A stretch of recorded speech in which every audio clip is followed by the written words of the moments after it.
weird for this. What's up, everybody? My friend Shaman Omar hit me up, and he is at home for a little bit, and we didn't have anything to do, so we've been meaning to have. What's up, Michael? We've been meaning to have an occult chat, and so he hit me up, and here we are. Time to have a good time. Hail Odin and his assembly member, Lord Balderson. Hail. Hail Omar, you stud. Yeah, I'm happy, man. I'm looking forward to it. I was checking. I don't even know how to use Discord, but I somehow figured out with my daughter on the phone, and she's telling me like, click this, click that, and I just see all these messages about a bunch of these guys. Well, won't name people other than Captain Admiral Gibbs calling me like a Jewish plant. So I had to respond immediately. It's like we were giving Omar shit. We didn't realize Omar did not know how to use Discord and could yeah. not. Sarah, because is that Sarah? Yeah, that's Sarah. Uh-oh. I would send her a link, but I highly doubt she wants to jump on. She is enjoy it. We've been so much doing so much planning, and then she has so many shows. She was up till 3 a.m. last night. I overslept this morning. I couldn't believe it.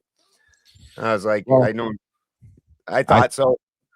I slept in by choice. Sarah, get ready to observe stories by the fire of the occult, ancient history, and suppressed wisdom by Lord Balderson and Shaman. Stories to sleep through. What's up, Rick?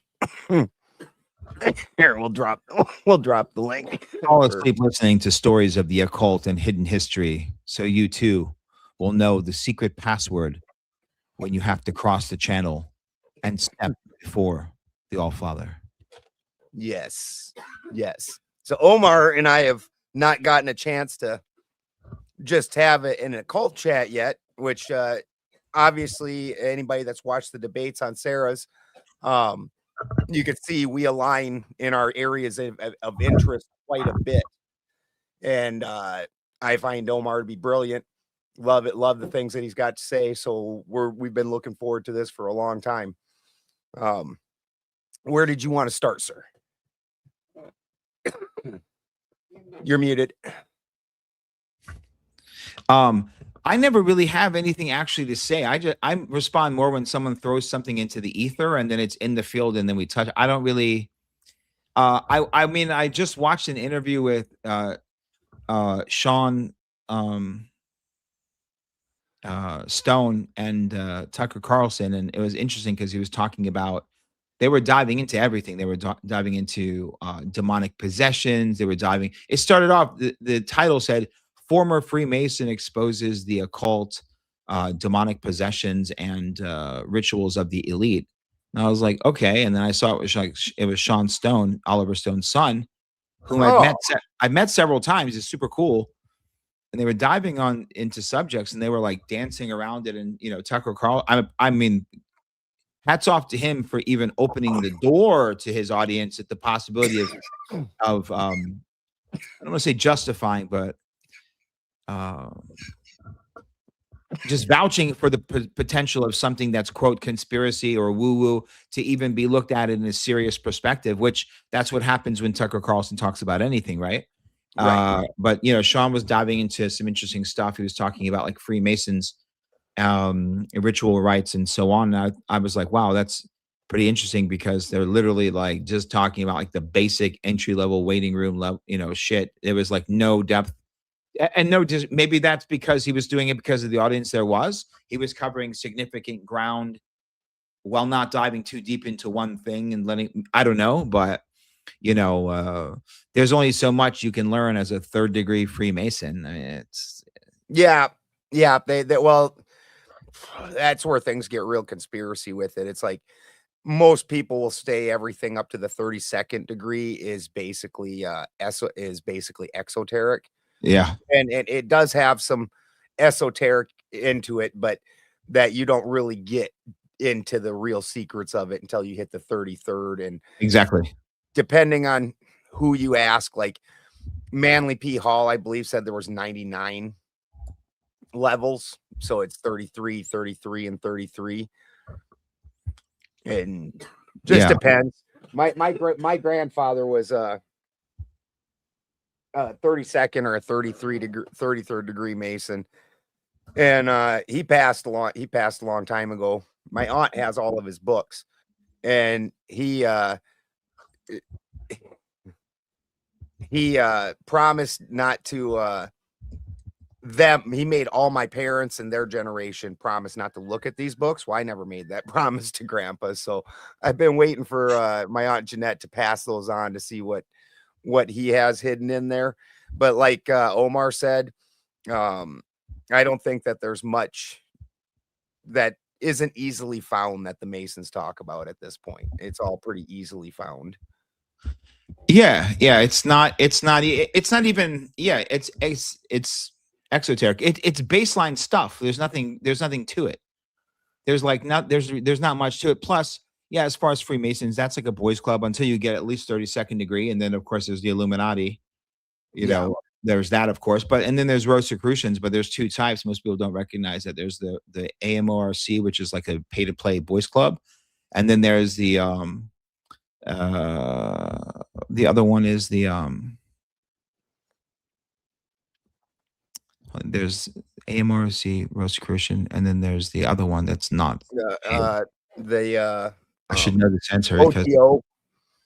no, that's different. The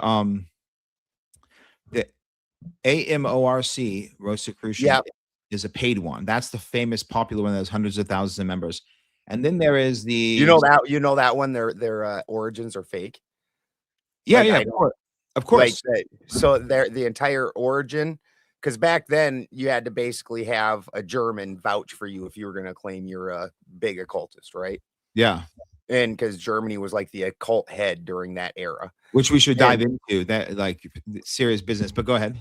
Yeah. So if you had a German occultist vouching for you, then you're the real deal.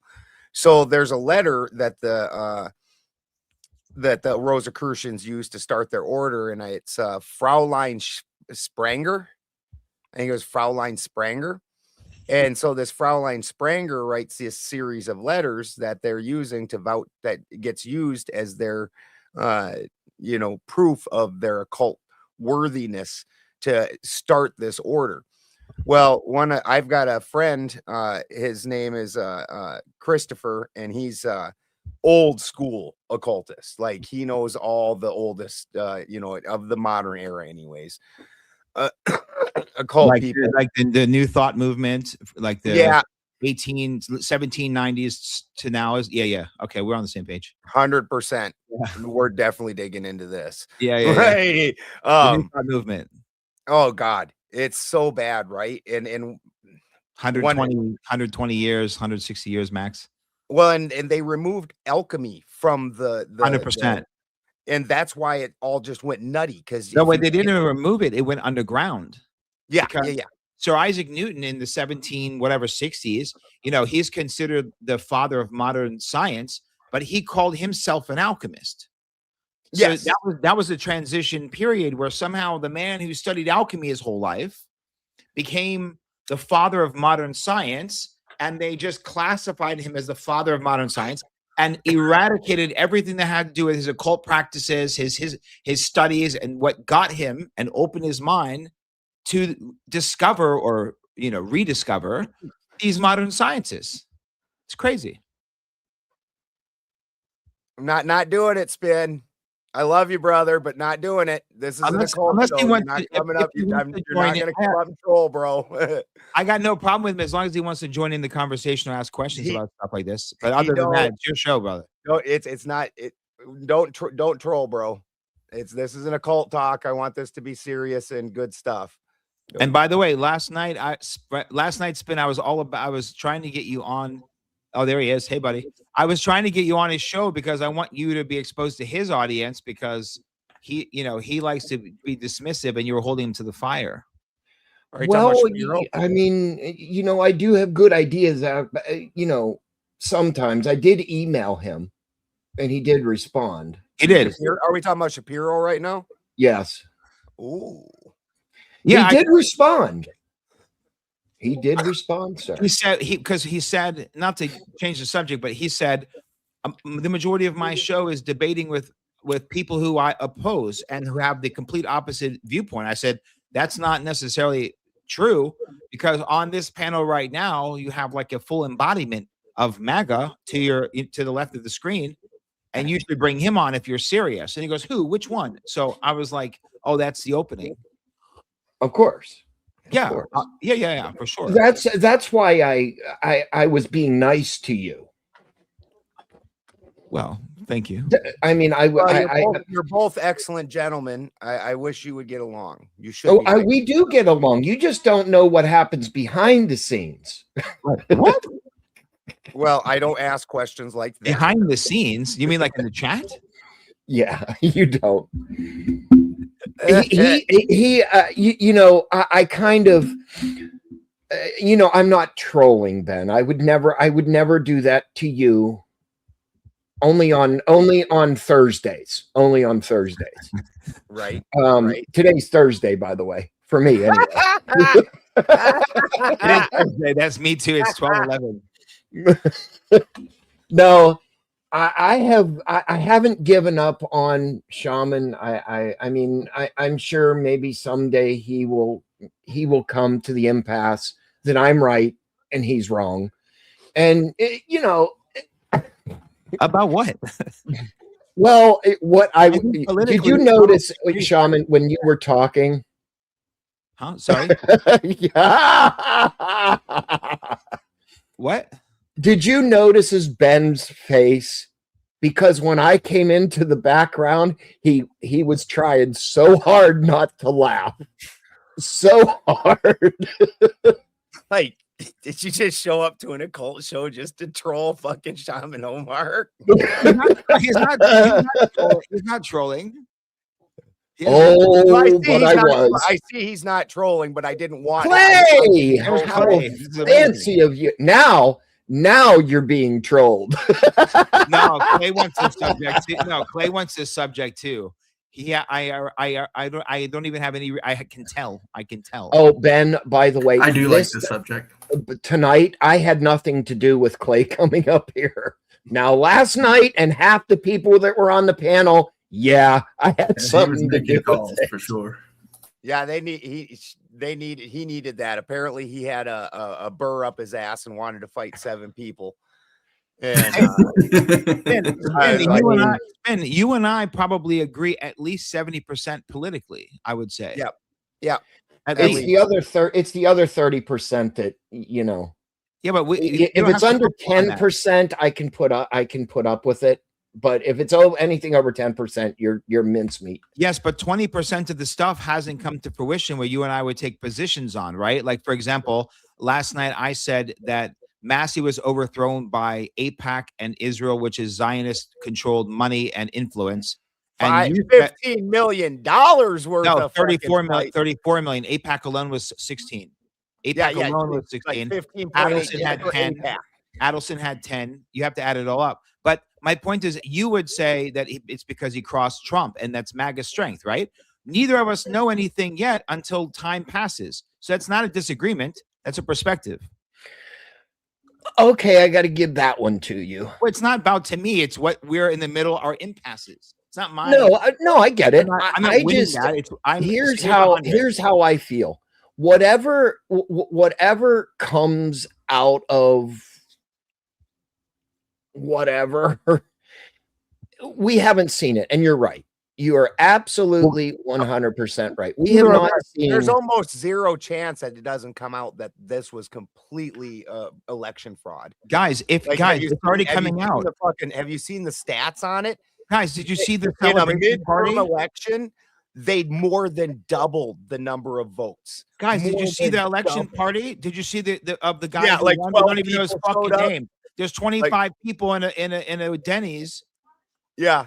And they said there was 300% more mail-in ballots than ever, and he only won by less than 5,000 votes. Come on. We've seen this before, guys. Well, from what I understand, Kentucky's a left-leaning state anyway. So to see a vote swing one way or another because it's a southern state actually isn't surprising. No, And that even means Oh in the no! primary. Oh no! You're absolutely right. To double didn't the number of votes in a midterm election compared to a fucking exactly. Thank you, compared to Baldwin. That's that's presidential election. That's reversed. In the midterms, nobody votes, and in the presidential, way more people vote. They doubled the number of votes. Yes. And by the way, they're both Republicans, and Massey. It was a Republican primary. Massey considers himself a libertarian, but he's a Republican, right? Candidate. And the other guy, no one even knows his fucking name. Now, by the way, he's like a Navy SEAL. It's not about it's not about like him personally. I think he's a puppet because Trump even said, "Give me any body." He said, "Put a body in there." Do you remember when he said, "Bring me anybody? We're going to remove." Like, look, did you guys watch? I watched today. I watched Tucker Carlson. I watched Dave Smith. I watched everybody. Dude, Dave Smith just hanging out with fucking Nick Fuentes is it was awesome. much. It's too much. Yeah, No. Too Too much. They completely disagree on a couple key points, but they both agree on the most important subject right now, and that's foreign influence in our country. And by the way, right now it's Israel, and once we eradicate Israel's influence, it could be Saudi Arabia or China. I'm against all that shit. Okay, I'm against all foreign influence. If it was Afghanistan, you would hear me saying, "Fuck these Afghan people. We don't want their influence in our country." I don't give a shit which country it is. Canada. I'm saying take Canada, Mexico, and make it America North, America South. As far as I'm concerned, there should be no dual citizens in an no official position. That should never happen. My friend Andy Darrow is running for Congress in the 24th district here in Miami, and he's going to overthrow one of the biggest AIPAC recipients, and I'm his fucking campaign manager. And watch the magic we create. I'm telling you right now, you're going to see some shit. We have mandatory castration. We have local, and then we have national. We have mandatory castration for convicted pedophiles, right? We're going to say bring back public. I'll sign that. Yeah. Anyone who doesn't vote for that, we know which side of the fence you're on. We're saying release the Epstein files immediately. Term limits for a congressman. What that is, we don't really know, but proposing these bills. Also, no foreign influence money, no dual citizenships. While election, after you can do whatever the hell you want, and you can rescind one if you'd like as well, before going into Congress or Senate. And there's some other kind of wild shit that I'm trying to get him on board with. But the most important thing is radical transparency. So you take the blockchain, and so the problem, you elect someone into Congress, they vote for you. In our district would be 110 to 120,000 people. These people vote for you. Then you go into Congress and you do whatever the fuck you want. Why is that? You're just an elected official to do the people's bidding. So we're taking every bill that gets proposed in Congress. It's available online and through the app. And every person has a specific number, like through the blockchain. And everyone will get to vote in our district where he votes, and he votes according to every single vote that's tallied in his district. For that, he's not making a single vote on his fucking own, and that's how it should be run. I agree with that 100%. And that would transform everything as fast as possible. And anyone who says they don't want to do that, well, we know you're not the right person for America and your people, are you? So we like trap these dirty ass, and by the way, they're all dirty lawyers. It's our fault. We don't elect like military men. We don't elect philosophers and professors. We elect dirty fucking lawyers. And when you have a dirty lawyer, they're always going to work for whoever pays them. And in this case, who is it? Yeah, dirty lawyers or draft dodgers. That's our two options for president for years. Well, did you dodge the draft? Are you a dirty lawyer? You must be one of them. Disbarred lawyers. What sucks is that the farmers can't do it. Because if you could actually bring up a farmer as a candidate, I'm sure that the clear speaking, the knowledge of the basic elements of just life itself, that's going to appeal to people. But unfortunately, because the farmers have the farm to run, that's just, I mean, the basic positions in life, those guys who actually do shit with life. Yeah. And it's not just farmers, it's other positions in life. They don't have time to go out and run for office. It's literally these fucking lawyers, like you said, and dirty ass motherfuckers that want power and that don't have anything better to do. Well, a politician is a politician. That's their first mission, right? What I'm going to say to that is you need a businessman that is a politician. I'm not saying, look, Donald Trump is a businessman first, period. Not a supposed good to be one, but that a guy. businessman. He's a businessman. He was supposed to be that guy. Yes. So if there could be a politician and a businessman and mesh them together, in my opinion, that was Ross Perot, sir. Exactly. I was just about to say. well, I was not. I'm not dismissing Ross Perot. I'm saying whether it be on the Republican or the Democrat side, I think at that point, if we had that mesh, complete mesh, not some bullshit, that. Yeah, not the slimy car salesman type business. Yes, but guys, those are lawyers. Look, you could hire the best lawyer, and he's great. He works for you. But if your opposition hired him, then he's the biggest nightmare of your fucking life. The same guy, just a matter of who handed him the money, and whoever has more money can have the bigger one up the ladder. And they're all clerks of the court. So ultimately, it's not how good of a lawyer they are; it's how good their relationships are. So being a lawyer teaches them how to be dirty fucking politicians. I mean, you start running for Congress and you start running for Senate, you're not taking little clients with $50. You're getting big people in your congressional and state, right? And those people have things they want fucking done. Okay, and in the here I know exactly who they are. They're all the big fucking $1 billion developers who, so I already know who they are. Well, I guess my point is, I think at that point, if we had those dynamics, right, I think that America would be a lot stronger than it is now. I think when I go back to the scenario we were just talking about, we already have the prosecutors that is the most horrible lawyer in the world, right? And then you have the defense attorney that is supposed to be the best thing since sliced bread. Yeah. And yes, Shaman, I do agree. Court. They both employees of the court. They both answer. They drank out the same cup. They're no, I get that. No, you're absolutely right. You're absolutely right. That's our system. And Ross, but I agree with you though. Trump. You're right. That's what Ross Perot was the original. What Trump pretends to be. That was Ross Perot said, "I'm a billionaire." He said, "I'm in America." He says, "We're going to shut down this NAFTA shit before all our jobs go to Mexico." He said, "We're going to put term limits on these dirty ass politicians. We're going to have." He was going to increase like corruption charges for politicians. He said the healthcare, of course, and education and so on. But it was a big political reform stuff, man. Right. Well, career politicians was the whole thing. I have come to the idea, and I have come to the opinion that this world needs politicians. This world needs businessmen. This world needs courts. I would disagree on the politicians. We need public servants. Public servants. At the country's inception, the best men were forced into the positions. Yes. And then they gave up those positions shortly thereafter. Yes. Actually, Washington, my favorite Roman emperor.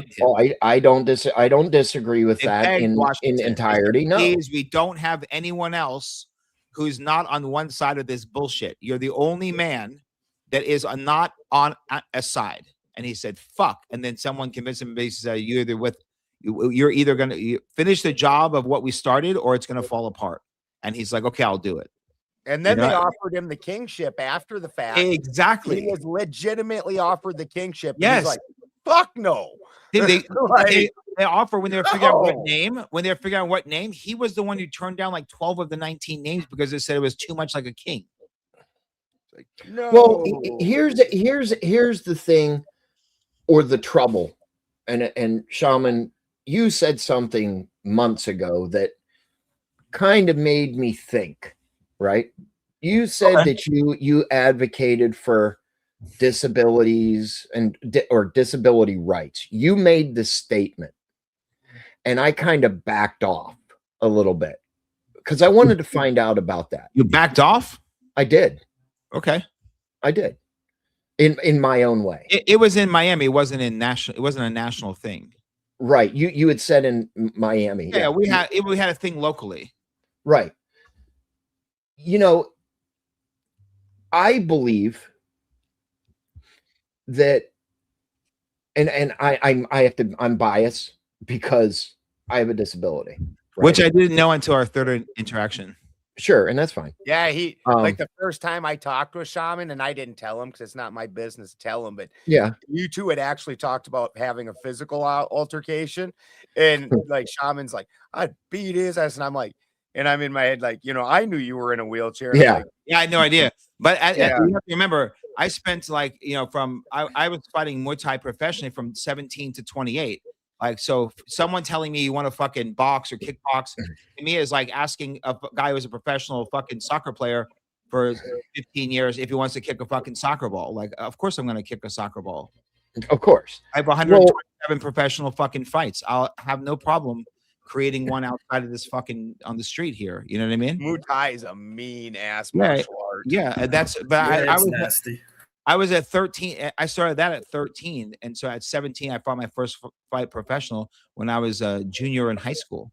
I would tackle his ass right fucking. I now. was all, but I also wrestled. I'm not gonna fight you, bro. I'm not gonna fight you. I'm telling you right now that I am gonna go lethal on you straight up. Yeah, I have Not playing unbelievable around about weaponry. it. No, I have unbelievable weaponry, brother.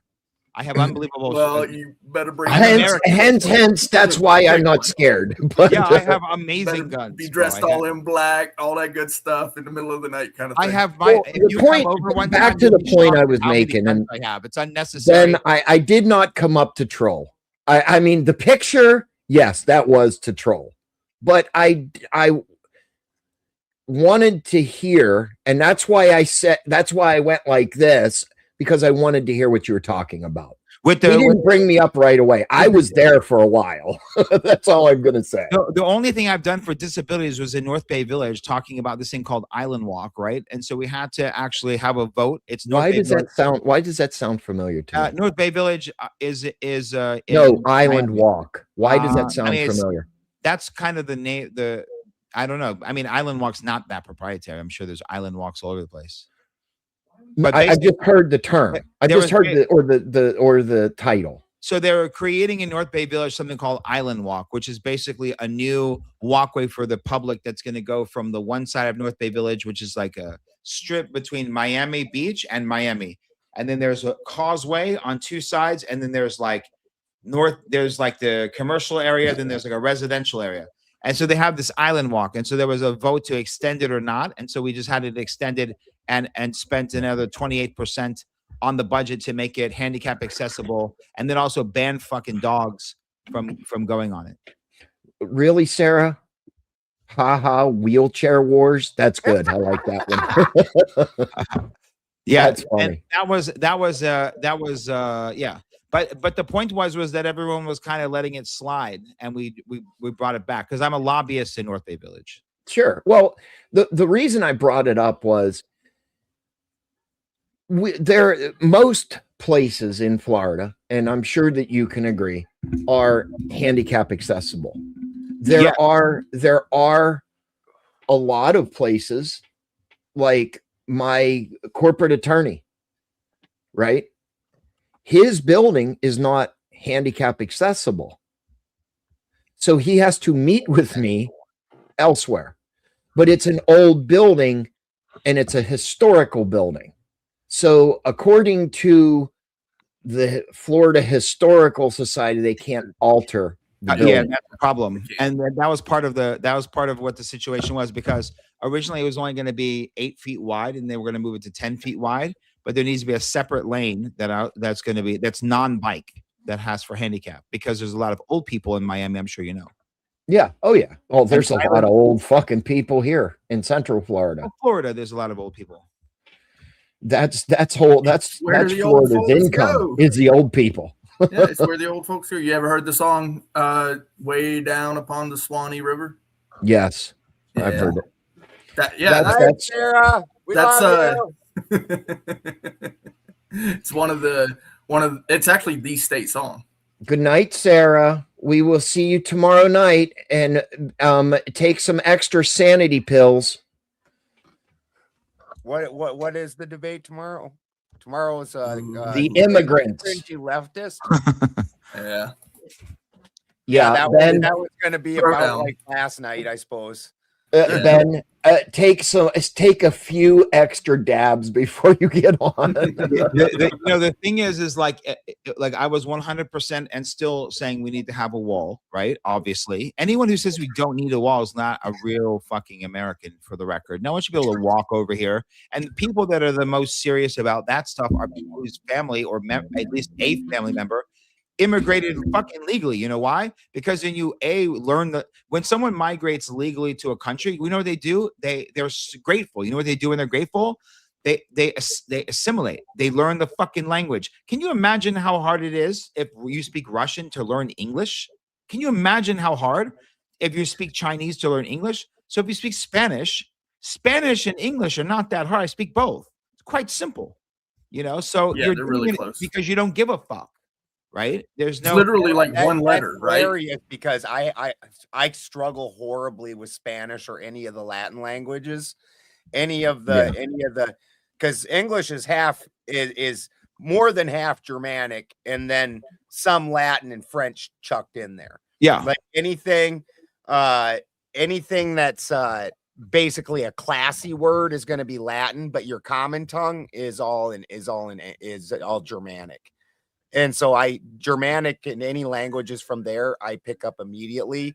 In Russian, actually, I dated a Armenian Russian girl, that green card Armenian Russian. And she's gotten her naturalization at this point. But I learned how to speak Russian just hanging out with them. And Sarah sends the big $20 and says, grift, grift, grift. Don't forget, Ben, to send Ben all your money, or at least easy hit the like button. It's free to share too. Yes, I always forget to say the like and share part. I've got to get something to. I am the worst self promoter ever. Yeah, like so like the thing is, we also have to. I got to get rid. Never mind. Go ahead. I got to get rid of somebody. Hold on. Go ahead, John. You're about to leave. I was going to say one last thing on this subject is that we have to, when we say build the wall, we also have to look at our country as a whole. We should not have money coming through bank system. There's a wall that needs to be built from this foreign influence. This is a fucking problem. We're watching it happen. If you go to Haaretz, go to all of the Jerusalem Times, Jerusalem Post, they're laughing. Go to AIPAC's Twitter, and they were laughing about it right after the announcement of Massey losing. This is a fucking problem. And people are like, problem. It doesn't have it. By the way, just for the record, anyone who keeps Jews, no one said Jew. We said AIPAC, we said Israel, we said foreign influence. I didn't say a religion yet. And if we want to have an argument about Jews, we can do that. I have no problem. I have 4-hour discussions on that subject as well. That's not the fucking subject. Okay, the subject is, let's not do the 4-hour discussion on that, because I already walked that line pretty hard myself. Well, my first Zionist debate, the funny part was I posted some stuff on my Instagram and I got all this hate and all these reports. So I said, we want to start talking shit. So I contacted Rabbi Israel Horowitz, like an Orthodox rabbi who's anti-Zionist, and I contacted Tudor Alexander, who's like a Christian scholar. And I brought them on so I can bring a Christian and then a Jew on, and we can talk about Zionism, since it's a plague for their religions. And it was like a 3-hour, 27-minute deep dive into that. It got fucking kicked off. I got my channel banned. and all That's my what I'm saying, dude. mine. But Rabbi Israel had his. It wasn't taken off of his. I'm like, hold on, that's racist. You let the Jewish Unequal guy treatment. take on his, Yeah. and That's then a you kick it 14th out. Amendment violation kind of thing. Yeah. You know, Dude, and when you're as ultra white as I am and an Odinist, you got to imagine the fucking shit that gets slung at me. Like, yeah. I can imagine. But we need white people have bent the knee in America far too long. They need to start speaking the fuck up. There's no reason why if you know, like white obviously, shame is the obviously, biggest you're actually weapon white. that's ever been. I'm fucking white, us. obviously. Okay, but all you have to do is just look carefully or read my name. And I obviously don't. I don't. You know, 9/11. I did it. It wasn't really in the year 2002. I wasn't really considered white American. Okay. So, you know, I was on the fucking TSA watch list till 2006. I never even been to Afghanistan or I didn't even have a passport. So when I fly domestically, I would be stopped and like to Michigan. Like it was like fucking crazy. I was like, you know, it's a little wild. But my point is like white Americans need to fucking man the fuck up, put your shoulders back and say whatever the fuck you think. Fuck all that shit. Are you kidding me? Like I almost want to change my name to Scott for the next 6 months and just go have at it. Like I can say whatever. Dude, white guilt, the white guilt, that is the biggest weapon that's ever been used against us. It's fucking insane. Like, you're muted, brother. You're muted, Omar. Yeah, how ironic. How Yeah, ironic. yeah. Fucking Matrix. The Germans and Nazi. We talk about a cult. Like, look, Nazism was an ideology, right? That infiltrated and penetrated the minds and the spirit of a people in the German nation for a certain amount of time. Okay, so that's a fucking perfect case study of influence almase, good or bad, doesn't make a difference. Influencing the masses. And Scott, Ted. Yeah, I don't think people would think I'm a Ted though. You got to grow the You could beard be a out, Ted. brother. No, bro, the beard. Marcus, that's my co-host and my partner, my fucking computer wizard, Marcus. He fucking we have a show called Uncle Ted Talks. That's like an anti-technology, and I live off grid, and we talk about more the way technology is taking over and what they're using it against us for. That's a problem. A serious problem. And it's not about being like old. I think are we all 40? I'm 50. Okay. We're all okay. So we're the same generation. I'm almost 50. I'm the last. Ben, I'm sorry, just for housekeeping, Ben, I'm here. I'm dealing with shit on the vertical stream that you can't see. Thank you. Someone's talking about the vertical stream is someone fucking talking wild. about you. Bring them up here and I'll fucking slaughter them. No, dude. The vertical stream is just trolls that say the wildest shit. Like a lot of times it doesn't even have anything to do with anything we're talking about. There's one guy that comes in and spells the N-word, only he does it one letter at a time. Almost every fucking vertical stream like that happens. I'm like, does he show his face? Let him show his face. No. They come pop into that's the not the kind of. Oh, he's a bitch. Yeah, exactly. Oh, yeah, they're chat trolls. Yeah. What is the vertical? You just ignore it. I know they bring up you up in the algorithm. So, and everybody just ignores the dumb shits. I just ignore. Like, what does the vertical stream mean? They added a feature where most of the time you stream, it's like this. So, like people that like myself and my wife, we watch our show on a regular TV. So that's horizontal. And horizontal, it's like big screen. And then vertical is more tailored to your phone or shorts. Yeah. So it's more so it's for vertical. The TikTok brain. Yeah. TikTok brain. Thank you. So it's live for the TikTok brain. Wow. Yeah. So they made it so you can stream to both. Now, interestingly enough, most of the time my horizontal stays fairly even. That's going to maybe fluctuate by 1,000 views or something like that, but it's usually nothing too crazy. I'm not going to get like nothing. I'm not going to get a crazy amount. The vertical fluctuates wildly. You can get 250,000 views, no problem in vertical. What the fuck? Spicoli?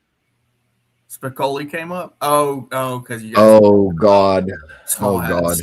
Yeah. Well, so here's the thing, right? So there was an ideology which you could call a thought entity was formed above and throughout the German nation, which we could call Nazism, right? And then it Yes. disappeared, right? Okay, it happened. They repented. Okay, the Yeah. fact that the German people are still walking on bended knee, nearly 100 years later, get fucking over it. Yeah, I agree with that. Get over it. You have 100%. you have fucking repented. Just because someone else says I still feel like a victim about something, have you done anything recently? Have you not supported enough? Have you not paid? Have you not, et cetera, et cetera? And again, I'm not Jewish, so I can't say that, but I'm just using an example of like, you at when is enough? And the answer for some people is never. As long as you can continue to be a victim on something, will be never. And the white people are the ultimate fucking scapegoat. Yeah, that at that point it becomes the reverse oppression. Yeah, and by the way, saying white, white. I mean, there are white Russian people. They've never even, people in Russia. There's people in Russia never even seen a black person in their life. So a white Russian person moves to Brooklyn and they're supposed to bend a knee because of George Floyd because they moved to America a month ago. What do you mean by white? White what? Which white? So why is this white? Why is white this monolith? Most white people need to get back to their DNA, find out where the fuck they came from, and find some fucking pride by finding out, like, oh my God, I'm 32% German. I'm fucking 26% this. Like, find out who you are and fucking do some research on yourself. Well, they mushed all of white. They it's mushed bullshit. all of white culture together, and this actually only happens in like the bigger cities areas. Like, and actually, it's funny because Omar and I were talking about this before the show. I'm from a very white ethnic area. And when you're from a very white area and where all the people that settled there are from a certain area, then you start seeing the differences in white culture. Like what we were talking about is because I'm very German and from a very German area, for us, like Oli and Lena is like a staple joke. It's Oli and Lena Sven. Like, and whenever you tell a joke about them, they're gonna be absolute idiots. And it's always, and the joke's told with like the minute where you sound like you're from Minnesota, Oli and Sven, and it's the high German sing-songy, not the guttural German. And so for us, Polacks are the Oli and Lenas. They're the butt of the joke. Now my wife, she's Danish. For the Danish, the Swedes are the butt of the joke. And like on the Oli and Lena. And like if you drive like the Swedish and Norwegian areas, they put like quilts on their barns. We don't do that in German.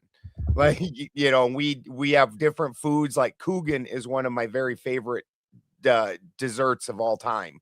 But almost nobody, unless you're from a super German area, knows what Kuchen is. What is it? I have no idea. Ben, we just got raided from Trippy. Oh, Trippy, what's up, brother? We were just talking about you. Funny, I was just looking at live, and there was some guy speak easy, and I don't know what this was, but it was like, what are they talking about? And then I saw Trippy pop up, and it was this amazing battle where Trippy was basically like telling him he's like a fraud, and it seemed like they were trying to schedule a boxing match, and then they were calling each other pussies the whole time. Speakeasy won't boxing. He won't. He just won't do it. I mean, Speakeasy's like basically the guy who cries really hard that he's a hard ass, but then when you actually set something up to do it, he won't, kind of thing. And then he's also I'm not trying to bring it up because necessarily I don't know who he is. I just to kind of give you the idea of his character. I hate doing this because I'm not trying to go after family and stuff, but just say what people think. Say what you've heard. What people the 16-18 thing, the 16-18 thing. Yeah, the guy mentioned that. Yeah, that part right there. And some people say that she was actually 15. Where here in the U.S., right, the age of consent is 18.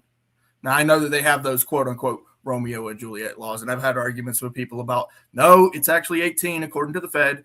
But in particular, he's from Canada, and in Canada, the law is 16, right? Whereas here in the U.S., it's 18. And even in most states, it's 18. So because of that, I look at him, and a lot of people look at him like he's a criminal. Yeah. Look You at know? him sideways. Yeah, I look at him sideways. I absolutely do.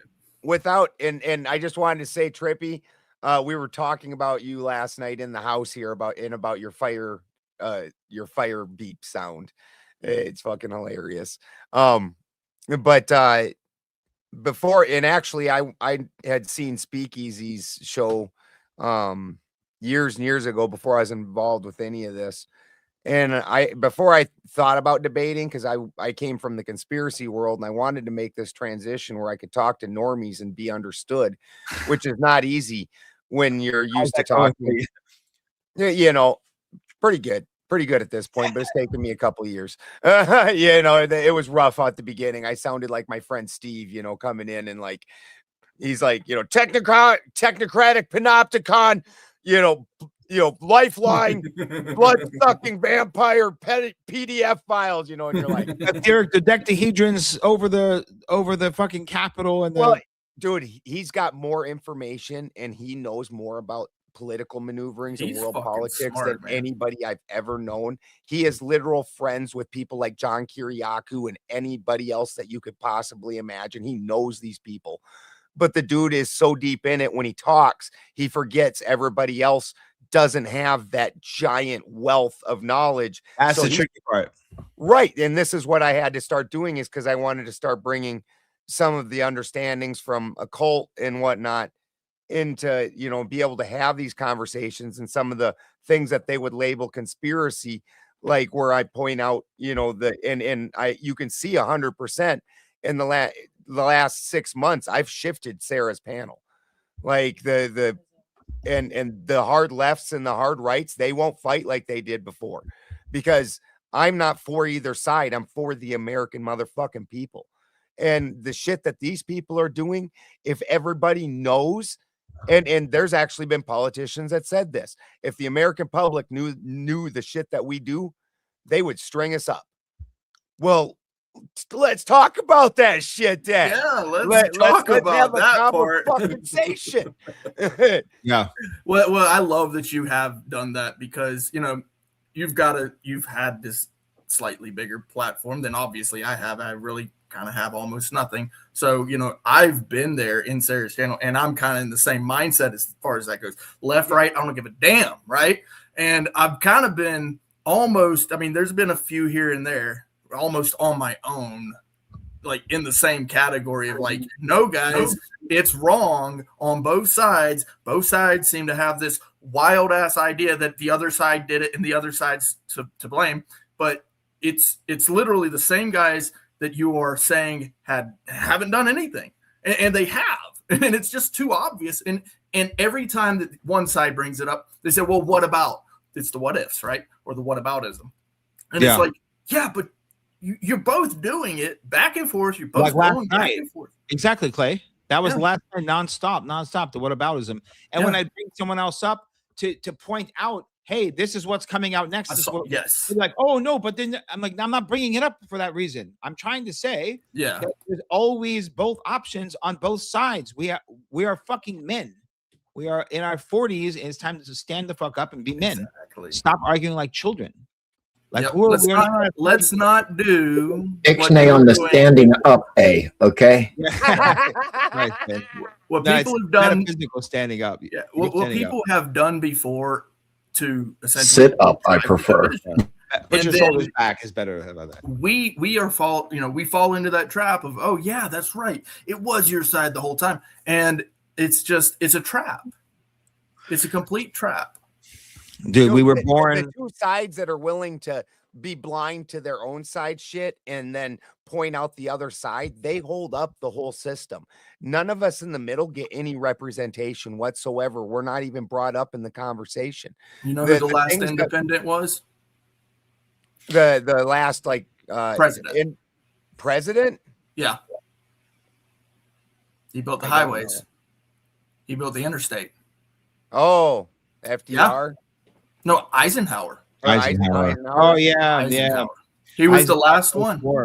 And now he was a bit of a war guy. You Well, of know, he's course. definitely a war guy. Yeah, That's why he built the interstate itself. But you know, his policies focused around the American people, like on an independent scale. He wasn't really focused on, you know, what this side or that side might have done for 10, 20 years ago. That was not his focus. That was not his goal. His goal was to build the society to, you know, this higher standard. Like, you guys, we need to get to fucking work, you know, kind of thing. Yeah, but by the time you're 40, you've seen 10 elections. Most likely there have only been 5 to 6 different presidents, because most get reelected, because in the time of war, most get reelected. We're always at fucking war. We've not been at war for like 28 years of our entire existence, right? Yeah. And those are like after World War I, after World War. He's talking about fucking the entirety of the United States history of our country. Yes. We've all and during those periods, the thing that people don't want to realize, because I actually served during supposedly the biggest non-war period, and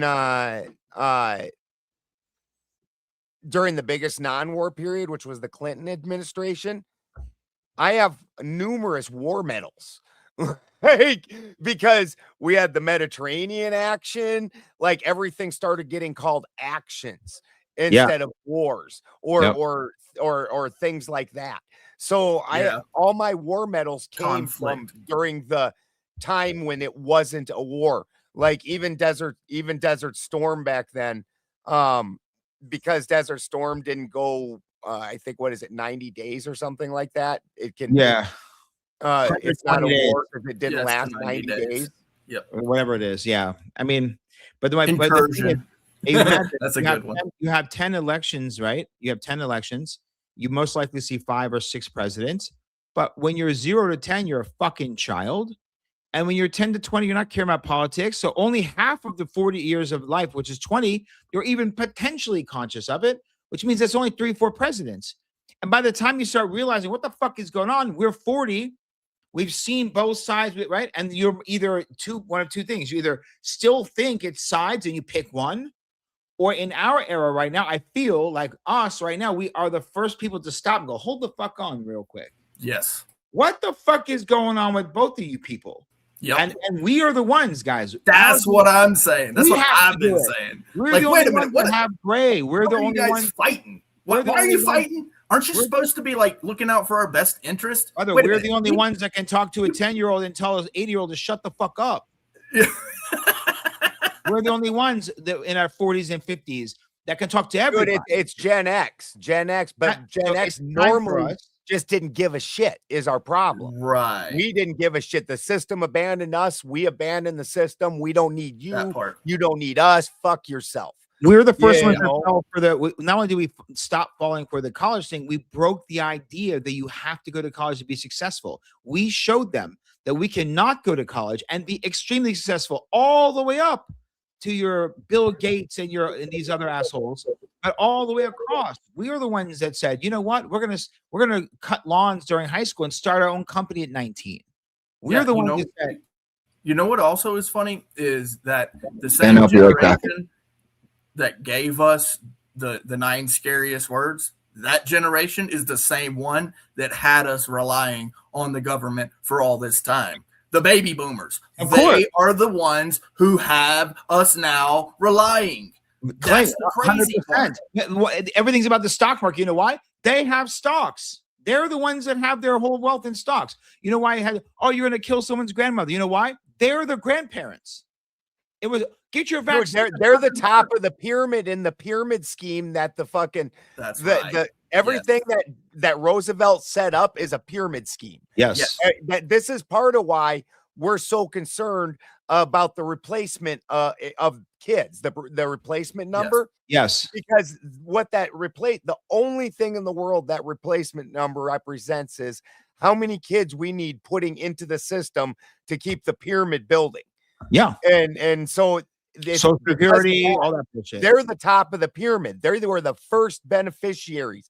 Yeah. And most of those systems are going to be broken by the time we're supposed to collect. I like the pyramid example because the pyramid's a great, perfect example, but I'll give you another one, and it comes from the scripture. Remember the statue in Daniel, the one with the gold on top, and then it was bronze, and yes, at the very bottom it's clay, right? Yep. And that clay gets hit with the rock, and then the whole thing crumbles. It's literally that to me. So and I know that that's not the actual representation of what that was supposed to be, but that actually is a really good representation, in my opinion, of that pyramid scheme getting crushed by the simple basics of life, right? That, like, I don't know, having kids. So you can't sustain this pyramid scheme, like Balderson said, because guess what? At some point, people are not going to have those children and then put them into that system that you designed.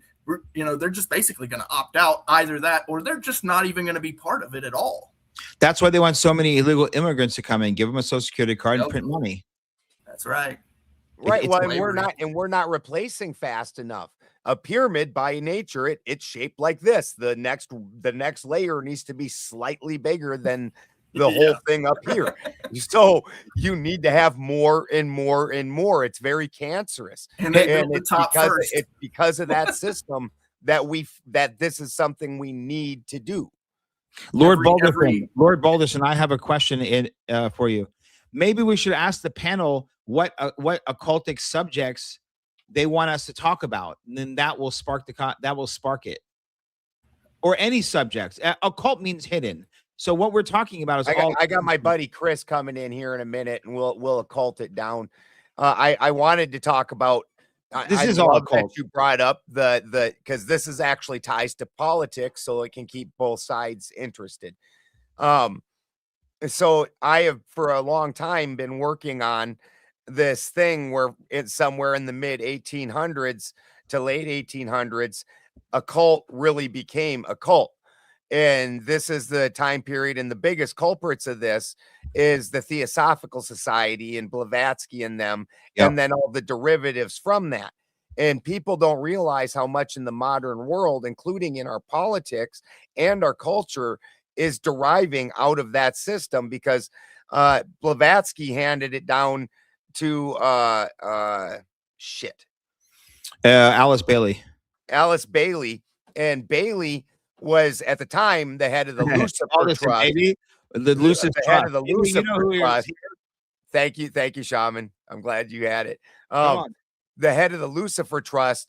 Well, they changed the name to the Lucius Trust, and then they became the spiritual. That was the first international non-governmental organization recognized by the United Nations, by the way, the Lucifer and they became the spiritual head of the United Nations. Yes. So they were called the Lucifer Trust, which was recognized by the United Nations. Then they changed their name to the Lucius Trust, which is also similar to the Lucifer program of the Vatican. Yeah.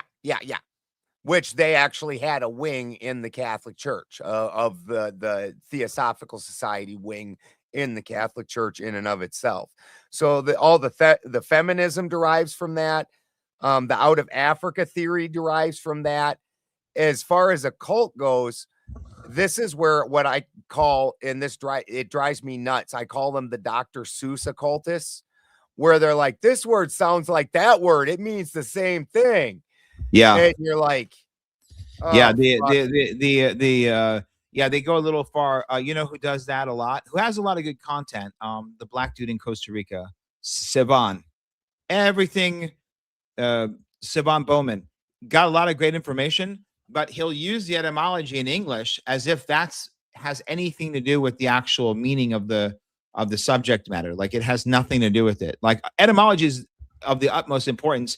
That's part of where I get my understanding of the Abrahamic faiths. It's good to be aware of, but when you start turning it into what I call Dr. Seuss, and where that derives from is Gottfried Higgins. He wrote a book called Anacalypsis. It's absolute hot trash. It was completely rejected by the occultists of the time. And his grandson found 400 copies of this book that absolutely nobody bought, and fucking resurrected it during the time of mass printing. And Blavatsky, who I would liken to these girls that go out and become a Reiki master in a weekend and then go do something else the next weekend, because they're rich kids that, you know, their parents are paying for them to just go around and get fucked up and do spiritual things. Blavatsky was that era of that, and she thought that Higgins was brilliant. And this is where you've seen actual lab alchemy get taken out of the picture and put to the back burner, and suddenly everything became the Jungian spiritual alchemy, which doesn't at all match No. actual lab alchemy at this point, because they used to have to match the as above, so below. The philosophical had to match the physical. Absolutely. Yeah. What was his name? Phineas Quimby was the guy who coined the subject. Let me see here if this works. The guy who first named the New Thought movement in the 1830s. So from the 1830s still going is the New Thought movement. And yeah, Blavatsky was the number one occultist writer, I would say collectively, that had the biggest influence. But you had a lot of these secret societies and so on. But what people fail to understand is the Kabbalistic influence of the entire movement, whether it's Manly Yeah. It's every single one of them had a Kabbalistic influence. You got to add Elias Levi into this when you're doing that, having that part of the talk. 100%. And most of these people, by the way, are most of these. Let me see if this is my thing's charging. The ironies of getting, as soon as I start going into the occult and stuff like this, fucking Matrix will start breaking down. There we go. Dude, I am so technology breaks for me constantly, nonstop. So you have all these people, like all these like, and they're British. They always try to make them like Aleister Crowley and John Dee, and they always try to make them into these mystical figures. Meanwhile, they were just like decrepit, deranged, child predators who were just like amped up on drugs, learned a little bit of this, learned a little bit of that, and fooled people on a local level. And the ones that went big, generally speaking, were members of MI6 and different most people think John Dee was 007. He's that. Hey guys, sorry I joined a little bit late, but what are we talking about here? Well, we're talking about occult now, brother, and how it affects today's world and politics, like in things like we see out of Africa and feminism. Chris Minor is coming on. Now John Dee was fucking absolutely brilliant, though. That dude knew his shit. Sure. Here's the thing: one could argue that we're talking about John Dee and the Emerald Tablets. Is that what we're talking about? No. The Emerald Tablets was not John. What do you think about that? What do you think about the Emerald Tablets? The Emerald Alchemy Tablets. Do you think they actually exist? Nobody's ever seen them. No, it's true. And the version that we have is suspiciously channeled. And the thing is there's too much of the occult in there that got channeled that doesn't match much else. Now, the Emerald Tablets are interesting, and I find some parts of it very interesting. But at the end of the day, they've never actually been seen. It's a legend. They've never been found, and nobody really knows what it says. Somebody supposedly channeled that. I think it's really funny too, because John Dee, he couldn't even prove that he had so much went to fucking Egypt, and he couldn't even point to where Atlantis was on the map. But yeah, he was like claiming that he got them directly out of either Egypt or Atlantis. Sure. Look, Aleister Crowley had his boy lover go with him to Egypt and allegedly honey, can you put gas in the generator before you go to bed? Did a ritual to bring in a demon from the Necronomicon, and then his boy lover never came back, and then allegedly had secret magical powers. Meanwhile, he's like sticking things up his ass and taking drugs. Like please. Like it has no actual fucking power other than the belief that the neophyte has. Neophyte is a terminology for a non-initiated, right? A neophyte would be like a civilian.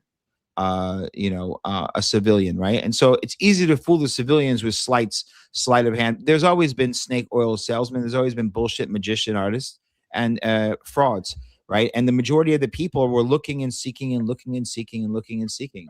But as far as like the Emerald Tablets, as they call it, or as published, the seven hermetic principles have always been known. It's never been missing. They were the seven laws of thought that became the seven hermetic principles, because Hermes was the Greek version of the Egyptian god Thoth. The Sumerians had a wisdom, and these seven hermetic principles are fundamental understandings of how things work, both in the metaphysical as well as on earth. And when you look at it, actually, when you fast forward to famous psychologists, then when you understand the seven hermetic principles and frame it to someone like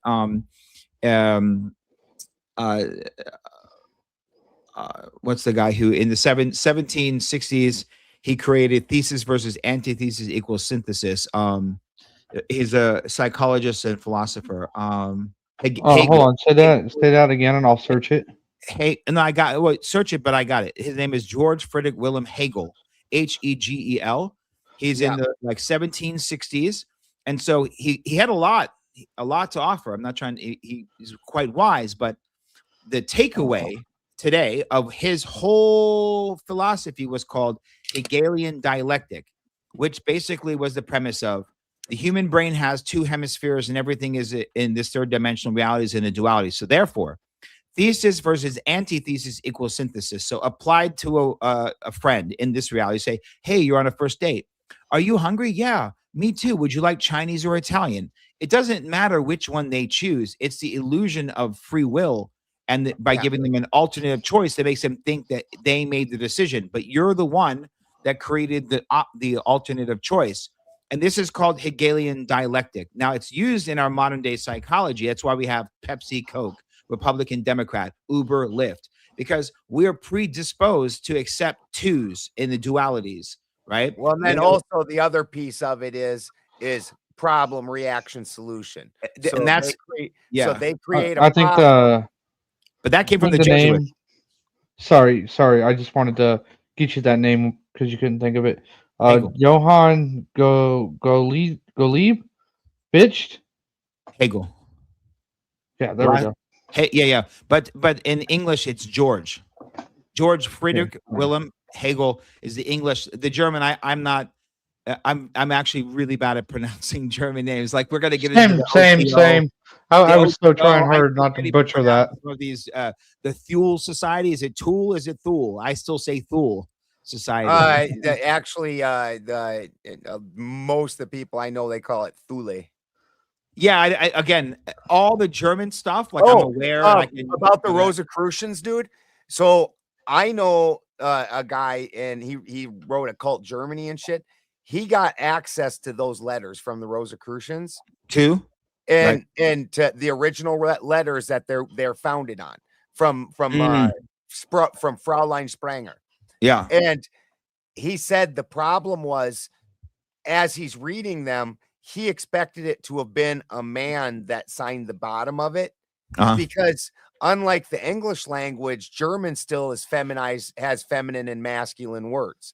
And verbs, if a man's saying it, if I was to say I'm going swimming would be different than if my wife said I'm going swimming. The verbs have a masculine and feminine.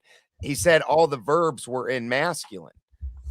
And so when so this shit's a forgery from somebody who's not even an original German, and fucking they wrote, and they knew they were taught how to do read German and write in German, but they didn't understand it finely enough to understand the masculine and feminine verbs. Yeah. And so when it was signed by the girl's name, he's like, this is a fucking forgery.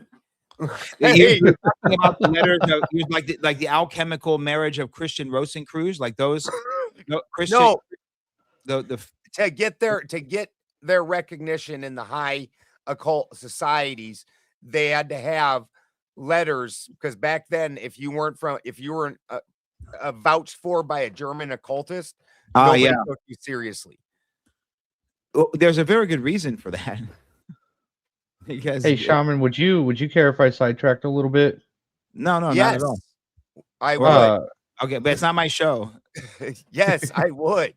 This is You what we were would? talking about, Toasty. Tonight we refer to Balderson as Lord Balderson because we are inside of his great hall. Okay, well, I was actually sorry, Baldy. I wasn't like trying to be rude or anything. I just while I've got Shaman here, I just kind of wanted to ask him what he thought about Brian Shapiro. What the fuck's that got to do with the cult, I, mean, bro? I can give a quick answer. I Nothing. That's why I said is it I okay if can I answer real quick. sidetrack I just can a answer little 20 bit? That's why I said no. We'd already done the politics thing for a minute. The whole show is named occult. Okay, okay. Not All right, sorry, Brian Baldy. Shapiro, not Brian Shapiro, ultra leftist. I respect anyone who will go in and have a conversation and actually let someone else finish their sentence, which he did more than he didn't do. So that I have great respect for. And by the way, he calls himself independent. I mean, it seems like a full-blown leftist Democrat to me. But Yeah. maybe I'm fucking confused on that. But you're either in the center is America first, and America period right now, in my opinion.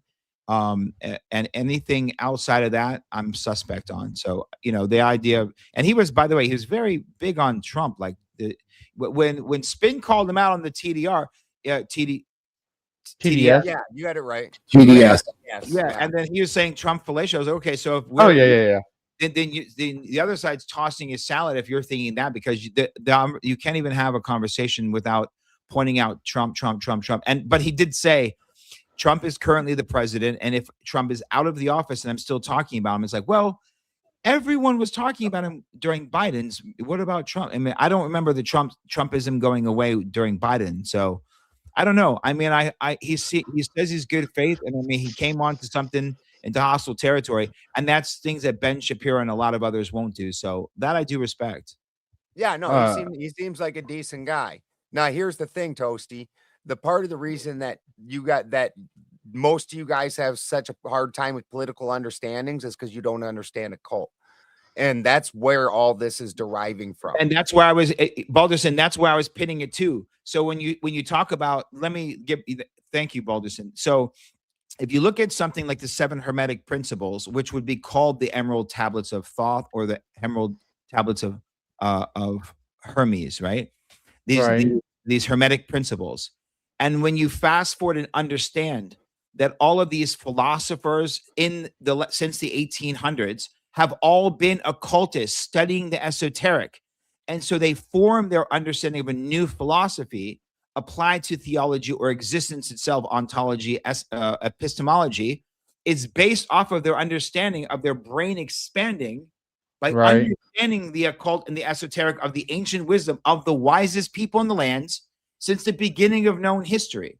So when you see someone like Hegel create Hegelian dialectic, he didn't know that it was going to be misused, but Einstein didn't know that the bomb would be the bomb somehow, because Hegelian dialectic is the foundation of the alternative choice, the illusion of choice that we, the people, the sheep, have been given in the last at least 100 years, but even before that, definitely since the 1900s. And so, when you say carrots and sticks, we've all heard that in political, right? Carrots and sticks. We offer them carrots and we offer them sticks. It's a false illusion of that. They don't have to pick anything. They don't have to engage. Pick this, carrots or sticks. Carrots meaning we're going to give you money, and sticks meaning we're going to bomb you. It's the illusion of having to make a choice is the thing that we all fall for. Yeah. And these psychology, it's capitalism versus socialism. So like, what are you trying to say? Like, yes, NFC, AFC, NFC, AFC, etc. Yeah, college football. It's excluded middle, but everything in between either is or isn't is an illusion. Is that what you're getting at? Not necessarily. It's a way for. So there's a terminology in Latin called influence al masse. It's the influence of the masses, right? And so when you say words, you spell a word. Like, how do you spell words, right? And so abracadabra, right? So you get one person who's able to take it's commonly understood that Hitler didn't write his own speeches. and many people say Hitler didn't write Mein Kampf. So he became injected into a system of an idea that had an ideology behind it. And he was similar to how people are saying Trump may have been a plant the whole time, whether they know it or not. You know, Well, that's why it was called the Third Reich, because it was already an ideology. The third, and you know what the Fourth Reich is? Right. Hitler was the general for the Third Reich. Okay, and the Fourth Reich was the Fourth Reich was the Reich that was going to last 1,000 years. Yeah, And we're so- we're the Fourth Reich. It's whoever possesses the spear of destiny, supposedly. We have a big problem on our hands, guys, and it's So all you're saying essentially that Hegel let the cat out of the bag, and people have been using it improperly because there are choices in life that are almost opposite, or at least almost opposite. What we're Could be talking opposite. about here is how to lead the sheep. Think about And the problem in our country is at one point in time, the founding fathers understood that most people aren't worthy of voting. Look, they really buy a aren't. car. You go. I can break it down, reduce it to the ridiculous. Look, you buy a car. They say, "Would you like this in red or black?" They say, Are you financing or paying in cash? Would you like to take delivery Tuesday or Thursday? Would you like to put 10% or 20% down? These are alternative choices that you end up picking one, but you don't realize that they're dog walking you to their destiny. They're taking you. Okay, I think I kind of see what you're saying, Shaman. Yeah, so it's applied on all levels. And the funny thing about the political level is they actually want certain people in because at certain times, because they know like that certain laws, if only a Republican can do it. If a Democrat did it, they would fight tooth and nail, and vice versa. So depending on what the people that are in charge want to see happen, they will decide, well, this time we need a Republican in. Yeah, This in time order we need to a Democrat. perpetuate their material system. Yeah, applied in war. You have Iran, Iraq. You have two Shia countries, right? And you finance both sides, right? Thesis and antithesis equal synthesis. Finance both sides, have them fight a war, pull the funding off one. Now you have a synthesis. Then you draw a line in the middle, and then you put, Saddam Hussein, which is a Sunni, in charge of the Shia, make them ideologically different. Look at Russia and Ukraine right now. It's Hegelian dialectic. And by the way, then you have the communist version of it, which would be, what's his name? Who the communist philosopher Lenin? was? Marx. Stalin.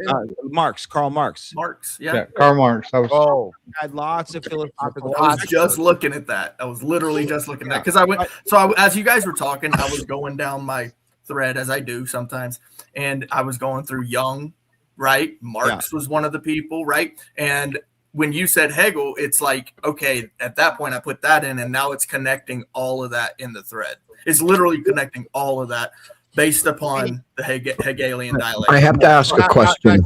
Trotsky took Marxism and he implemented it deeper into the communist idea. That's why Lenin had Trotsky. Without Trotsky, Lenin would have never been able to make Marxism stick. He needed a new philosopher of the time.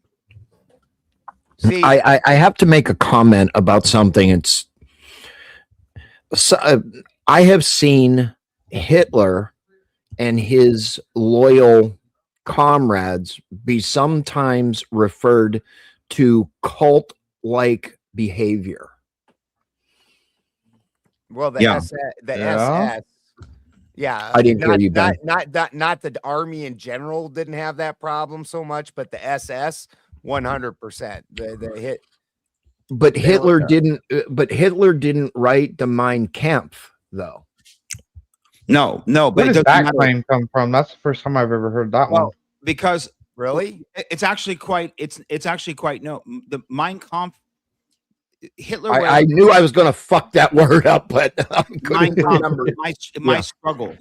So Yes. so when he puts out a book, My Struggle, he has a very powerful story from World War I, right? If you're familiar with it, he was like one of the only people to live from a direct mustard gas bombing of his entire unit. He was like one of the only, like, 2 people lived on this mustard gas bombing, and of course they say that's why he was crazy and so on, right?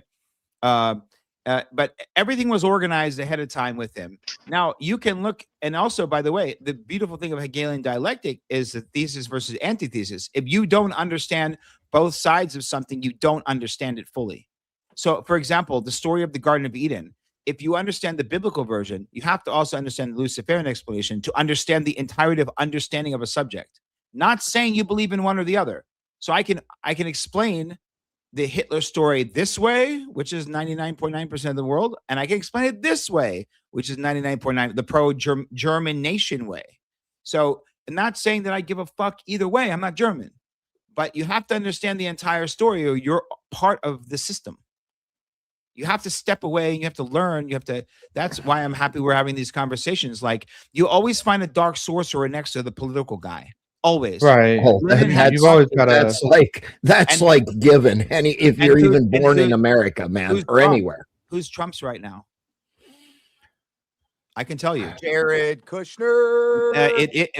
That's the second degree handler. The number one degree handler is Stephen Miller. Stephen Miller. Believe it or not. Well, that I have seen that multiple times. Yes, Stephen Miller. Stephen Miller is the lawyer, ideology creator, and before that, he had Roy Cohn. Cohn, which that guy was a gangster. And he. Well, I mean, I think all of us can agree that a lot of the political game is or was at one time, not very too far long ago, tied to mafioso or mob ties, et cetera, because a lot of campaigns were funded by JFK, the mob. JFK. Well, like I said, I mean, I'm going back into history and I'm coming back to today, right? Sure.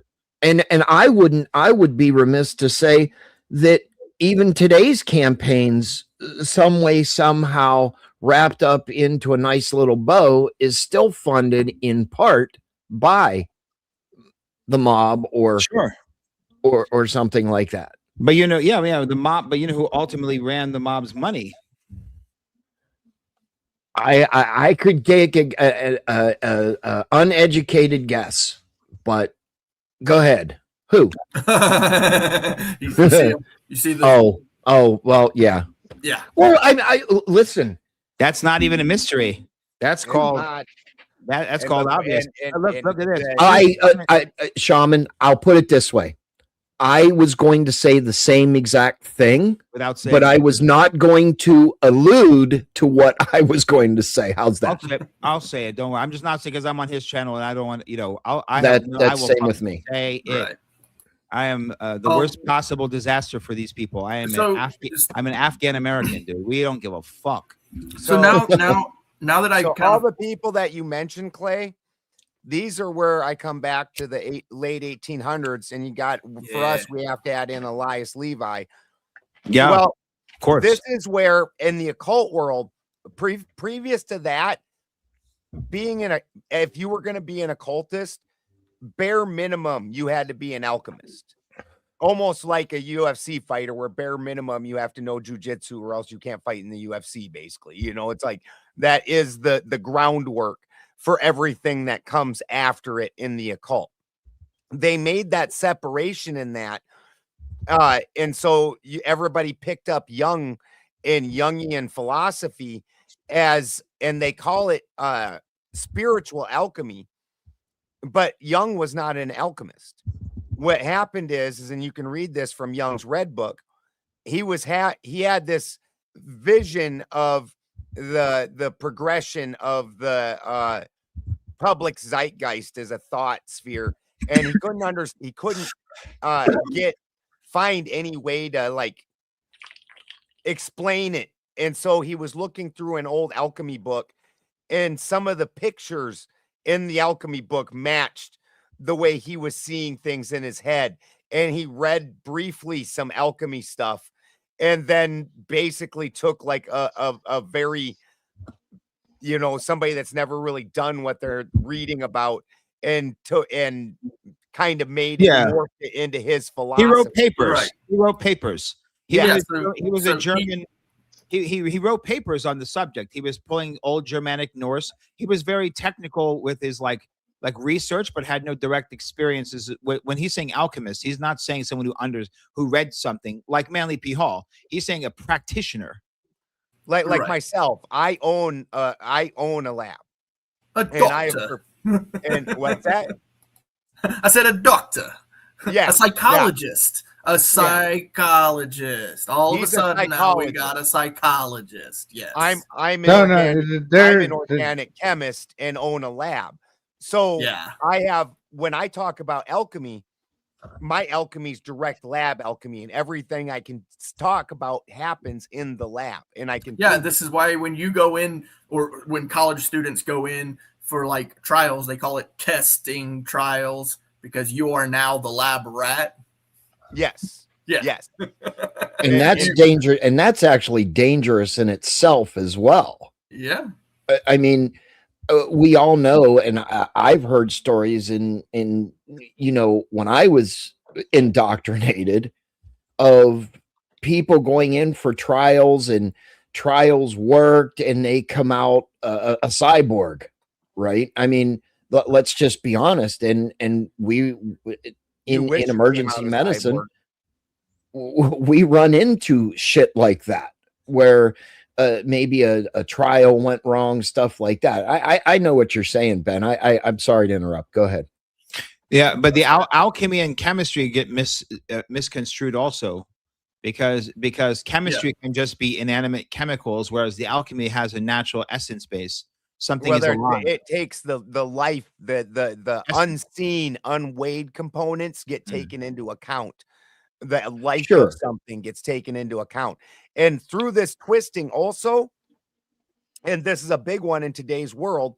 And so with all the trans stuff, what they did was because they aren't using actual lab alchemy, they've now perverted it into a hermaphroditic thing. So they've made Mercury hermaphroditic, and then the great work becoming this neutered hermaphroditic being, rather than understanding. And here's like, as a lab alchemist, I break apart a plant into its component pieces, and the things that are the truest parts of the plant that don't belong to the earth, I bring back together.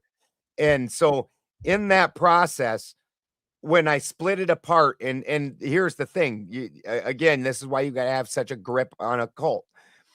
You understand that in the very beginning of everything, you had the all splits into an all mother and an all father, which is the immaterial or void in the material, and those two just real quick in the in the Hermetic principles, this is called the principle. This is the principle of gender, which is everything has a masculine and a feminine, and also the principle of polarities, which would be two polar opposites that coexist in equal. Go ahead. Right. And unfortunately, there's no life in that interplay. So then the all father splits into a masculine and a feminine, and those two things are polarized against each other, like Omar was just explaining, and they're polarized against each other. And then the feminine pulls those two polarized sides together, and where they collide, this is where life happens. And so as when you carry that over to alchemy, when I take apart the component pieces of the plant, the high masculine we call sulfur, the low masculine we call salt, and the mercury in the middle would be the this world's version of Ganunga Gap, because we live in a material world. And I'm getting wicked feedback somewhere. And I'm a material girl. Yeah.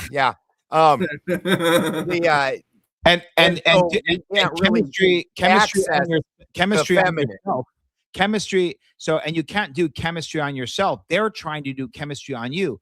But inner chemistry is what inner alchemy means. Alchemy on yourself is doing your own chemistry. Go ahead, Belderson.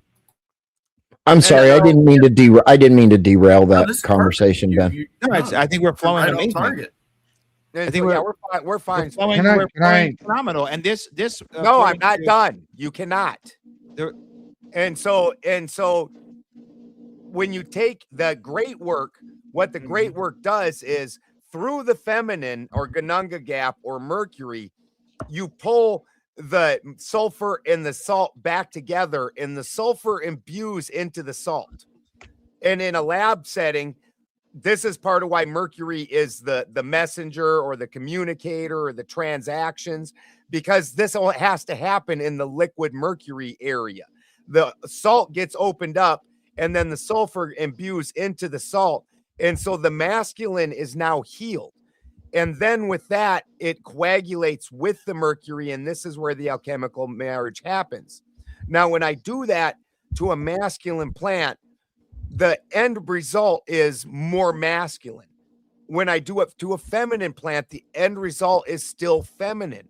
You did, just because you took these components and married them together in a perfection, and that you have a masculine and feminine aspect, that doesn't mean you aren't masculine or feminine, or ascending means that you have become a hermaphroditic being or genderless. And all these ideas are being pushed falsely into the current zeitgeist and into the political spheres. This is part of why we have transgenderism and things like that so heavily. Yeah, and to add to that, when you understand these things, and don't keep thinking masculine, feminine as in men and women. We're talking about like the phallus and the vesica and the Pisces, right? We're talking about the opposites, the principle of polarities, the triangulation of existence, and to take things from the ether and to take two polar opposites, magnets, for example, to bring them together. You can feel that force. As you bring two magnets together, you can start feeling the force. In the center of that force is where things can be created. So, for example, what he was just talking about, if you go all the way back to the Egyptians, all the way back, it looks like they're wearing gold, but they're not. The gold was dipped. They were using brass, which brass is a metal that's used when you combine copper and tin. Masculine and feminine metals combined to make a singular one. Then that was dipped in gold. Then they were utilizing that. Brass is a perfect example of the alchemical principles combined into the metals for real life usage. And then I'm sure, and I'm sure Balderson will go deeper on that, but you can see the connectivity, how much more available it is for balance, etc. No, okay. Now you see, I see the connection there, the film versus the mask, whatever. So you've got these supposed opposites, which there are real opposites, or not necessarily opposites. They're just two ends of the same spectrum. Now within that, from what I can tell, the way that you're describing it, it still requires an external force, or no? Because if you're connecting, then you actually have to connect the magnets or the two, and then you work that together, and then you yourself go in and continue the cultivation of it. Yes. And like as an Odinist, Odin went through that process. And Odin was copying the All-Father, which we can't understand the All-Father because we're part of the All-Father. We can't, which would be God, which would be the highest God, and we would call God. And that's the force we're asking about. And even Odin was part of that original All in All-Father. He's still derivative. So Odin's the closest thing that I can understand that went through that process in order to become a greater being, because Odin went through a process. And I follow that process. This is why I'm an Odinist, because I would never become Odin. I would never become God, but I can become more than what I am and become something greater through this same process. And so I follow him as like everything you do has an effect on the real world. Yes. But you can bring that to Christianity, because you can bring exactly what you just said, you can bring it to Christianity, and it works. Because when he says the All-Father, it's a complete unseen, unmanifest potentiality of existence and eternal source of eternal ... That's the All-Father, but that's also God the Father. That's the Father, right? Jesus would be the alchemical materialization of what if a person were to do the great work and to alchemically create themselves. This would be an anointed one. You would anoint yourself, right? So Jesus was the Christ, the Christos, right? Now you would think he was born that way. One could say he would become that way. It's not about, it doesn't make a difference with what I'm trying to say. Either way. The conduit would be the Holy Spirit. Yep. Right. And so there you have, and so the Greeks, for example, everyone talks about Greek gods and Zeus and Athena. No, dude, they never thought they actually existed. They were just symbolisms. So you can tell it in a personification that you can say, my God is a personal God. That's all they were doing, because those Greek gods were created by the Titans, who were personal, impersonal gods, but they were created by the primordials, and the primordials have no force, material. There is no materia. They are essences, of which all. But it all tracks back to the same idea, which is that there is only one all Father, Creator, the one that everything came from, that everything materialized, or even if it's immaterial, came from. And according to them, the reason why the all is both the immaterial and the immaterial. Yes. So that was the all, and then the immaterial becomes the all mother, which, while it's not part of the material, it's what actually gives life to the material. That's how you create. Exactly. That's how you create, because, for example, she's the spark. She's the magic, bro. She's the spark, that thing that you can't see or touch, but it's animating you. And we're not talking about life. It's life and death. This is why in most mythologies, the masculine side it's two different people, but the feminine side, she has two different names because she has two different jobs. She's the life giver and the life taker. This is why the Virgin Mary is the Virgin Mary. That's why she remained the Virgin Mary forever. Right? They're saying that this womb, unlimited potentiality in the womb of this mother named Mary, and in the womb of the God the Mother, eternally, the cosmos can be created within, right? And so the only problem is they've just taken this understanding only to a singular side. Everything became phalluses and masculine only.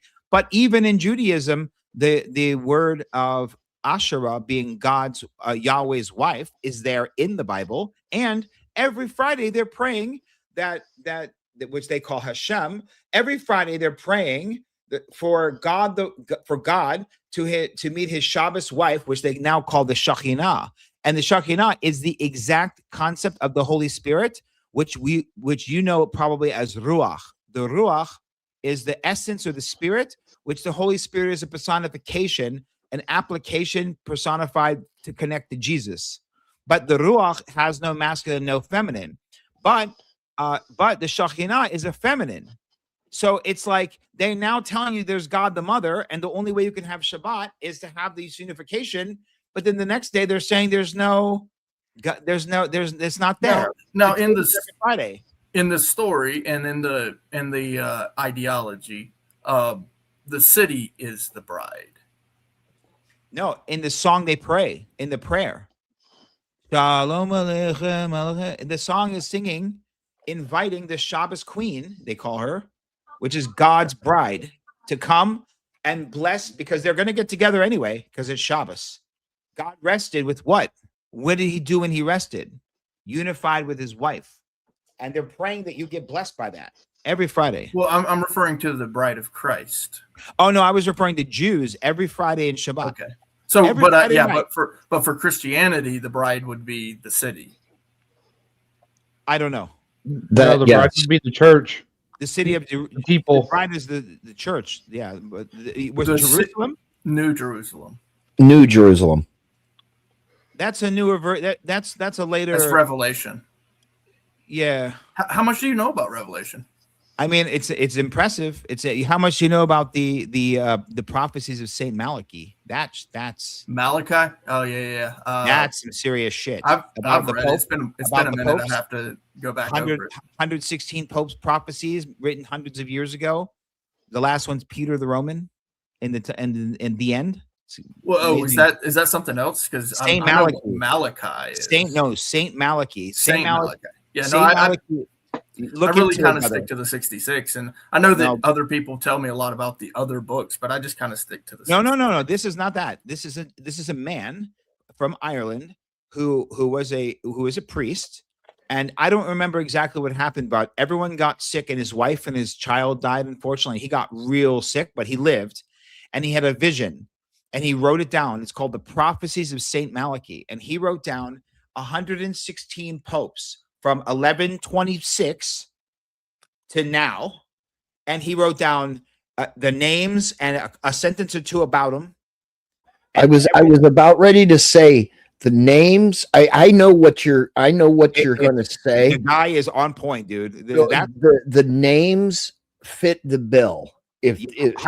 Without any other intelligible words, because 100%. This is not some Nostradamus bullshit. We have his no writing, and the man saw. Okay, Clay, he is dead spot the fuck on. The man saw, and the question always was, and I found out about this in like 4th grade, dude, and I was like just waiting, but the question was, did he write about the first pope while he was alive, or did he write about the next one? That's what no one knew.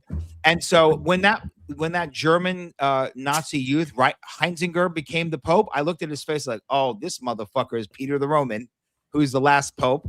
But he wasn't. But ironically, he was the first pope ever. This is going to get us back into the occult shit about this, and watch this segue. He was the second pope ever to resign, and he stepped out of the way. And then we had the first ever. Then we have the first ever Jesuit pope. Now, here's an interesting thing about the Jesuits. They were created by the Roman Catholic Church.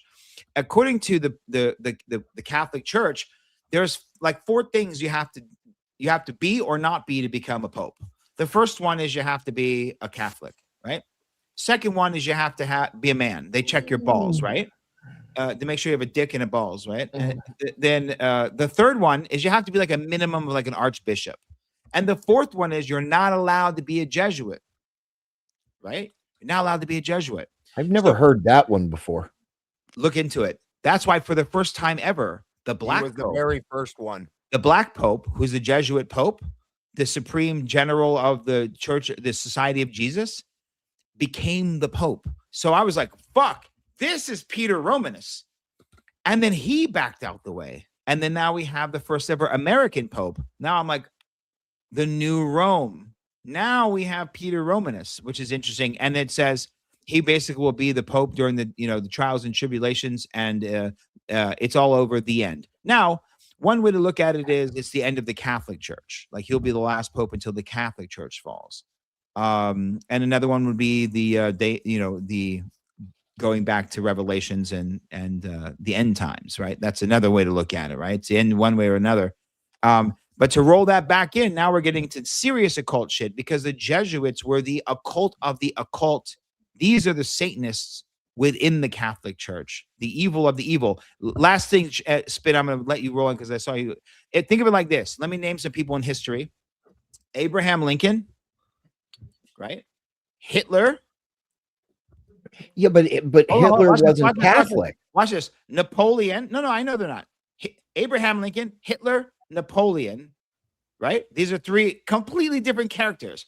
When all 3 of those people in those differentials of time period all agree that the Jesuits order is the most evil order on earth, you got to look into that. Well, there was a point, and Shaman, you probably will point out exactly what I'm alluding to. There was a point in the Catholic Church where a man of color could not even become a father. Yeah. If you know where and they could not become an archbishop. They couldn't, they could be like a cup holder. They had no, altar boy, basically. I remember there was a time until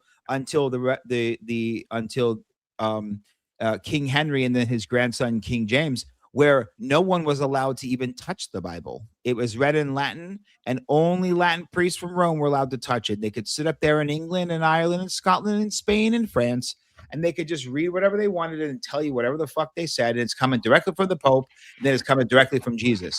And I'm trying to think what age or what year of the Catholic Church, without looking it up. I used to know it. Tell me. The year that the tides changed.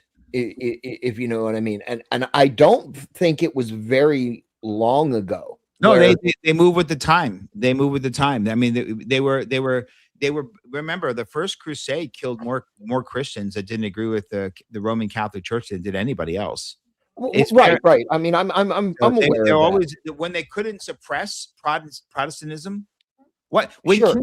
King Henry basically look, we got a couple history points in I history. apologize. No. If you're a Christian, you have a couple key points you have to decide.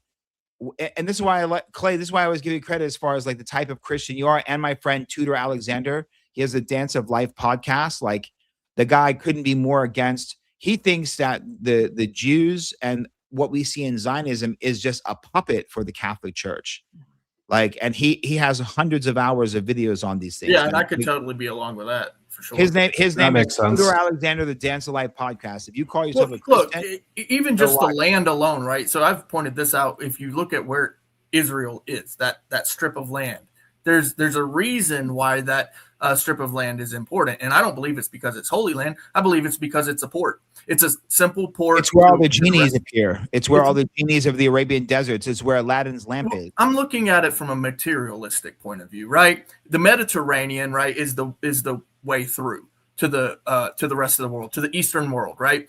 Sure. And if you really see where Italy, Rome, right, that is right there, right? So that port to the rest, the eastern part of the world, all the spices come through there, all the oil for nowadays, it's oil, right? So it's a port. That strip of land materially is a very, very important piece of land, but then also Italy and Rome. Those two pieces together, if you can connect those two dots, you've got an empire. You own the world.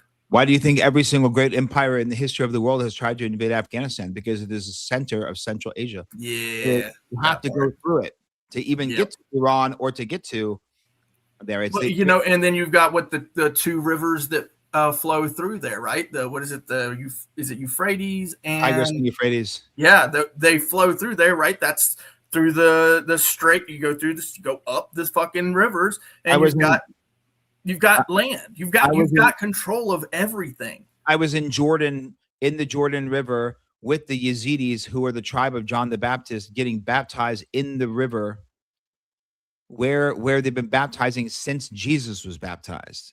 You want to go talk about like the fucking go sit around these people. You can feel it, man. It's just like, yeah, it's like they don't care about none of this shit. They're there. You know what I mean? They're like, we're here. There's nothing to talk about. We're here, and they'll tell you why they left Israel. Remember, you have to understand or remember Israel as the country they're referring to, like we are Israel again. We've always been our country. You have to remember Israel as a country, which was Samaria and Judea, Northern Kingdom and Southern Kingdom, was only united in one kingdom for less than 80 years, 2,500 years ago. Some say 72, some say 80, some say 76. The point is, there's not a single scholar on the earth that will tell you Israel was a kingdom for 100 years. There's zero evidence they even made it 100 years then or now. Why? The same shit they're doing now, they were doing then. They were corrupt. They were battling each other. They didn't hold true to the covenant. They didn't keep God's canon. If they're making it, look, you can believe, like, let's say I don't believe that Yahweh is the creator of the universe. Okay, that's fine. There's certainly significant proof to show that the Elohim are the forces in control of this fucking earth. Okay, there's certain, Balderson, would you agree? There's certainly proof that there are spirits, most likely in the form of Elohim, in control of this bitch that we're in right something now. Out there. There's something in control of this thing. I don't think that. See, I don't disagree with the Elohim. I don't disagree with I don't think that their God is the all.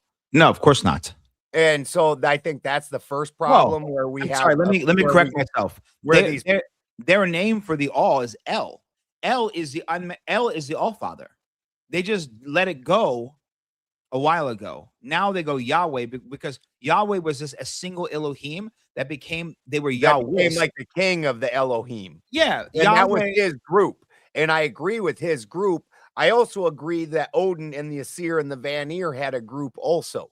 You can't convince me like scientifically, if I take bread and I go put it in a moist, dark area that's warm, mold is just going to pop up all over that bread. It's not going to go into one spot and then spread evenly across the entire thing. You can't convince me that life didn't appear in multiple different spots on this place as soon as it was ready for life to be had.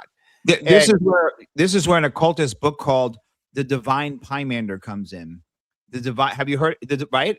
The Divine Pymander is something you should either listen to on YouTube or read.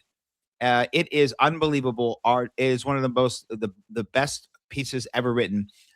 Apparently this girl wrote it, like a 19-year-old girl wrote it, and it explains the concept of the demiurge and the archons, of how perfect creation went into, there was a false creation from creating without the divine union, and it if you just track it from there according to like Hebrew, like the Simsum, which is the constriction, you'll see what we have now. Like the archons can't create new; they can only replicate, right? And look what ChatGPT, it can't come up with its own idea. It can only draw from that which has already been spoken, written, and created on the internet. That is a fucking archon. That by definition, the ChatGPT technology we're creating is an archon. It can only replicate, and that's the concept of the creator of the demiurge, or the false creator or lesser god, and his archons of this dimension, according to the Gnostics, which you can agree or disagree with them. It's fine. I also believe that Abraham's Elohim, El Shaddai, is not Yahweh. How do we know? History. The Ugaritic text written at the time of Moses being alive specifically name these different Elohim as coexisting. So how can Yahweh be Elohim, El Shaddai, if Yahweh is like Zeus and the gods, and El Shaddai is a Titan? Yahweh was a lesser Elohim given a people without a land, according to the Ugaritic text. Ugarit is Syria, which is in Canaan. It's all Semites. They're all Semites. And so through war, you have, so I don't believe that Moses was talking to the same deed energy that Yahweh was talking, that Abraham was talking to. And that's why, how would Moses even know? First of all, Moses was raised in Egypt. He didn't even know he was fucking Hebrew, right? He just felt something, killed a guard who was misusing and hurting a Hebrew person, ran away, found a couple people from Moab, went, met the father who's a priest of Midian, told him, drink this, go up to the mountain, saw the burning bush, and the burning bush told him, oh, by the way, I'm the God of Abraham. He doesn't know who the fuck Abraham is. He doesn't even speak Hebrew.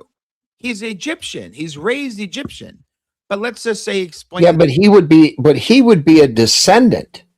That's perfectly fine. But you're now a spirit in a bush is telling you, actually, I'm the God of Abraham, your descendant. But by the way, when you go back and talk to all the Hebrew people, because there's no such thing as a Jew yet, the Hebrew people, and they become Israelites later, tell them my name is Yahweh. But by the way, they're going to disagree with you because they know me as El Shaddai. But I lied to Abraham. I told him my name was El Shaddai at the time, which means Almighty One. But you tell him I really was that one. But now my name is Yahweh. And you all call me Yahweh, and you only can worship me. Isn't that a little suspect?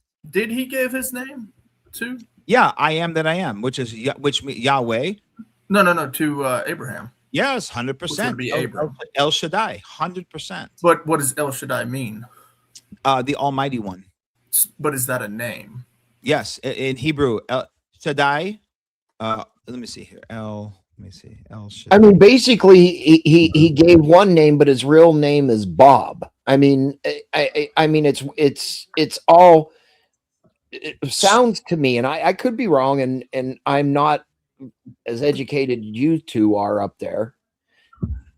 It seems it was a what I would consider a conspiracy,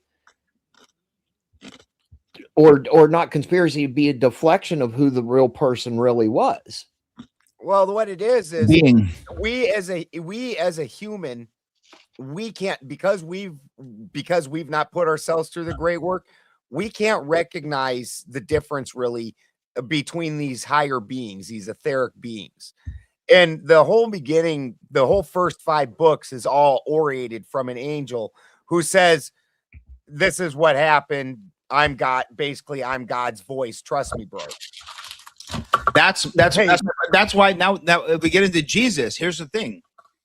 So I'm not so sure of this, right? So this is not like I don't know, right? And I'm not convinced fully.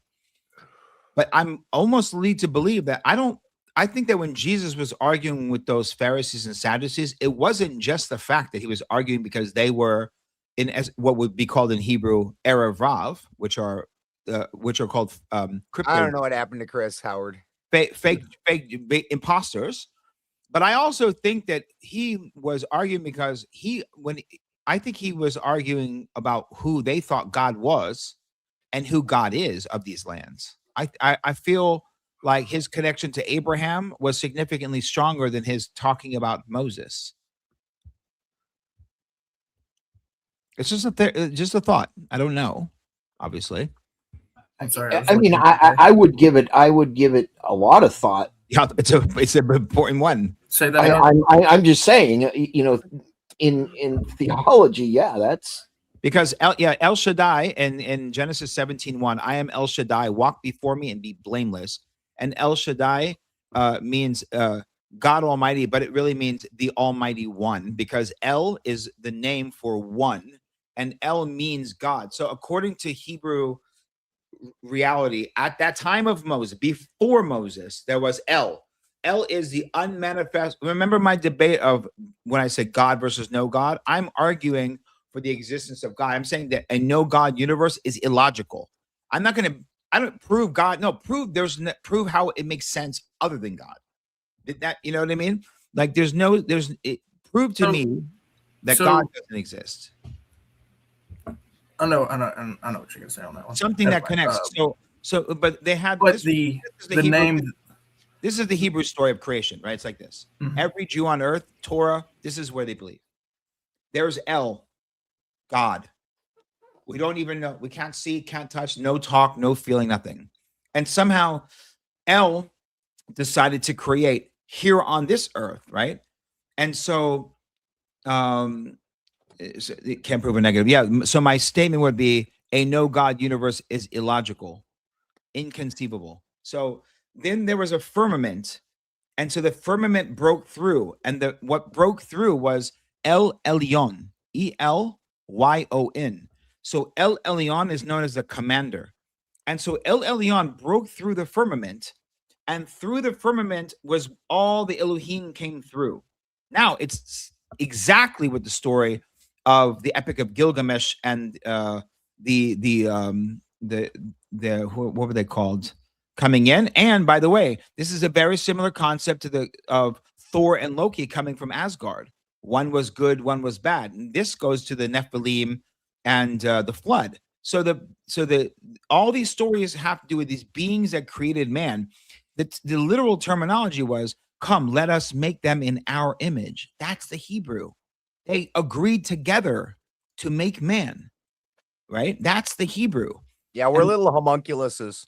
Every Jew will tell you they believe in other gods, but they have only one God, and that's Yahweh, because their covenant is with this singular Elohim, Elohim, which they credit of giving them out of Egypt.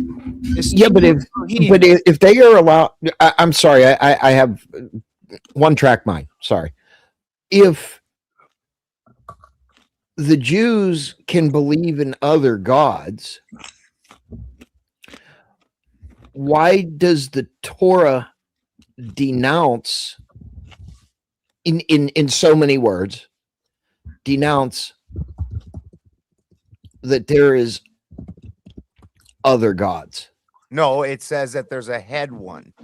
Yeah, I don't think the Bible explicitly denies the existence. I mean, I might be misinterpreting it, but how I remember it. Even the first commandment is, do not worship other gods before me. Yeah, that says nothing about what comes after. Exodus 20, verse 3. You will not put any other Elohim before me. Remember, we're talking Hebrew is Elohim. God's Elohim is the same word. Today they will say Elohim. Oh, we're talking about God. No.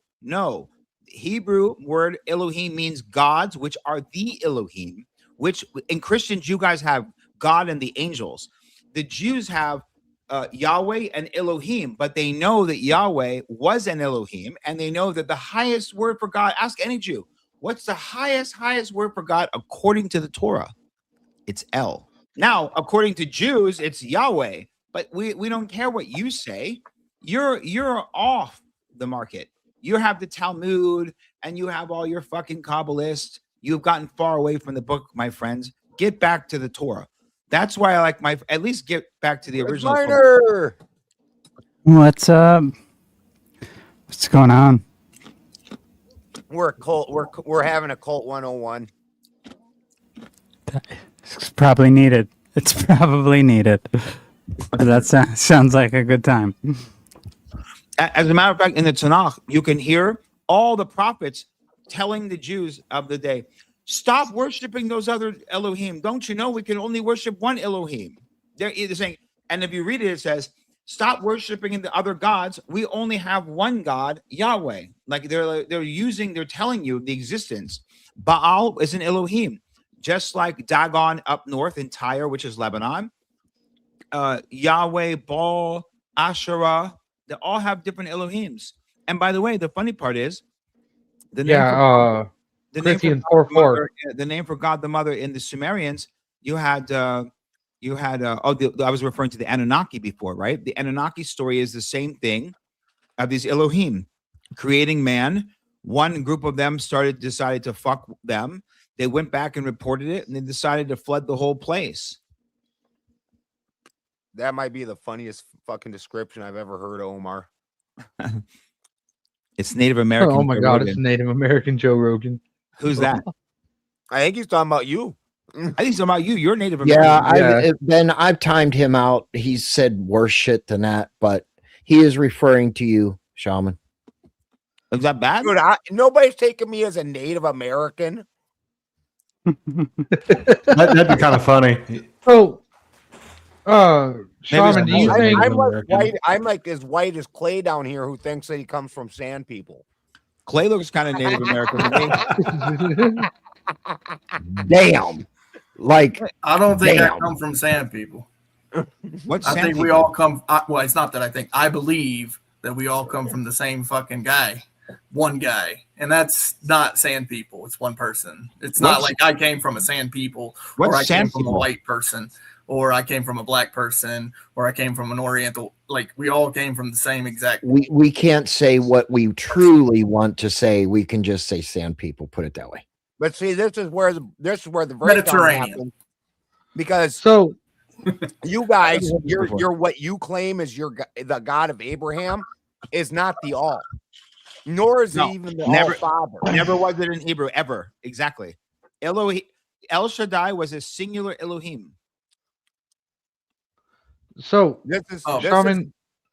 Yes, sir. I want to kind of go back to the burning bush thing because it kind of sounded like to me is like it wasn't actually God who infiltrated the bush. It was a deceiver agent that entered the bush. Is that kind of what you're getting at, or am I misunderstanding that? No. I was excuse me. I was saying like one perspective of what that was. So I could say that was Yahweh who was an Elohim, right? And that Jews refer to as their God, and who you guys would refer to as God the Father, right? During that lineage of worship through that, right? Or I could say the other perspective of that, remember we're talking about Hegelian dialectic, the other perspective of it is, in fact, it is a different Elohim that told him that he was the other Elohim to go tell all those people there, because we are what they're searching for. See, all angels and demons, whether we call it angels of light, angels of dark, fallen angels in Enoch are still angels, right? Lucifer is an angel, according to, right? So they're all right. For some reason, everything is trying to get into us, right? And ultimately, that's because we have free will, right? They say the angels have free will. So you have to remember, especially dark things, evil, is trying to get a body. If you've ever seen someone that's possessed, they'll look like this. They'll be like this. Yeah. They can't fucking believe they're in a body again, because who knows how long they've been moving around these fucking parts without. Yeah, being, they wouldn't know how to exist again. They don't know how to operate the body. That's why can't I just believe it. call them etheric beings. Because can't Like how we do when You we're don't know what babies and they are. we're all figuring shit out. But they remember because they have transcended memory, so they don't have necessarily distinct memory, but they are the vibration in the ether, and they have a program. So digitally would be a program, but spiritually would be like a vibration, which we would call negative and we would call positive, right? Right. And for some reason, there's more negative spirits in this dimension we have now than there are positive ones. And because you don't ever hear about positive spirits jumping into people's bodies right now and healing the fucking world, do we? No. That would be amazing. But all we hear about is the negative ones, right? Can I dive into something a little bit funny? Do you think these spirits can possess inanimate objects like a tractor? No. I've seen an evil tree. So I don't know if they can get into necessarily like metal, but memory can get into it, and memory can hold a certain charge. Would you say it would be actually more accurate that the spirit possessed you, and they're just pulling all these levers in your subconscious to trigger like auditory and visual hallucinations, and then they kind of trick you into thinking, oh, the tree's possessed, so that way you don't actually look inward. And because if you're aware, you can fight back, right? Yeah. Toasty, the difference between like a tree or an object, more like a tree would technically be alive. That's been around a certain energy, it will carry just that specific resonance. Where you're in a possession, you're talking about a thinking being, where that thing can do and think different things. It's not just one energy of some sort that's been overlaid. Like this belt was used to beat kids for 200 years, and now it's just the beaten belt, and it's the beaten belt. And it feels horrible. The jumping bean. Yeah, but remember, Toasty, don't forget, I am fully possessed, and you are fully possessed. Yes, 100%, and so are you, and we are all fully possessed because our soul is in full possession of this body. Your soul is in possession of your body. Your soul is in possession of your body, Clay. Each of us have a soul that's possessed this body right now. Right. That's why it's my body and mine. But other spirits that exist want your body and this body and this. Right. That's what I'm getting at. That's right.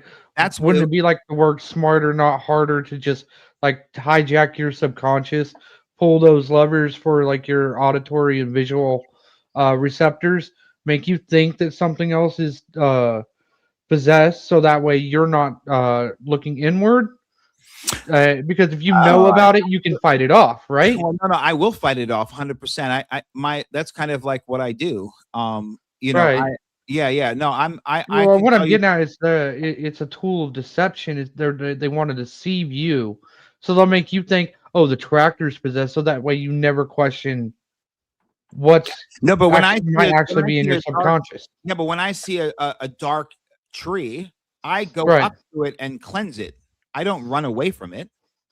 No.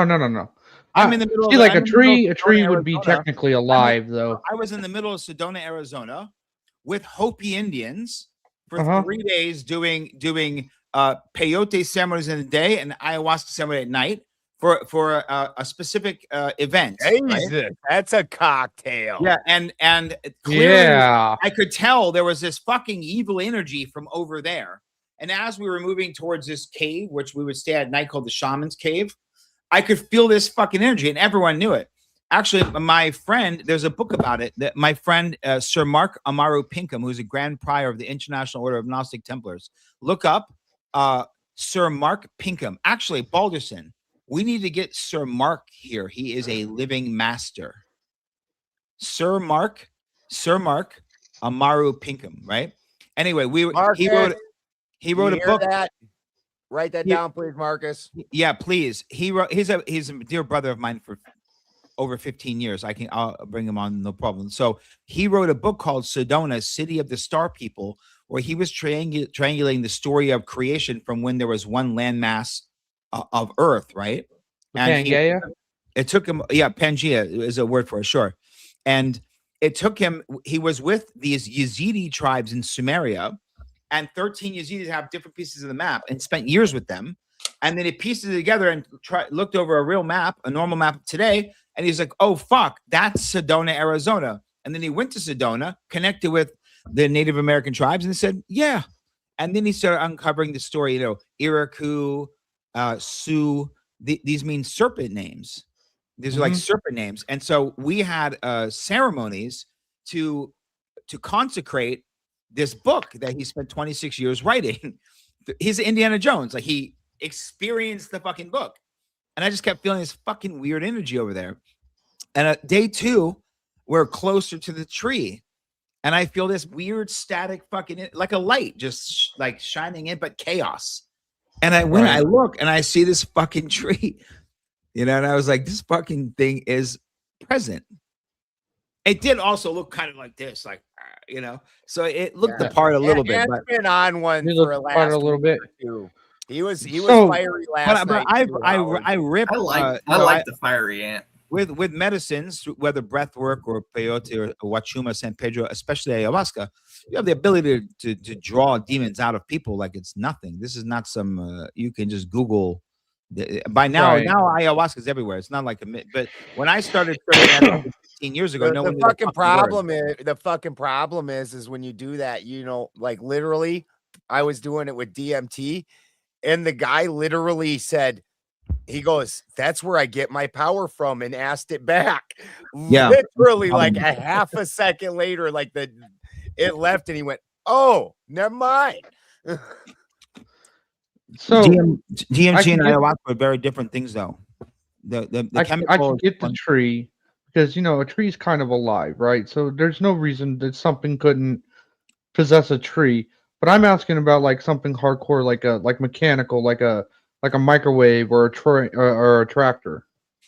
You mean like in the movie? You got to understand the levels of life in order to understand why something wouldn't possess a tree like that. Toasty, that you're talking about the vegetable kingdom. There's no essence in it, but I think it doesn't even have.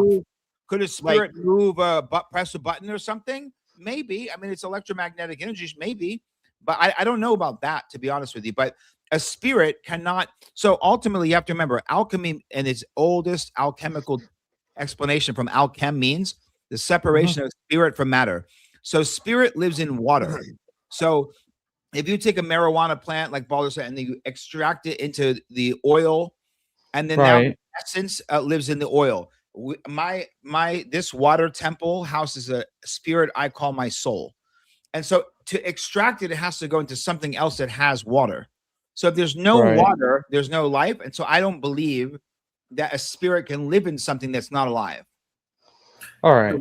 The word the reason I was asking is because I was kind of having my own little debate on that. And my position was basically, well, if it's demonic possession taking over a tractor, because this individual thinks that it's a demonic possession of a tractor. I'm like, that doesn't exactly make sense, because if I was a demon, I would basically go about it the Freddy Krueger route, right? I just invade your subconscious and just pull those levers, make you think that thing is possessed. That way I don't have to make sure that you're aware of me. Now I understand. You're not aware of me. The idea something has to at least be in the animal kingdom to be possessed.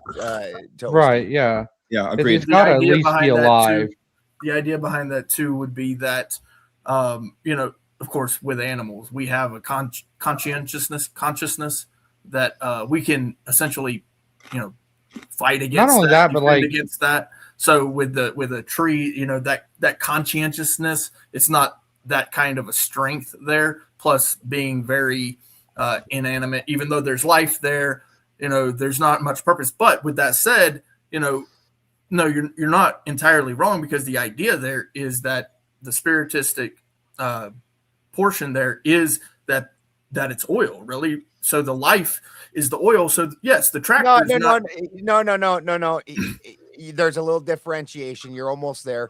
The life is inside the oil. The sulfur is not the mercury. The sulfur's riding inside the mercury. Right. So then you've got the oil that's in the tractor, like Stephen King's Trucks. I think that's even Maximum better. overdrive. Yeah, or maximum overdrive. Yeah, that Yeah, idea. I don't. Can it take over the truck Yeah, itself? it's It's taking gotta over be the able to have a oil consciousness for and the something to water. overtake that consciousness. It's in the oil. It's in the water. Jesus, Fluid. Doesn't have- Jesus, But would a machine have the nexus to hold the consciousness? It doesn't Because- have it doesn't have It's the not. ability to hold a consciousness. That's why it doesn't have Right, one. 'cause- it's not. But They're what a overtaking what- a consciousness, so it Yeah. has to be animal kingdom at the very lowest. it has to be alive. What a jinn or a genie, a spirit, whatever you want to right, call because it. the common Demon is sense just thought adding would personification onto a jinn, which is a genie.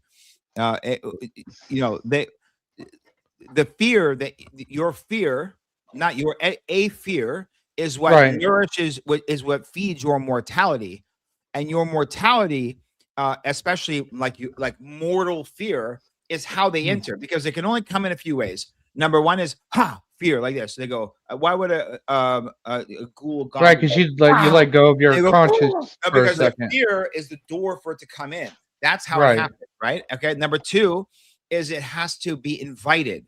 That's why you have sex magic with a K, Aleister Crowley rituals. That's why you have these rituals. That's why you make things. That's why The vampire methods. you torture someone before because just the same way Then that they submit. if you leave meat out, eventually out of nowhere, out of thin air, parasites just fucking create. Because parasites are also essences of spirits, and fear inside of of this fucking temple is creating a food that spirits aren't coming from somewhere. They can just fucking appear out of nowhere. Okay, they can just materialize, not really materialize in the form of materia, but they can. You're not like saying like they do they're not. some of them They can. can. And there's actually, and in my example for this is called it's called a thermophile.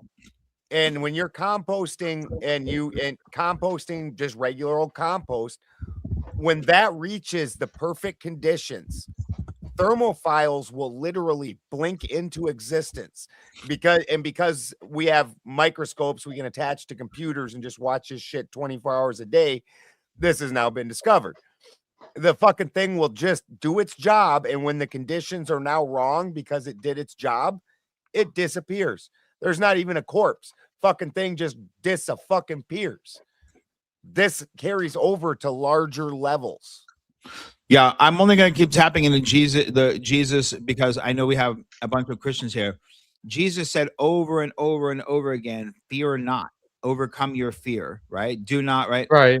And the entire story of him going to the underworld and he went to Hades, right? Which is ironic because that's a Greek Right, hell. to go get all the great philosophers and stuff like that out of hell. But he wasn't afraid.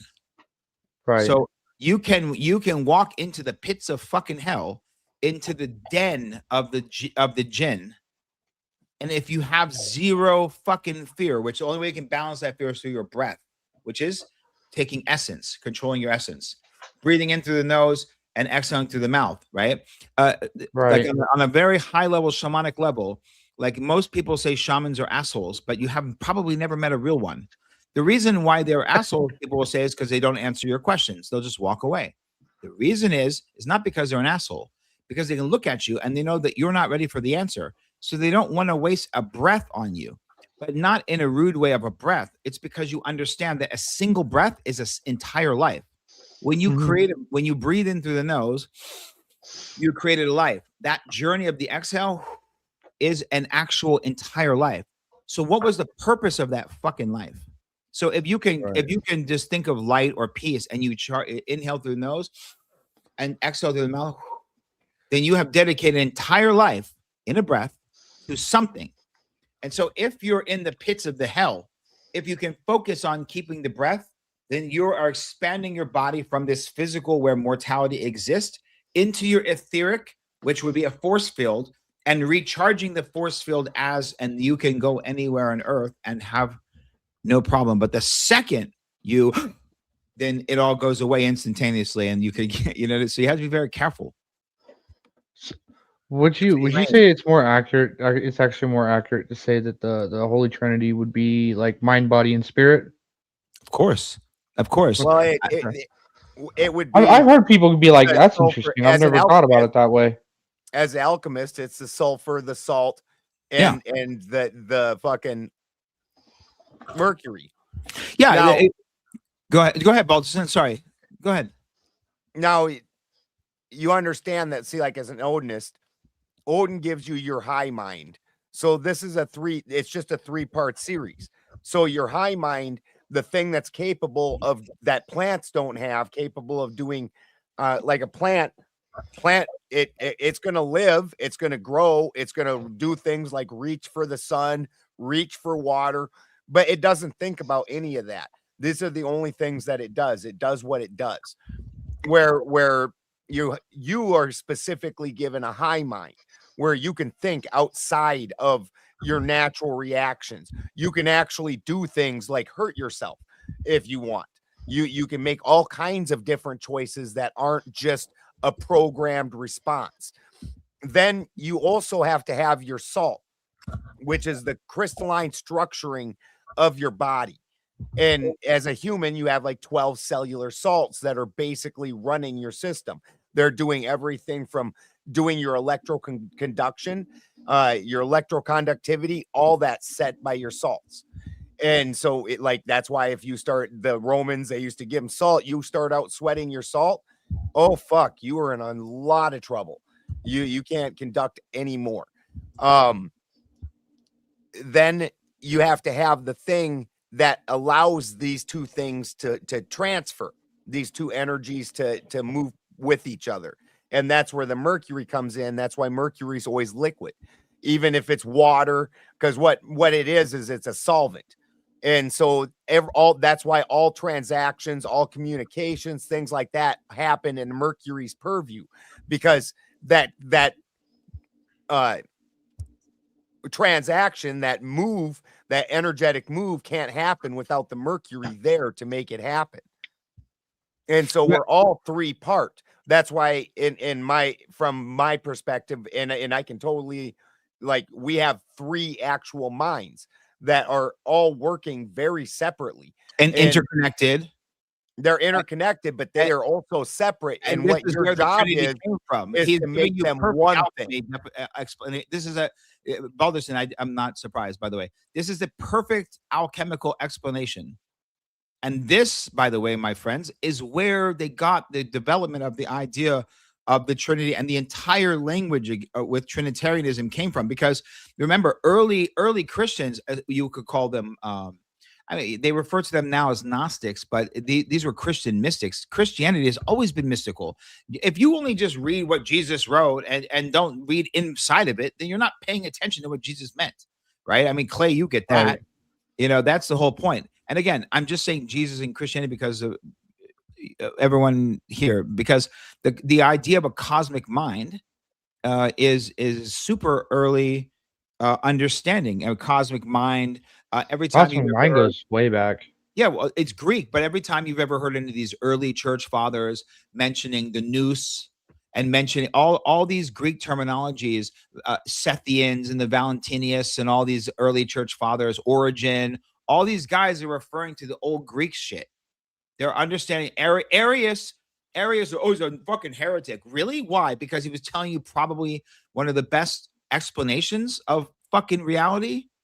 And where Jesus fit into that reality as a Christian, you know, I mean, Clement of Alexandria, all these guys, man, all these guys, most of them were referring to God the Father as something very separate and the source of eternal life, and where all eternal life came from, and where Jesus came from and returns to. But here's the thing: so do I, and so do we all, if you believe in the soul. This is why he says he's the light of the Father and he's the salt of David. It's always two things. And the ego, what the ego is doing is as an alchemist, the great work understanding is for these opposing forces to stay together. We needed this carbon body because the sulfur naturally wants to rise, and the salt wants to sink. The sulfur vaporizes and leaves, the salt drops down and goes back into the earth. You're a combination of the crystals from the earth and this etheric energy, and these two opposing forces are just being trapped inside of you. But the thing is they're only oppositional because you haven't fixed it. Like two things that look like they're opposing, when you go like that, they're actually going the same, but you've got to make that happen. You've got to actually force those two things back together. And it's only through the loving mother, the feminine, that transaction can happen, is where the male can heal itself and become one, where the high sulfur and the low salt become one thing again. And this is the actual great work. When you're doing that, you give the carbon, the water, and the cellular material back to the earth. That's your ashes. And then your water's what the earth part is instead of the oil. And fucking the carbon, which is what's binding these whole opposing forces. That's your ego. Your ego is the thing making this whole test possible for you to eventually, hopefully, figure out how to become something greater. Yeah, another word is the pleroma, which was Valentinus. I said Valentinia or something like this. I'm not very familiar with everyone, but Valentinus referred to the cosmic mind as when he said we're three minds. When Balderson was talking about this, is a very early understanding, and again, it all came from the Greeks, and they learned it all from the Egyptians. It's like, what's the problem? Why is there a problem with these Orthodox bros? Like, oh, it didn't come from this. What do you mean, dude? You're telling me they stole so much from the freaking Greek philosophy. Fine. It doesn't even take away from your thing. Like, you're telling me that this one group that happens to be Orthodox Christianity has no influence from the Greeks, but the rest of the whole fucking world does. You're basically suggesting like it's all the same story, just different characters. And there's nothing wrong with that. Listen, I don't think it's all the same story, but I think it kind of is, because the world works the way it works. So even over here, even though the characters are different, even though the story's not exactly the same, it's basically the same, because the world's only got certain guidelines and certain ways that you have to do things. This is why alchemy takes out the religion out of it and is just trying to look at the actual base of what's happening. And if you don't understand that you have three minds, you've not been in extreme conditions. Like, the best example I have is, like, when I was in prison, there's guys that go on what's called a food strike. You can do a food strike. I've seen dudes go 6 weeks without eating. It's no problem. Like, all these stories where people are trapped on a mountain for 3 days and they're eating each other, that's nonsense. But a water strike, I've seen guys go on water strikes and they can't. I've never seen a guy make it past 5 days. And what's fucked up is when you're in the hole in prison, in the shoe, the fucking only thing in there is 2 metal slats that are bunks, and then a stainless steel toilet with a sink on the back. And the sink drains into the toilet. These guys, when they break, their high mind, for all it's worth, wants to stay on this strike. Their ego wants to stay on that strike. But when their fucking low mind says, I'm done with not drinking, motherfucker, I don't give a shit. Every dude I've seen do that sticks their face right in the fucking toilet and starts slurping up toilet water. And most of them will puke after the fact, but they will start slurping that motherfucking toilet water like it's fucking candy, because their lower mind is like, don't care how you feel about this no more, bro. We drinking surrender water. Yeah. And the fucked up part is when they do that, there's literally a button that's closer than that toilet that they could have pushed and had nice clean water go into their mouth.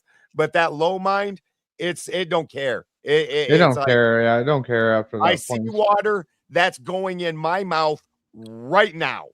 And those guys are always like, I don't know why I did that. And you're like, yeah, because you're the animal mind had a disconnect. That animal mind, animal mind don't give a shit.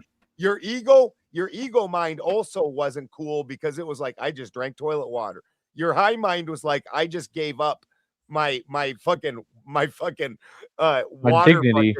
my water fucking restrictions. And this is how if you take toilet that water. and if you take that exact case study of a single person under duress and look at the entire world, that's the difference between the animal of man and mankind and the human and humanity. Humanity Right. and mankind are two very fucking different things, you know. And also to tap into what Balderson was saying, into what we started off with, you know, if you talk about like the great work, the concept is to take a base metal to transform it into gold, and it's talking about me. It's saying to turn this base metal of me into pure gold, which is when a star implodes or explodes, gold is the least metal that's created. That's why it's considered precious, right?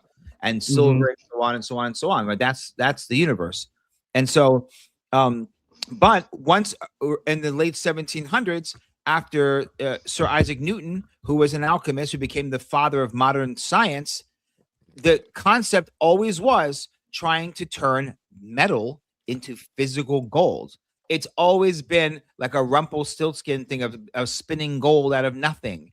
And our whole world has left the spiritual concept of alchemy, and we turned everything into a materialistic, eat the organs. We're just organ harvesting, like we've gone into this fucking disastrous path because we've gotten away from the essence.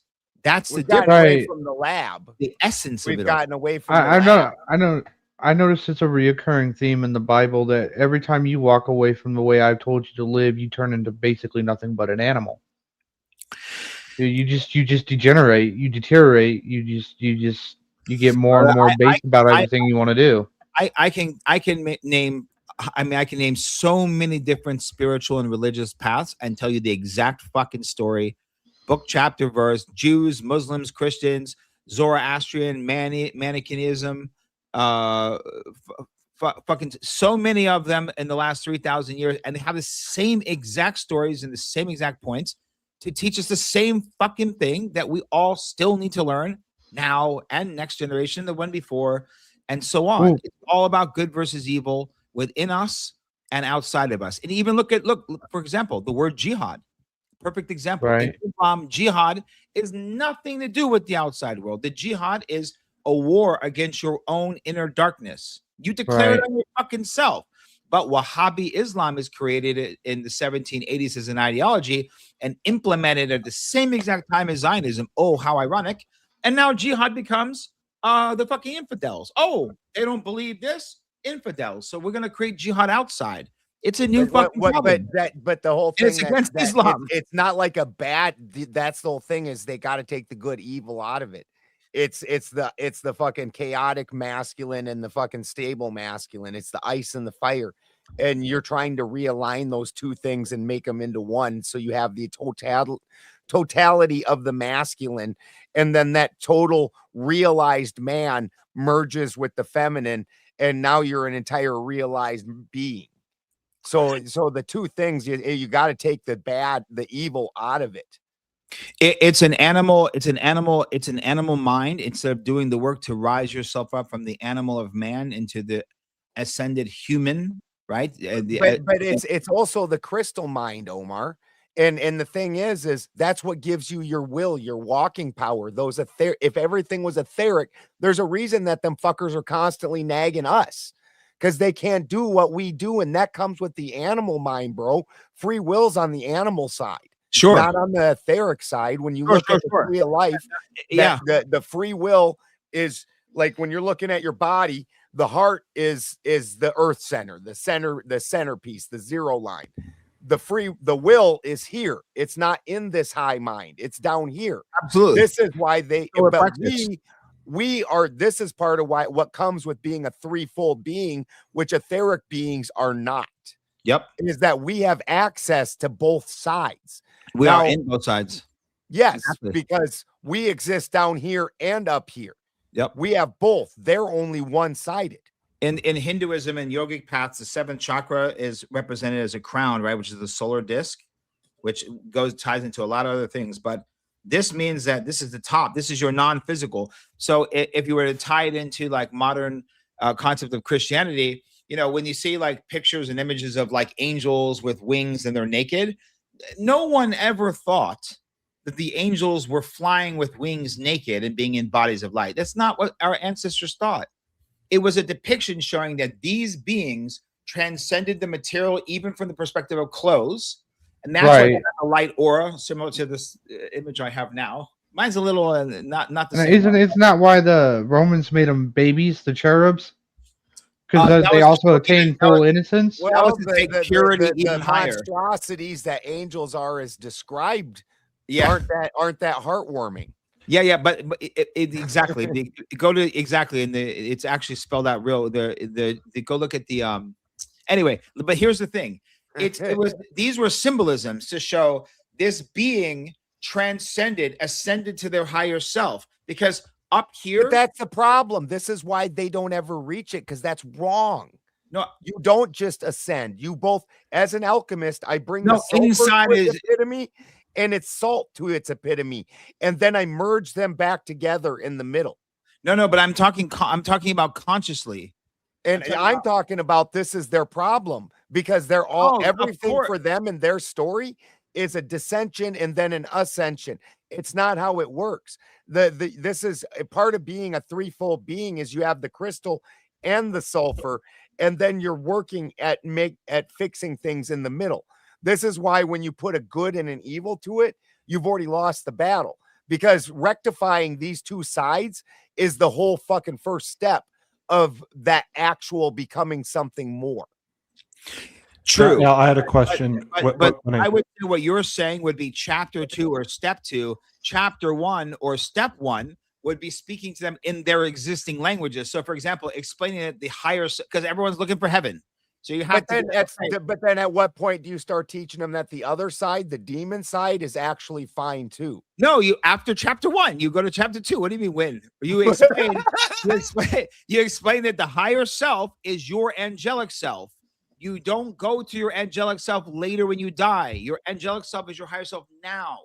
You know, their higher self that they say Basically is your angelic self. And then you turn the page now, and then you go to chapter 2 of how to do it. Balderson? So like basically, to put it in the maybe some better layman terms, is you live your life now doing all these other things, so that way when you die or whatever, and you go up to heaven, you're going to understand why you don't want to do those bad things in heaven, which creates the perfect heaven. Correct? No, you find heaven in yourself now. That's what I'm trying to say. That's what Balderson's is talking manual, like how to understand how to do it now. I'm using like the symbol for the caduceus to symbolize the ascension according to this physical temple and the Abrahamic idea of ascending, right? We would say heaven is up, but the world's spinning. So up could be down. Basically how to give you heaven without. I agree with Jung that there is a overall zeitgeist or subconscious, and the more you feed truth into that, the more that starts becoming just a known fucking thing. The more you start moving that Overton window. This is where I disagree with the yogis that think that they're wasting a breath. I think I'm changing the public zeitgeist. Well, no, that's why, but brother, that's why you go into the jungle and you're trying to find yourself, and then you get the message that it's time to take your ass back to the urban jungle where you're needed. I don't respect the monk that stays in the monk's lair with all monks. I respect the monk that leaves the peace and brings it to the fucking cities of Manhattan. And that's what I'm talking about. That was the debate world. That's been the debate world for me. Trying to learn how to take. That's why I'm ready to talk at any time. At any time, so to speak. That's the whole point. That's why I'm trying not to get into the geopolitics of things and trying to get more into the theology stuff, try to lead people into a certain direction. And that's why these conversations are important. We don't have restrictions. But if we were talking with 4 Muslims here, then I would have to refer to Islam. Or if we're talking to 4 Jews, then I have to tap into Jews. Or we're tapping into, whoever. That's why I dropped back to alchemy, because then I could. I understood more. I understood more when you stayed scientific than when you got into Christianity. Because when you got into Christianity, I don't agree with you on a lot of these terms. Like the idea that the soul is this thing outside of the body. That's not a Christian thing. That's not a Judeo. No. Your soul's in it's in your body, brother. What do you mean? That's no, why it's not. It's not. It says man became a living soul. If it's When inside of your body and it can go out. Yeah, I don't think shamans. No, I don't think shamans saying the right soul now. exists outside your body. No, my soul's He's in my saying body exists right now. in there. Yeah, so he's saying Yeah. it's in there and it can leave. Well, if you die, Well, when you die, yeah, no, it's no longer you're dead. no, see, that's you guys believe that eternal life is a gift only if you through your faith. I'm saying that by your very birth in this But that's what I'm materialization. saying because I don't believe that, right? So Yeah, but I'm essentially, not. You're going that's to not Christianity, but you're using something that's not in Christianity. No, And you're it's not in using Christianity. the Greek this is why understanding I of the do soul. alchemy. This No, is no, why it's Using I not the do in Greek alchemy. understanding of the we soul both to do. explain Christianity. No. We both know Hold on, that's hold on, not hold on. Christianity. That's why I disagree with Christianity. You believe that through your faith you'll be gifted eternal life. I know that you and I both have eternal life when we were here, before we came into this body, and when we leave, regardless. Now, that eternal life could be good or bad. That's where karma comes in our actions. But we already have eternal And life. that's my fine. biggest But argument like I with said, Christianity. when it comes to the occult, I was understanding more when you stuck to the sciences, because when you went to the Christianity stuff, if I'm like, no, See what I'm that's saying? not This anything is to do with why Christianity. this is why I bring the actual lab alchemy back to the discussion. Yeah. Because once I do that, it starts grounding these ideas, and Materialism. then I let exactly, you have to bring it back to materialism, and then understand through the Hermetic teachings, teach them as above, so below. That let's go back to it. The way things work in the seen also work in the unseen. Just because it's at this lower level, a simple lock works the same as a more complex lock. It's still doing the same actions. And you take that in that under lower understandings. This is why I love using spagyrics, because it's easy to understand. And thank Odin, in the marijuana world, people give a shit about their drugs, so they will listen to you bang on about Yes, they the do. different levels of cannabis and shit That like part. that. You know, it's hilarious. And then they're like, oh my God, because you can understand that there's three, each of those, as an alchemist in deeper occult, it's, yeah, you're three-minded, but here's where as above comes below. As above, so below. Each of those breaks down into three levels. And so, like with cannabis, you have three levels of oil. So you're going to have your terpenes is your most volatile, your CBD, and then your THC is your most stable. And then you're going to go to your ego, and your ego is what I call the salt, or the carbon, the water, and the cellular material. You get rid of those three things. Then you go down to your salt level, and you'll notice there's always three levels of salt then, and each of those three levels breaks up into four. This is where the sacred 12 comes from, is because and what those, each of those four is actually a different aspect of the one. So that three, it turns into four aspects of the three, which is the one level. And you have three of this setup, as above, so below. I'll go grab my book of which the salts are and better explain that breakdown on the four aspects being the one thing in just a second. And then when you go to the oil level, this is why you have THCA, THCB, blah, blah, blah, because you have each one is slightly different, but it's all the same thing. Listen, where do you guys want to go? Secret societies, alchemy? I actually Before you do that, I had a something. question, Shaman. With Yeah, the go ahead. free will and everything, are there rules to the free will? Like, Balderson was saying, like, forces of good and evil. Once you go beyond that, you kind of lose it all. But I've always kind of felt like forces of evil, let's just call it that for simplicity's sake. But I feel like they're pigeonholed in a way. Like, they can't affect man directly. Well, they're but trapped. they can do indirect type of The things. story of Job, right? I mean, it can't penetrate you, but it can fucking break down everything around you, and then Well, the lower level, the actual lower level, what you guys would call demons, they don't have the higher mind. So they're angels. Here's your center point, your heart zone, your 0 point. Angels have access up here. Demons have access down here. So demons can actually do things like move an object, or what you would look at is like the spirit of deterioration. I'll use the example like of a But cigarette. They don't think. So when you're looking at that side, it's what they call principalities and what's the other word, Omar? It's something in principalities. God, I know what you're saying too. So an easy way to explain how this works is like a pack authorities. Yeah. And so an easy way to explain the way these work is like with a pack of dogs. You'll see a pack of dogs, and when fight, kill overtakes those dogs, they will suddenly turn on one of their friends and start tearing at their friends. It's just a fucking frenzy. The dogs, 90% of the dogs in this didn't even have anything to do with whatever kicked it off. And they all of a sudden are all just in a fucking weird attack frenzy. And you can feel that fucking energy take over. Especially if you're somebody that like raises dogs. You can feel these and their principalities, their energies, and they will overtake you and fucking, but it doesn't have a higher mind. It only has an extremely limited range of what it's going to do. Limited will. It does. It doesn't have higher thought. It has the will.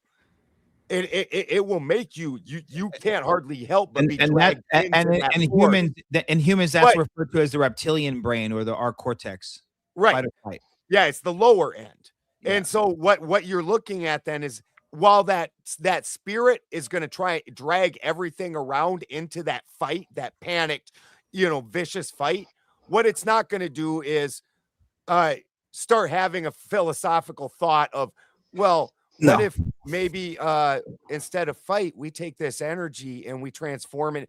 Oh, none of that happens. Think of the loss of control of conscientiousness. So the loss of the control of your conscientiousness. Let me backtrack, you guys. Right. I'm looking at it as like a creational type of standpoint where God is a creator. The other side isn't for creation; it's for destruction. So when it comes to free will, we can do whatever the fuck we personally want. But from that other side is that influence on us. And when I say that influence, I don't think that they have that direct type of influence, but that indirect type of influence where they can allow for that cigarette to be in your hand, for example. Like it's your option to smoke it, but that presence can be there for you, kind of a thing. I mean, we have a reptilian brain ourselves, right? Our first brain, our cortex is fight or flight, and that's the entire brain of the reptile. They aren't. It doesn't work on that way. And as far as the salts go, your 12 cell salts are caliphos, natrium sulf, calimure, calcium fluoride, magnesium phosphate, calisulf, natrium phos, calcium sulf, silicea, calcium phos, natrum mure, ferrum phos. And what you start noticing is some of the repetitive patterns of these words. Caliphos, calimure, calisulf. Like I said, these combinations, these are aspects of the same thing, and it has 4 different aspects to it. So it's one. There's 3 levels of one each, but each of those has 4 aspects. Yeah, and that's L, and then that's why all the angels, Mikael, Uriel, those are all additions with the L as the essence, and then the additional personifications. By the way, the word demon is daemon. I'm sure you've heard that's a Greek word, and it was never considered only negative. It was just considered a spirit, and half of the personifications of a daemon were internal, like when you have an intuition, when you have, which could be good or bad, when you have an insight, when you feel the future or think. So Socrates, Plato, Aristotle, they all spent time in the mystery schools in Alexandria, and Socrates, They say he would light candles on the left and the right side. He would lay down and he would communicate with his daemon, and he would run through these ideas, the story goes that in Greek, the Greeks would send their best and their brightest to these mystery schools of Egypt to learn the two sciences of alchemet, chemistry, the science of matter, and alchemy, the science of spirit.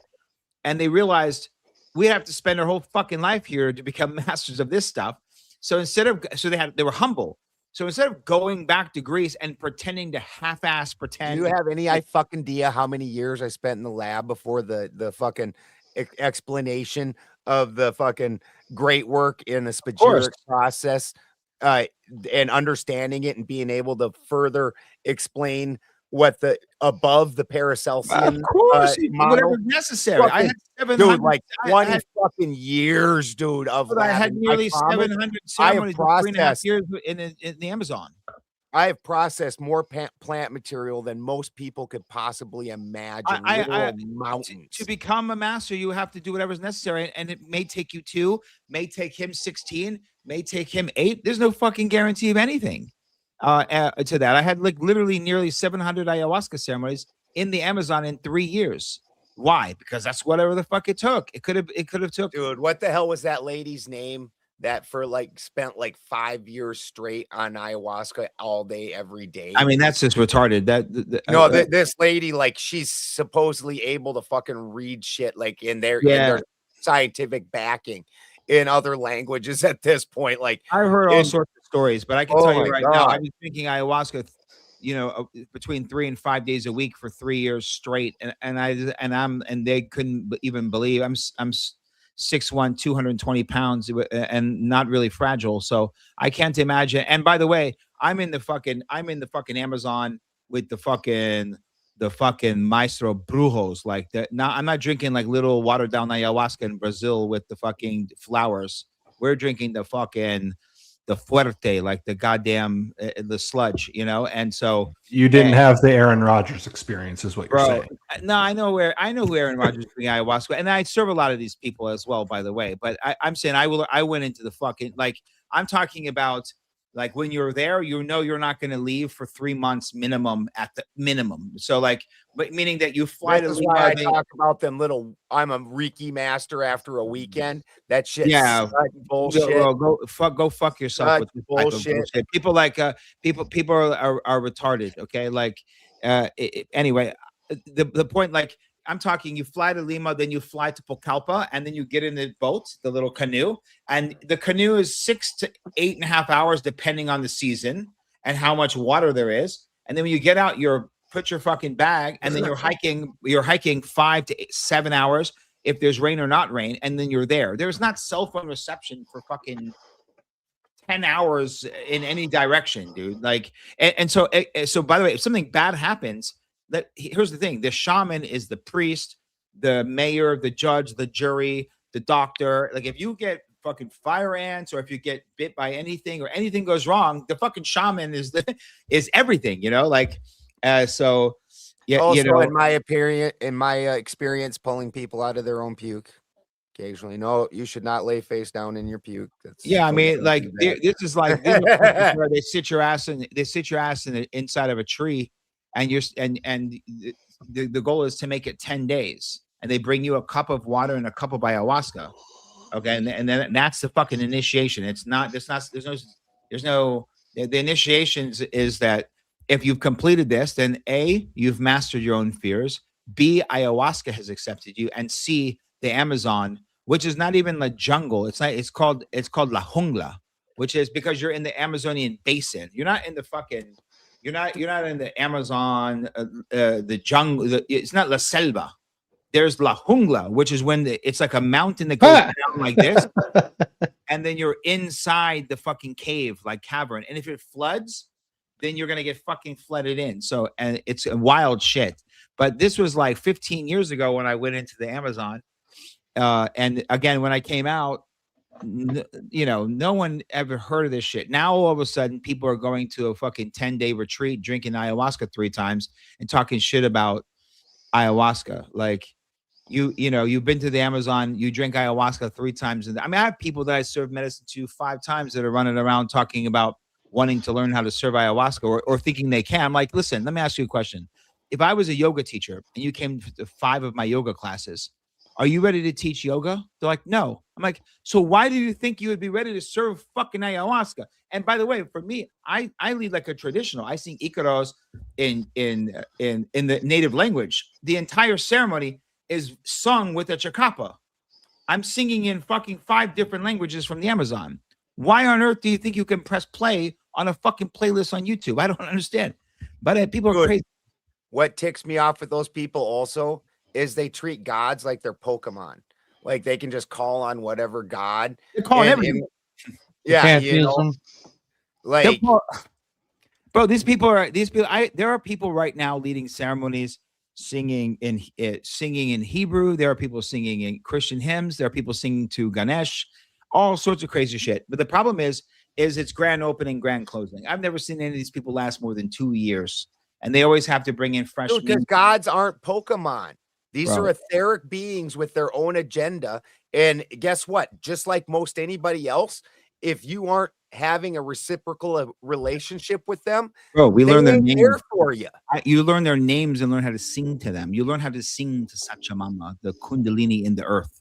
You learn to sing to Yakumama, the Kundalini in the water, like the one that Hercules fought. You learn to sing to Waira Mama, the reason why everything in the cosmos spins. So if you want to make more visions, you sing to Waira Mama. If you want to make everyone throw up, you sing to Sacha Mama. So you have to understand the alchemy of and then the masculine and the feminine side of each word. Like it's a pure alchemy, and it takes so much to learn. And I already knew everything I knew about alchemy and all this stuff before I went there.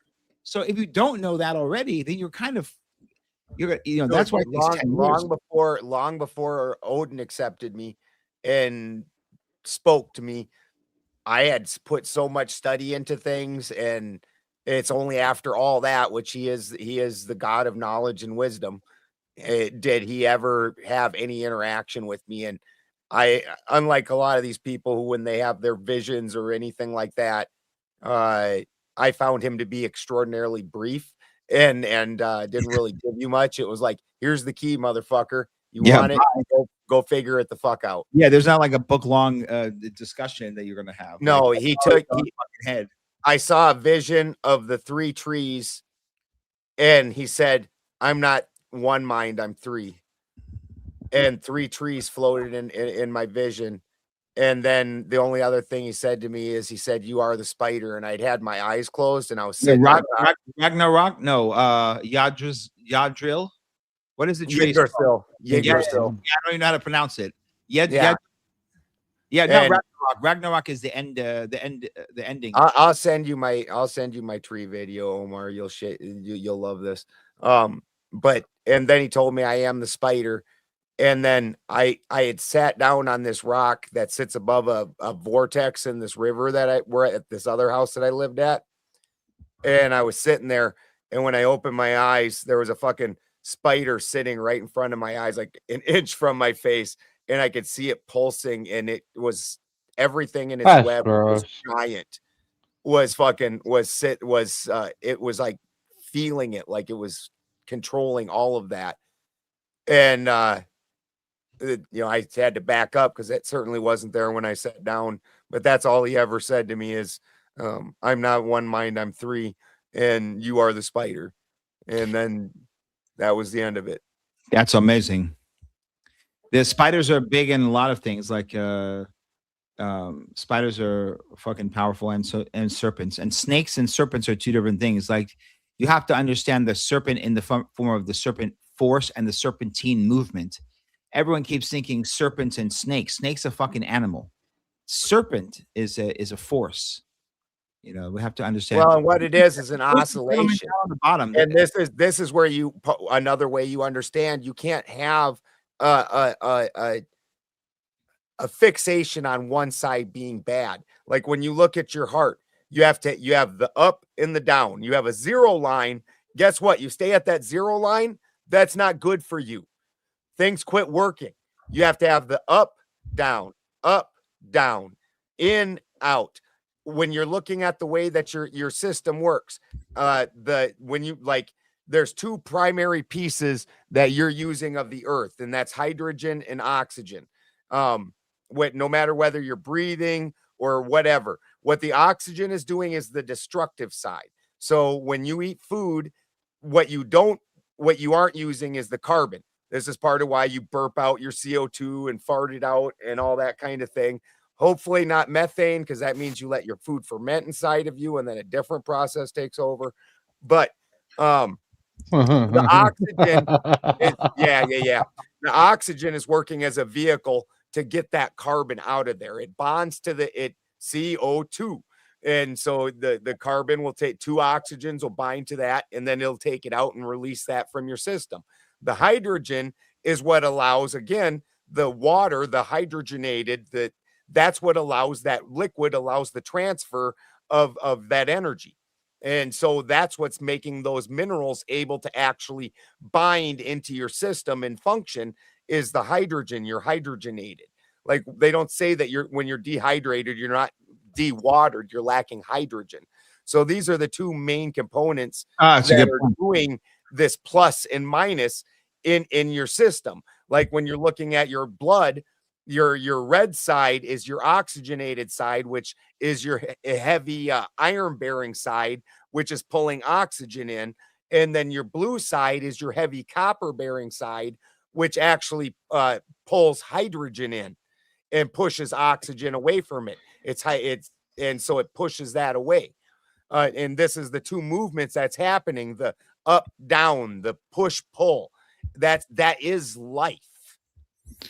And everything he just this is the perfect example of alchemy. I just kind of draw everything he just said right there is easily the entire 7 hermetic principles are all inside of what he just said. That's how you know is a perfect alchemical explanation of something, right?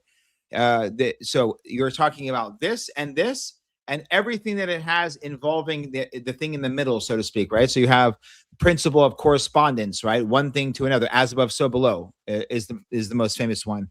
That's the principle of correspondence, or the law of correspondence. Vibration, that's why it's showing in its material form. Polarity is when he described two things, when he said good and evil. Okay, good and evil, we're always thinking good and evil. But if you were to move them side to side, you'd realize they're the exact same power on the line of polarity, right? And that's what he's saying. You have to shift your mind to understand that. Although I will say in this world, there is distinct good and distinct evil, but that's because of our underdeveloped mind. And, we are the reason. I think talking about morality would be something entirely different from what you guys are already talking about. No, like you're talking about let me just finish. spiritual existence. The cause and effect. Everything he mentioned was a cause and has an effect.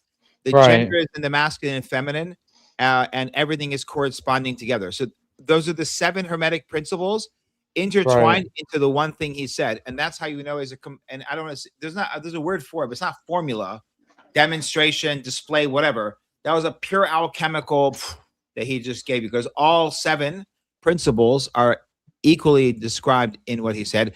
And mentalism, of course, all is in mind, right? Because to even perceive of the understanding of this, we are in essence the mind. That's, you could even All say, right, creating it. I kind of, if it's okay, I'd kind of like to kind of track back a little bit in the conversation.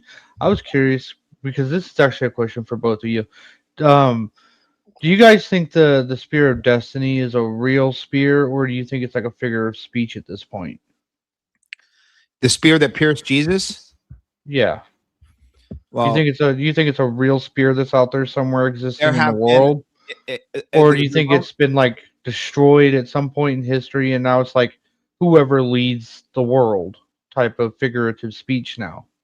So there, someone can pull it up, but in my understanding, there have been at least 4 spear of destinies that have been found and confirmed by variations of the Catholic Church in history. So there's been 4, and they've Okay. all. Then there's also the story where Hitler was the last to possess it. That Hitler and the Nazi regime, they acquired it because Hitler and the Nazis went after occult items. Oh They my had, God. they Are had you kidding me? giant crews that went all over the world to every kind of sacred place and looked for everything from the fucking Rosetta Stone to they took the fucking Right. They wanted amber. they thought if they had all the They artifacts of literally took legend. they literally took the amber room, like took apart this giant, insane megalithic thing of amber and fucking took that thing apart piece by piece and took it. Fucking you name it, they had it. And that's what they say is part of what carried on with the different Reichs. Each one of the Reichs had the Spear of Destiny, and supposedly Patton was the last person. He took it from Hitler when we went in at the very end.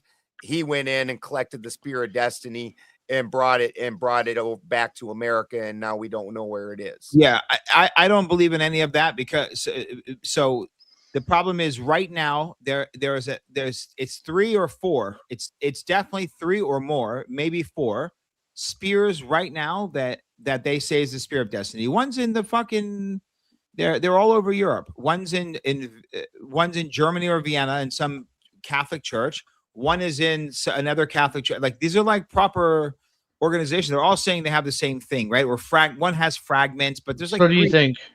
I don't so do you believe think in it. it's I don't believe it at bullshit? all. Look, here's the thing. This phone could be Right. my key to my freedom, or Right. it could be the chains to my slavery. Right. So a Spear of And Destiny, essentially. everything only has the power you give it. Now, if I took something and I wanted to ignite a population and say, look, we have Napoleon's hat. Because right now, Hitler was going in his time trying to find the Spear of Destiny and all these other artifacts, right? But then now Right. we're trying to find Hitler artifacts, right? Relics. Why? Because you can hold something up and say, look, the fleur de lis, the fight. We have the fleur de lis. It's just all So you think it's more of a metaphorical thing, right? We impress upon uh, could there have been a spear that a metaphorical speech onto an object, and then we say, "Hey, look, this is the actual Spear of Destiny," but it's I not think really the Omar's Spear of saying it's Destiny. a scam. No, I'm saying that no one has the real spear because the Catholic Church would be hunting for this forever, and they have 3 or 4 right now, is what I'm trying to say. So, like I think we put too much energy into the relics, into the material. That's what I'm getting at. Like, do you think we like imbue? Yeah. I don't think if you believe that Jesus was the Messiah or anything like this, it doesn't matter if there's a cloth or no cloth. It doesn't make a difference. It shouldn't change your faith. If you're looking for personally proof or signs, it's going to be a problem. And your for faith is if you're looking for proof of signs, then you don't have the faith that you want, and that's why you're you. looking. Exactly. And you need to look in. I personally think that there's different eras and different things have prevalence in different eras, and we're in a very dense era currently where we don't have access to some of these things like the gods, and because we're just at a very dense vibration right now, and that it just goes through natural cycles. Everything in this world works off an oscillation. Everything. Every living thing here works off of an oscillation, and we've oscillated down to the dense side, and I think we're coming back up out of that, and we're almost there. And then I think the times of gods and monsters is going to come again, and that some of these mystical items they're going to either reappear or else they're going to be replaced by new similar mystical items. And I think there's going to be wars that include things that just like the Bible or the Poetic Edda or every other one, that why is it that none of these what we would consider magical or mythical type events happen in front of our faces anymore, because we're not in that time period, but it's coming again. Do you guys think we're in the age of man is without excuse, or closer to end days, Ragnarok, or Revelations? Ragnarok that's a wicked long explanation. You've got to have a pretty good understanding. And from my perspective, we got to switch this over to electrical type shit. And so the way the world works and all of this, the positive, I'm going to call a fucking cathode.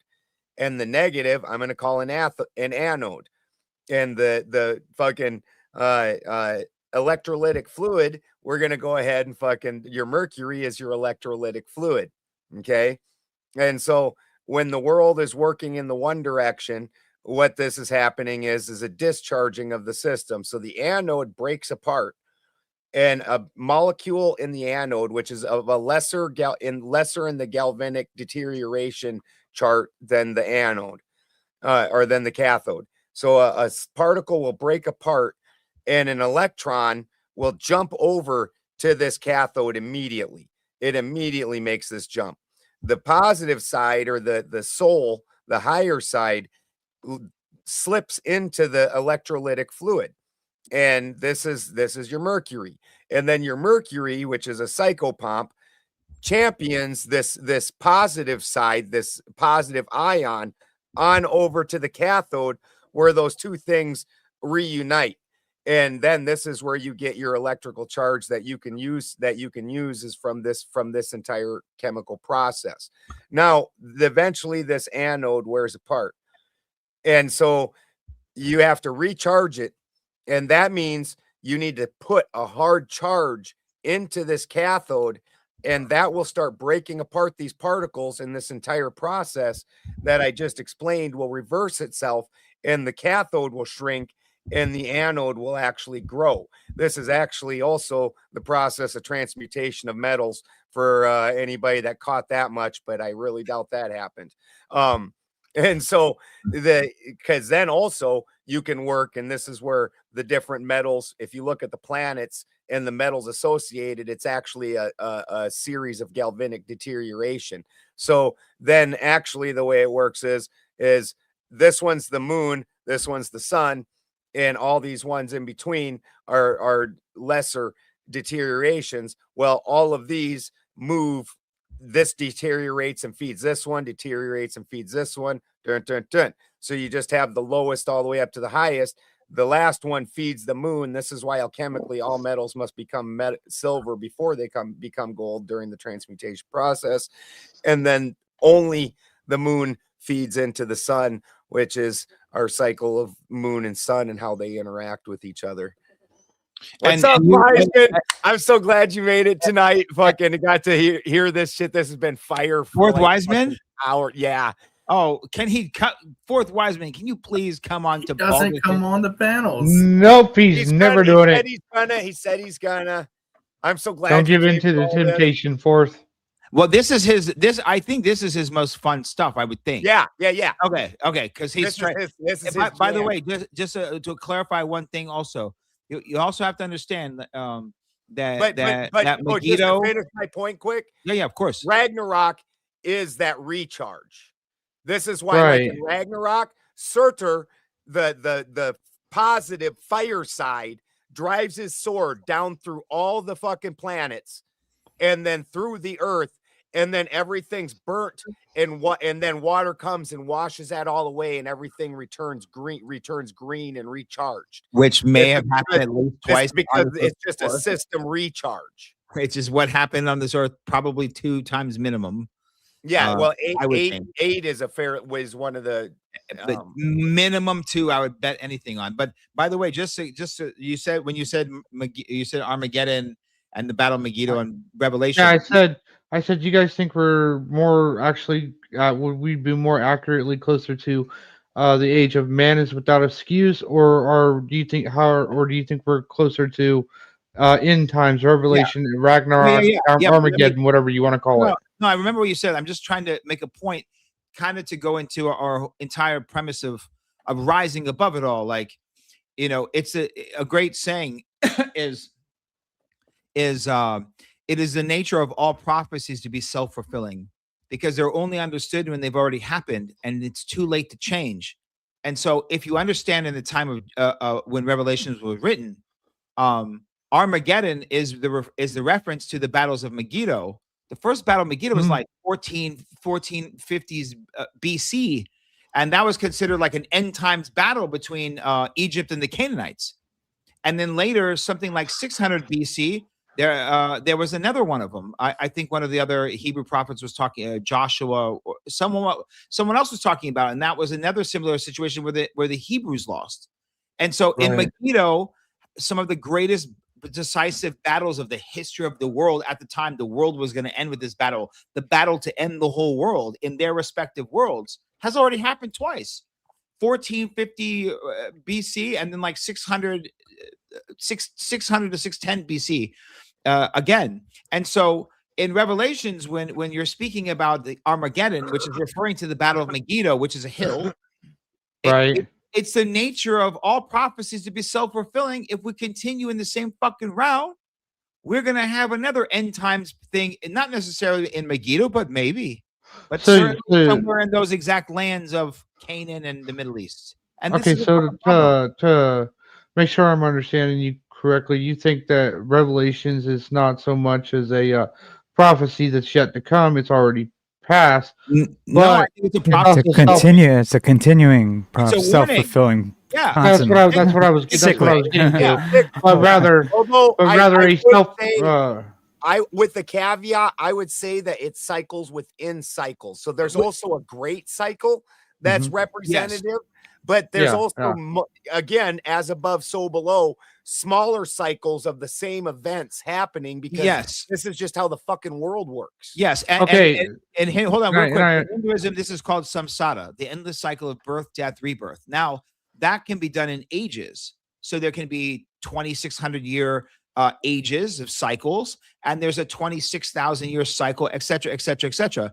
But what I'm trying to say is the prophecies are all self-fulfilling because we create them. So I believe that in Revelations is warning us. I don't believe that Revelations is this is going to happen, buckle up and worship Jesus. No, I'm saying they're saying this is inevitable. He was wise enough to say this is going to continue. Because the wider population is going to keep going on these self-destructive paths. It's going to get to this and the point. Megiddo of our time will happen as it has so many times in the past into the future. I could make the prophecy right now too, but the point is a warning. In my opinion. Like Romans 1:21-32, how God there was the certain peoples out there. Yeah, there was a certain peoples doing their fucked up shit. God said, "Hey, you don't want to do that because it's gonna lead to you consuming yourselves and each other." And they basically said, "Fuck off." And he's like, "All right, I'll see you later." And what happened is they ended up consuming themselves and each other, and their whole society collapsed. Right, like they had their Megiddo. It all came crashing down on them because they wouldn't walk away from those sinful paths of life. Yeah, they had their Armageddon in a battle of Megiddo, which was like the end times battle for their civilization. Yeah, I mean, King Josiah fell to the Egyptians, and that was considered the end of the fucking world. This is why they say that Jesus said, and again, I'm not a Bible expert, but I've seen experts talk about it, that Jesus said these things will come to pass in the next in this lifetime, and they already did come to pass. And there was, I can't remember, there's Romans, there's a bunch of different things over in that region where they're like, this guy did this guy did this. Right. And real quick, Fourth Wiseman said, let's see who wins the algorithm lottery. And tonight is an excellent night to do that. I tell you what, this has been fucking fire. And then Fourth Wiseman gifted a big 10 memberships. Thank you so very much, Wiseman. That is look, Rachel Wilson was one of the winners. Who was? Rachel Wilson. No, I'm just kidding. It don't surprise guy did. Fucking Baldy was like, "What?" I saw Orthodox guy come across. Oh yeah. Hey, well, who's the gentleman, Balderson? Who's the gentleman here with the hat on who has said nothing? Not much. Oh, this is Chris Miner, who is also a very experienced occultist. What's up, man? Brilliant. How you doing, brother? Yeah, from what I hear in the chat, beautiful. I was just listening to a lot and enjoying the conversation. Yeah. I just, you got something to chime in? Yeah, I hope I'm not like throwing you guys off too much. No, I don't. I mean, this is we are on Lord Balderson's ship. Well, and also whatever he said. Captain wouldn't it be captain if it's a ship? Toasty, I am appreciating it because again, this is part of why I got into the debate world was I wanted to be able to take these things and move them into the zeitgeist of people. The only thing that makes it a cult is it's hidden. Other people just don't fucking know. And there are people that have the pearls before swine mentality where stupid people just shouldn't know smart things. I'm not of that mentality. I'm of the mentality of more of young, where if I move the public zeitgeist to a better direction, we all fucking come up. Yeah, on Instagram, I was doing Mystic Mondays where I would just let people ask questions. I would just answer those questions. And then it just started getting like so much political shit. And I understand why, but I'm like, my Why I got Instagram. irritated at the beginning. No, I no, I didn't get apologize. irritated. It was just it's spiritual. It was spiritual. I'm here to talk, I'm not here to talk about if I think the fucking situation wherever, right? Although I'm available to talk Situation about in it. Iran, yeah. Let's go to other people's platforms to talk about it, and let's shed some energy into those things. But also, I'm like, man, I need to get back to something at least at minimum esoteric, something that at least can be tangible, so you can plant the seed. Maybe someone's hearing for the first time in their fucking life the word alchemy, not in a negative connotation. Maybe someone's hearing, And by the way, he's not a captain. The captain's not a Viking. You're muted, brother. But he would be a jarl, so it would be Jarl Alderson. There's a reason it got made negative, and then alchemists literally were put on the execution blocks. Like they did not want the rest of the world. Oh, that's wait till I fucking pay Jay Dyer in this understand. bitch. I'm gonna tell him because my organization's the Universal Theognostic Society. So you want to call me a Gnostic? Let's have a debate with a fucking Gnostic. If you want to call it, you want to talk Gnosticism versus your shit? Let's go. Because it's gonna be a fucking bad day for him. Okay, I can tell you. Do you think Gnosticism is true or false? Gnosticism Depends on the Gnostic. Yeah, thank you. Not saying Gnostic is good or bad is like saying Christian. There's way too many like the ones that divisions. understand that the urge and the demiurge. So when you're looking at it, basically the one side makes the clay body, and this is just the what they consider then the imaginary world. The other side is what gives that life, is what basically gives the clay pot, that fills the clay pot, gives the fucking clay animated figure a life and a spirit and all that. And so there's again this polarity. One side can't exist without the other. You can't have that spiritual body without this fucking clay pot for it to inhabit. The clay pot's nothing but a fucking clay pot without this spiritual body to enliven it. And so it depends on whether you're coming at it from a more religious aspect, which there are definitely Gnostics in that, or ones that are understanding the true. Again, this is part of why fucking lab alchemy has to be part of all of this fucking occult shit. Because without that, you don't understand these two parts work together and it's the same fucking thing. Yeah. Also, to add to that, you have to remember when we're saying the word Gnosticism, we're referring to Christianity, and Gnosticism, Hermetism, Platonism, that's all considered Gnostic. It's just that when all the ancient wisdoms kept rolling in a ball, and then Christianity came, it kept rolling into a ball, and they go, the powers that be go, nope. Especially when Rome took over, they said, nope.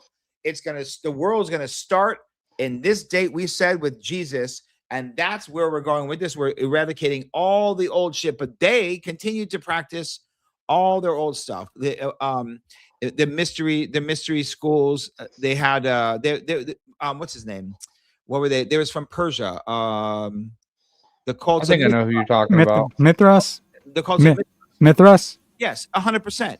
And so now, when you're talking about Gnosticism pre-Christianity, what would be considered Gnosticism? You're talking about Zoroastrianism would be considered under the Gnostic helmet. Pythagorean, everything that has Manichaeism. And if you think that they don't care about this shit, why exactly did Bloomberg move the fucking worship area of Mithras into his own little private domain? Because he understands. Because he fucking understands. This is why the leaders were the only ones allowed to have a wizard. Because they understand how shit works. By the way, just Google Putin shaman. He has a Siberian shaman who's also a general. They have their fucking rituals. They have they all have it, bro. Like, trust me.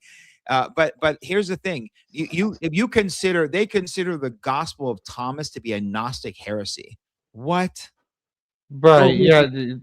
That's more what I was picking up. Like I was asking, like the story of the Watchers, for example. Do you think that's true or false? yeah, the story. You mean Enoch and the Watcher, the Book of Enoch? Yeah. Yeah. Well, think of it like this. How could so? Isn't it Well, funny? the Watchers would be the other Elohim. Elohim, the other Right. Elohim, exactly. Right. And And that's where I also, was kind of I was kind of closing the gap on Well, that. and it's not all Uh. those Elohim. When you're looking at Some it, of when you them. take this into astrotheology, also, so the head god is Polaris. The other Elohim are the stars that dance in perfect harmony to Polaris. But then there's the fallen stars or the wandering stars, the ones that don't move in that dance, which is the planets, the sun, and the moon. They all move in their own cycle that doesn't have anything to do with the perfect synchronized cycle of the stars behind it. yeah, and one other thing about the Gnostic, also to add on, if it wasn't for the what they would be continuously deemed as Gnostics, all of the ancient wisdoms would not exist. For example, when the Zoroastrian religion, which was at least 500 years before Abraham existed, when the Prophet of Islam Muhammad died, it wasn't even 40 hours when the Muslims, these Muslims, decided to start conquering East, and East was all Zoroastrian. And so by the time they got to Persia, halfway through Persia, they said, fuck, they're going to kill us if we don't convert. They wiped away all the fire temples. And if you understand the essence of fire, you understand they were not worshiping fire. They understood the alchemy within the fire of transmutation, which is another alchemical word we haven't Church even of Fire, we chameleons. haven't even mentioned transmutation yet, ironically. But the process of the great work that Balderson keeps referring to regarding alchemy, the process is called transmutation. Okay. And so, which is also alchemical, but transmutation would be the correct word for it. But here's the thing. So all of a sudden, there's no more Zoroastrianism. Now there's Islam. Well, within 60 years, these interesting writings within Islam came. Within 80 years, something called Sufism. Sufism would be considered mysticism. In English, we use English. We would call them Gnostic Islam or Islamic mysticism. Kabbalism, whether you think it's good or bad, is Gnosticism in Judaism. And Christian mysticism, even in the First Crusade, the Knights Templar uncovered the mysteries in Jerusalem, right? By who? Who was there? The Sufis. And the Sufis, when you look at even the degrees of Rosicrucianism, the ninth degree is magus, which is magi. What's a Zoroastrian priest? A magi. The three wise men from Jesus that were following the stars, those are Zoroastrian priests, which are shaman priests. So you cannot escape what we would call Gnosticism. You can only continue to hide it and keep it esoteric. Make it a cult. Oh, a cult? That's evil. Oh, what's evil? Wisdom. Therefore, the fruit. Don't touch that either. Don't find out for yourself. Keep listening. This is also the story of fucking Prometheus. Prometheus, thank you. Prometheus gave the fire to man. The other gods went, "You dickhead." It's giving man. You know not what you did. Mind. Yes, and that this is also the Luciferian perspective of the story of the Garden of Eden. And yeah, that's why. Like I've always had a fascination for the story of the Watchers. You know, I was like the 200 angels that came together on the mountain and at the obelisk. They all made the pact. We're all going to tell the humans a different story, but we're never going to tell them our true name, so that way they can't report back to the one most high, right? No. There are 200 watchers, and in the book of Enoch, at least 50 of their names are mentioned. Yeah, and if you go into Hebrew and you actually take their name and dissect their name and what it means, and go look at what curse they gave mankind, metallurgy, the craftsman, right, knowledge, medicine, knowledge is the curse of knowledge. Now you could say knowledge is bad. Look what we did with it, but that's called free will. Don't blame when you look at the story, it's not free will though; it's knowledge. Free will and knowledge are two different things. No. What knowledge we did with the knowledge. Here. No, Balderson, what we do with it. People blame a gun, but it's right. trigger. Right, yes, like you just said, the story of the Garden of Eden prior to them gaining this higher mind. they ran around naked. They didn't even understand they were naked. They didn't even have that basic understanding. They just grabbed food and ate it wherever and fucked and ran around naked. Like, what do animals do? Run around fucking eating fucking whatever they want, blah blah, just living off basic instincts. They were given this higher mind. This is how come now all of a sudden it's the tree of good and evil. Now you didn't just do it because you do that. Now I have this understanding of, was that a good thing or a bad thing? Was that something, was a net positive? Was this something that we shouldn't do anymore? Maybe where in the animal kingdom, it's very normal to kill other animals of your species. Every fucking stud of any herd immediately kills all the other males around and drives them off. Maybe that's not the best thing for us to do, because I've got a higher mind and I can now think outside of that primal instinct of, I just punched my best friend because you're just 13 and you just started puberty and you don't know how to control that lower mind. And you're like, pretty girl, boom, you loser, you weak. Look at me, pretty Now girl. I'm the Jarl. Now I'm all the shit. And by the way, I do believe that we were created by some forms of beings, whether it's the Anunnaki or whether it's the gods, the Elohim in the Gardens of Eden. Yeah, or we're little whether it's We're little homunculus. the Jotnars in the Viking lore, or whether it's the fucking the Devas and the Ashuras in Hinduism, or whether it's the motherfucking Watchers returning. 100% something, because we are the fucking aliens. Why do you think we're looking for aliens? Where's the aliens? We're the fucking aliens. Look around. We're homunculus. What else is like us? Oh, monkeys, really? Dude, that's why alchemy's true highest purpose isn't it all about metals. Yeah. Oh, monkeys. Isn't it all about metals? It's about making homunculus and then being able to transmigrate a free soul into a homunculus. I got into a debate. See, but Yeah, even this is too much for these guys, but well, not Chris, but this is the development and transmigration of souls. and here's the one thing that's most important. The most important thing that it is with Balderson and I's understanding of what, when we say God, and you got and anyone who believes in the Abrahamic faith, here's the main difference. The main difference is even if completely we were created by these beings of Elohim or by Watchers or by Anunnaki, and they were somehow able to actually capture spirit and put it into this physical being and created what we are, humans, that's still not the creator of the universe. That's still not the All Father. Yeah, Still for not sure. the Ma'at. They're going through the process that the All Father went through with the All in order to create the circumstances, because we are the that gods will of this bring a earth. soul into existence. That the All went through this process. The All Father went through this process. You recreate and set the circumstances for this process to happen. And we now are the gods of this third dimensional reality. And guess what? Yes. Everything that's alive here would call us evil gods. Look around. We Yeah. are the fucking evil gods in charge of this world right now, according to all life on Earth. Look at all life on Earth.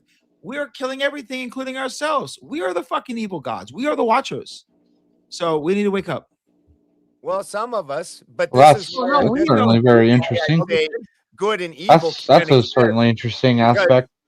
This same dichotomy exists on all levels. And that doesn't mean that we created the universe. All. We are not that. And look at our elites. They are trying to be gods. You know what they're doing? They're spending all their time and energy to do two things. One, find a way to a different fucking planet because they know we're going to blow this one up. And number two, make this more control and more dimensions within the fourth. How can we flee to the stars, and how To can we fill- still control the others? Well, I don't believe Like, we're right. we're But that's- taking- that's I don't what believe you're we've been getting to the at, moon. right? I don't believe we've been to the moon. I don't believe we've been more than 100. Wherever the space station is, I don't think we've gone farther than that. I don't buy it. Well, I gotta ask Force Wiseman: Has the moon ever been invaded by aliens?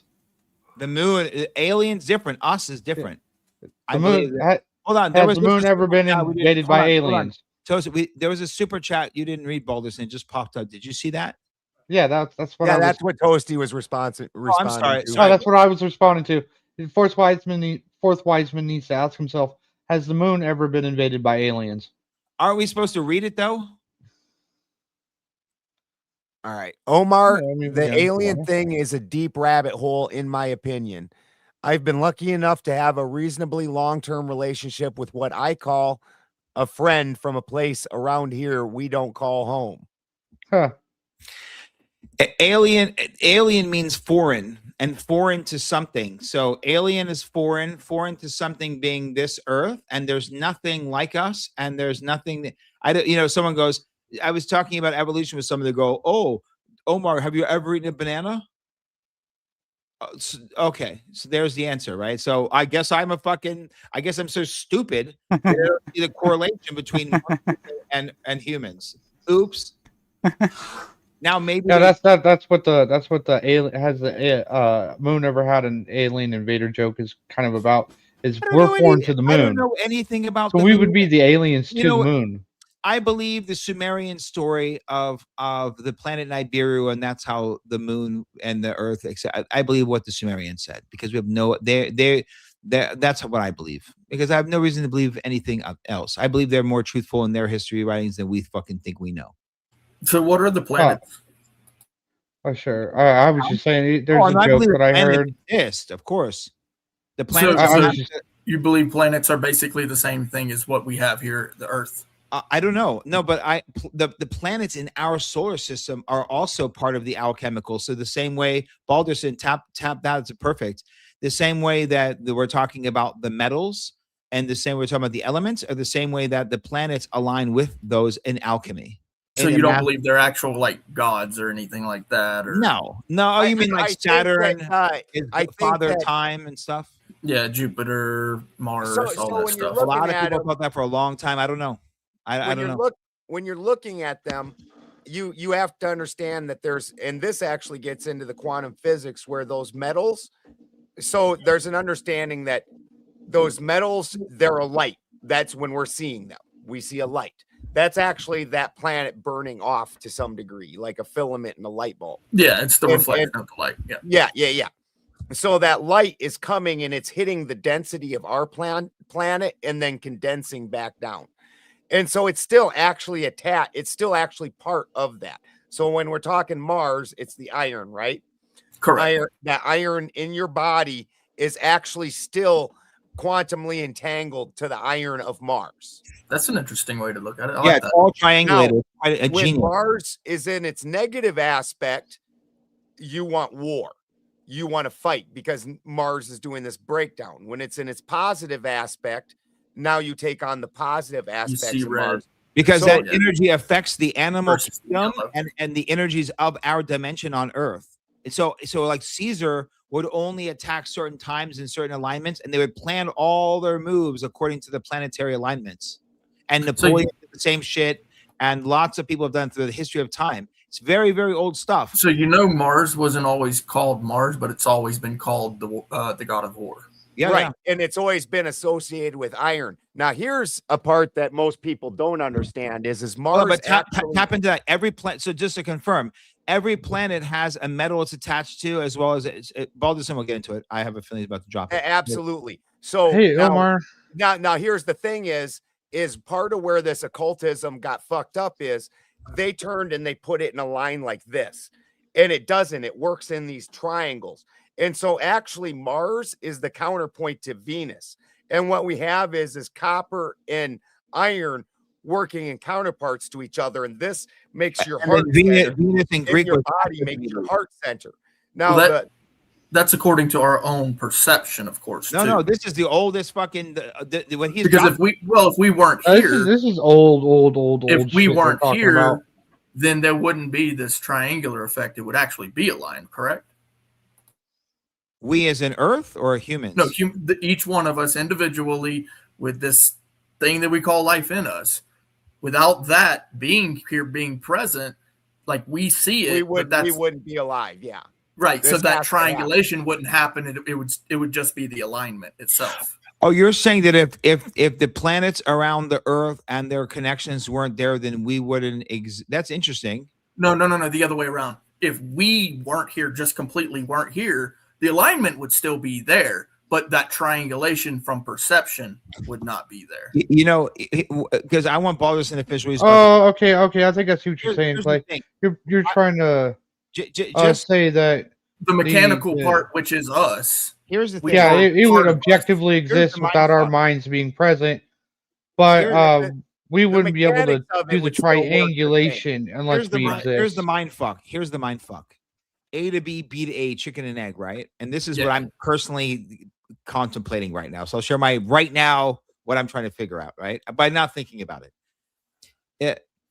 It's very conceivable that everything was in these alignments that gave way for the life on Earth to be created, right? That's why the child of Earth and Mother Nature, right? Okay, maybe. Or Right. the antithesis that the fucking planet that to create this, they formed this entire planetary system to have all the element, everything to then create the ultimate form of man, which would be very biblical. And here's the problem. That part.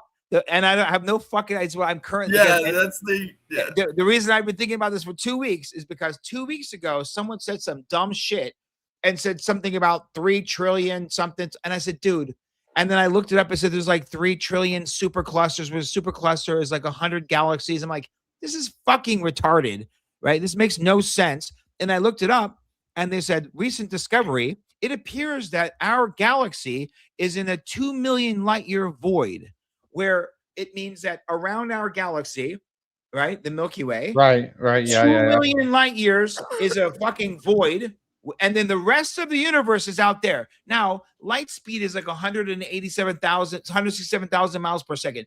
2 million light years is like 2.3 trillion. It doesn't even make sense. Yeah. So we are certainly now, I believe, inside of something that's contained.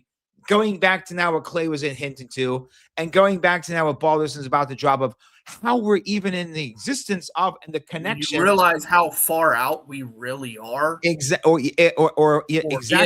In the matrix. in? A matrix, we have to call it a dimension, a matrix. And now when you realize that the alchemy by the of way, it, it's flat too. I don't know if you know it, but the galaxy is flat. yeah, everything. And the we're in- flat universe disk. is supposedly like it's flat. Don't tell Bones of Doom that though. There's a little bit of up and down, but it's very flat in comparison to what you would think of like as a sphere. It's not spherical in relativity. No, It's they say it's flat. as flat as this. And when you realize the triangulations of the correspondence, the active, the passive, the masculine, the feminine, electric, the magnetic, the heaven, the earth, the king, the queen, and everything. All this, we need to get. He has to drop this because we realize that there's Alchemet, right? Which is old king of Egypt, not Egypt. Egypt is when the Greeks came, right? That's after Alexander died, and that's Middle Kingdom Egypt. We think the world started then. No, Alchemet. Then there was Mesopotamia, and then there was also in the Middle East, which is the least, which is the most suppressed, which was Ariana, which was land of the Aryans. Yeah. Right, which is Afghanistan, Persia, that's what, and so on. These are the first 3 kingdoms we know anything about, right? And so, and in the meantime, when you talk about like the moon and then silver and the feminine, and we're talking about like tin and all the interconnections, we realize copper was linked to Venus. Venus was feminine, but then also the Greeks called Aphrodite. And so they didn't think that fucking Aphrodite was walking around the cosmos doing shit, but they would tell stories to teach us actual education. Right. Actual alchemy which is the understanding of the connections of everything. And so please, all they ever taught me was that Aphrodite was a hoe. Good. And what's wrong? I'm a fucking hoe. What I know that bitch. Fuck that bitch. I'm a fucking go ahead. Hey Omar, just real quick. My soul is the Egyptian pharaoh. I have 101. Maybe I asked you this before, but are you on Discord or anything? I mean, I'm on Discord, but I just learned how to check messages. That's how we got here tonight. Balderson and they were calling me they were calling me a gay Jew or something. And I was like, what? Then they called me a plant, which was even worse because that means I'm dishonest. I wanted to know so I could get you this meme I made of you, and it shows like the desert dunes out there, and then I have on the second panel of the meme the Spaceballs troopers coming through the desert, and then I've got you with the dunes to your back, and you've got your wrap or your towel over your head, and I've got the caption saying Paul is gay. Because when you said that the other day, I laughed my ass off. You're like, fuck Paul. Paul's gay. And you had your head wrap on and Speaking everything. of which, have you thought of a prompt yet? I mean, mine is Paul is a fake Paul is a fake apostle and a false prophet. Okay. And again, actually, that's pretty interesting because this is literally this is not coming from. It's gonna look. I'm ready. I'm here for the fucking heat. Okay, yeah, right. But I'm not. No. I've often kind of wondered about that because didn't Jesus tell the 12 apostles back before he died that sometime after me there will be a false prophet? Well, he didn't specify the time, so it could be 100 years or 50 years from now, or even 30 years from now. Within a lifetime.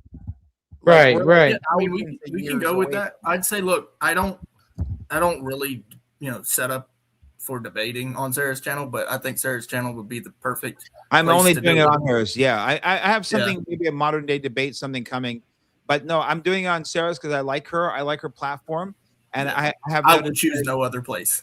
Yeah, I'm bringing a bunch of people. I have Captain Tazariak, who I was going to do one, but he wanted to do a 1v8. Why don't you set up a time for us? The Israelites are fucking hilarious. Yeah. And you can speed clash, your shit a bunch against bunch of random people, and see how well it stacks up. Set it up for us. I've been setting it up. So I've got what's his name? No, set it up with me.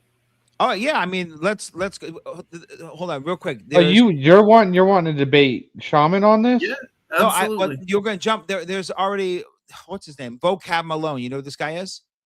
Mm-hmm. He's a big Christian apologist. He and the Black Hebrew Israelites have been going at it for years. I've never heard of that guy before. Vocab Malone, and so he wants to debate Paul. Oh, he's going to debate Paul. Okay, then fine. I'll come up for that. He really thinks he's got it figured out. I don't know how you go in the argument. There's only 2 points you've got. Jesus said, beware of false prophets when they come in sheep's clothing, but inside they're ravenous wolves. And Paul told you he pretends to be everything to trick you. I mean, Jesus already warned you, dude.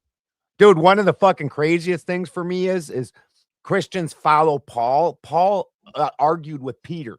Jesus said, Peter is the rock. I build my church upon. Thank you. And then Paul came and's like, nah, Peter, you're doing it fucking wrong.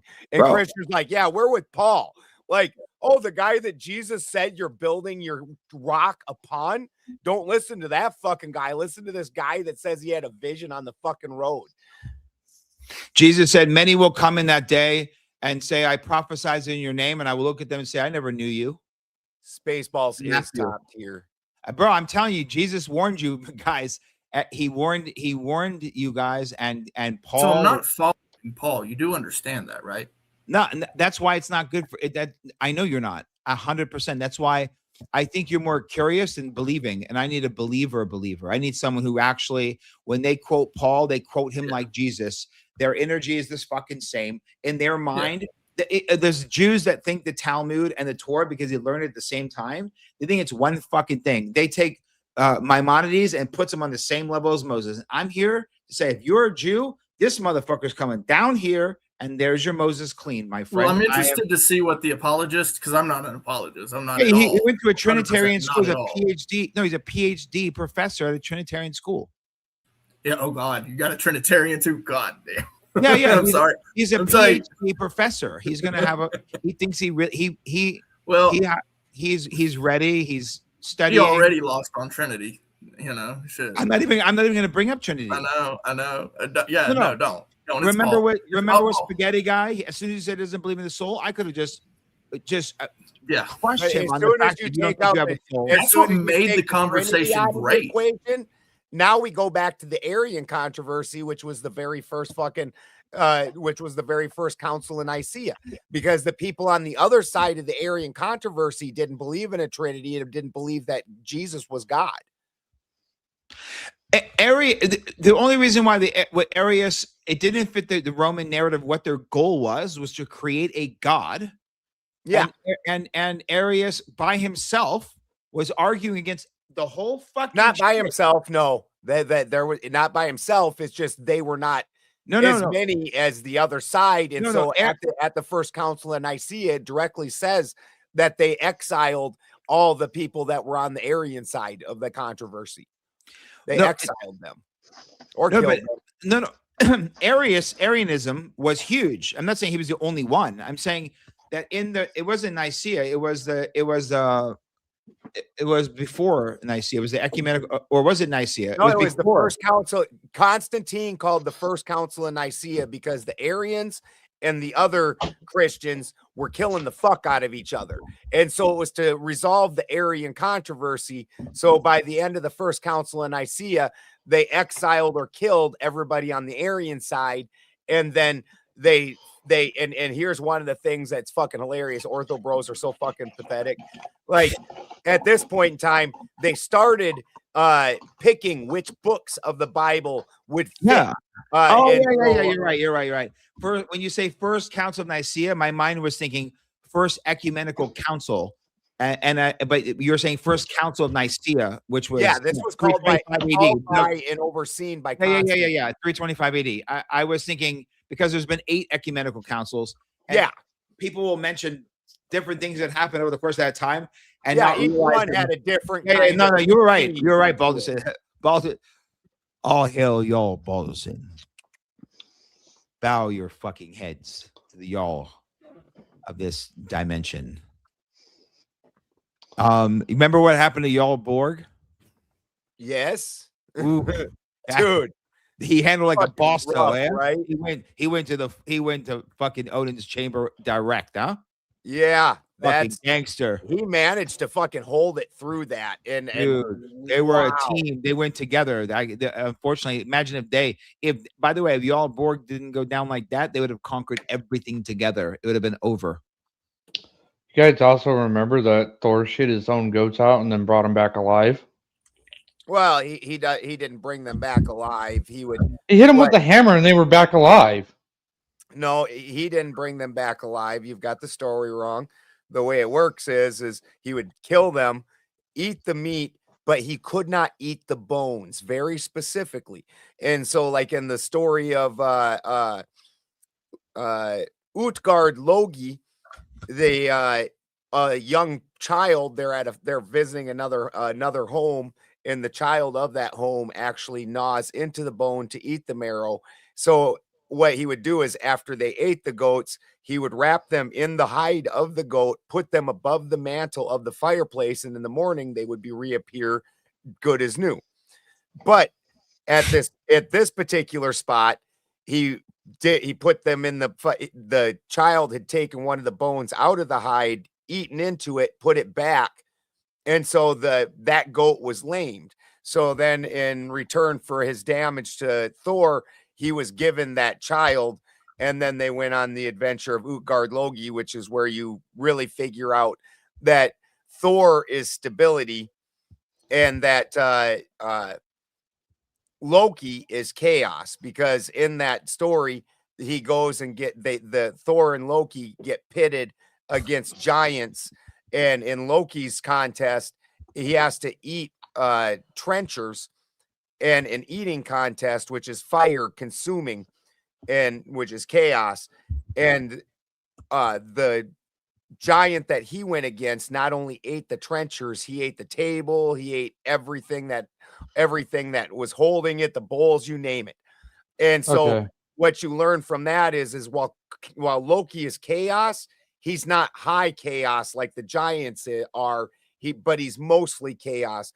In that same contest, then Thor had to go against an old woman, and in this wrestling match with this old woman, he got brought down to one knee eventually, even though this old woman, why is Thor getting beat by an old woman? He's the killer of giants.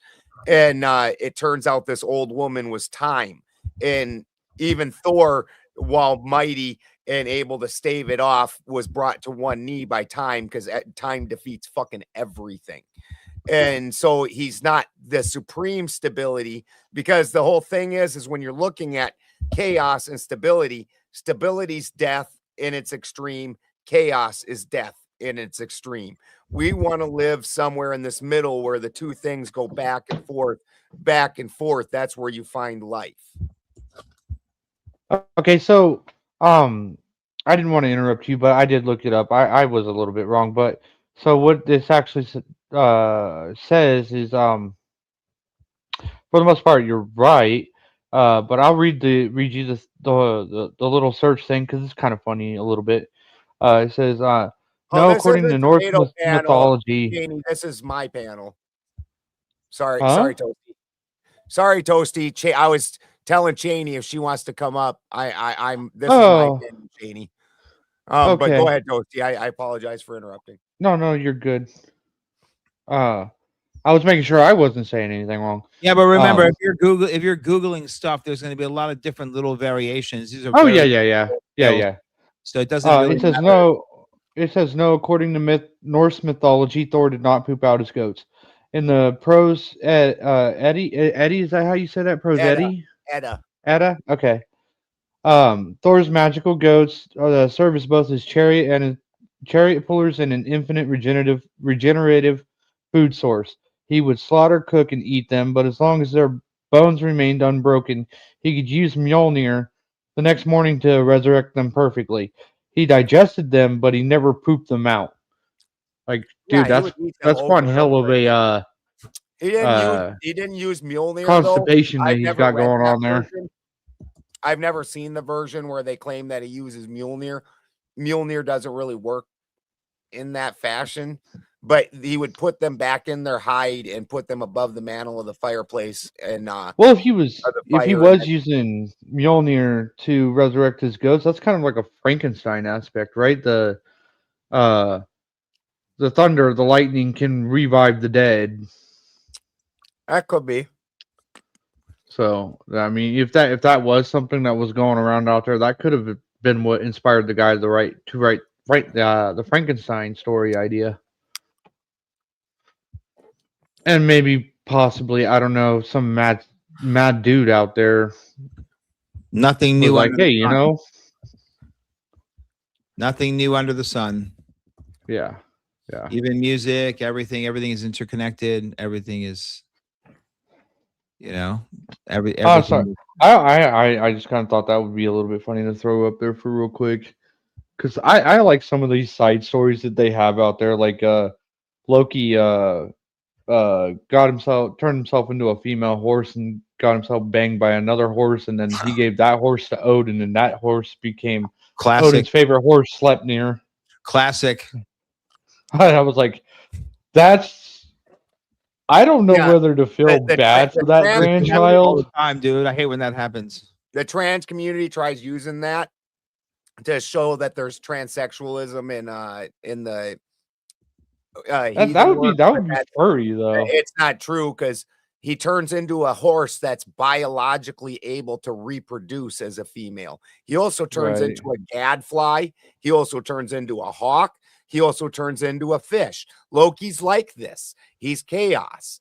Like, you are not Loki. You cutting off your pecker and tucking it inside out or whatever the fuck they're doing down there. It does not turn you into a biological horse. Oh, because God guy did it. That means I can do it. Right, Bro, exactly. there's Indians that believe that freaking what's his name jerked off from the heavens and came into the fucking ground, and that became the Ganges River, and they're fucking bathing in it today. It's considered like the dirtiest water on earth. Like, Yeah, there was also a similar one in we the have Greeks. examples of taking shit too far. Very good examples we can point to. Yeah, today. there's another similar story in the Greeks, and it's Poseidon's fucking jerking it in the ocean, and that's how we got horses. Another classic. Yeah, Odin also can shapeshift, but not to all the different things that Loki can do. And Thor doesn't do that at all. Well, I don't know if and Thor also can't go to the higher levels when you're looking at the Rainbow Bridge, which is what we're talking about with the different worlds. Thor is not allowed. Oh, the Rosen-Einstein bridge? Thor is not allowed onto the high sides because he's too dense. Well, I don't know. would it maybe be more of a question of preference though? Like for example, especially in like Odin's case, like maybe he doesn't want to like turn into, I don't know, say a woman or a snail or something like that. Like maybe he has his own favorite forms. Like he's like, Odin I like only the ever, eagle. The only eagle's Odin cool. only The ever eagle's turns into an majestic. eagle. Odin Who only doesn't ever fucking turns love an eagle? Odin only ever turns into an eagle, and he's not as high chaotic as Loki. He's also not dense like Thor. He's the No, middle. crow. Hmm. He don't turn into a crow. He Yeah. has 2 ravens, Yugen and Munin. Yeah, he has the two ravens. So Yeah. doesn't he turn into a? Wait, did he turn crow or a raven? Right? He turns into. They Turns see. into an eagle. Oh, those are just He- so. Then the crow or the ravens are signs. Yeah, if I that remember correctly, it's got it. usually that's his thought. That's his thought Got and it. memory. Got it. Yeah. yeah, He turns. he usually, if I understand correctly, he usually turns into an eagle, and then he's got like these two. I guess you could classify them as like minion ravens that can. What do they exactly they do again, Baldy? It's thought and memory. Okay, yeah, They bring Yeah. the knowledge of the world to Odin. There's little spies. right. Basically, showcasing that Odin's, not all knowing. Well, he's He might be got all so seeing, much but he's not all knowledge knowing. that then he had to. This is part of why Odin had to go get the runes, because he didn't just, the high mind was not enough. So just knowing something, having read a book about how to do something, doesn't mean you're wise about it. I could have read 100 books about lab alchemy, and I promise I wouldn't have the understandings I have. It's only through doing the process that I gained the wisdom that was needed for me to have true Exactly. Knowledge and understanding. wisdom, two different things. And so Odin took the high knowledge and said, this isn't enough.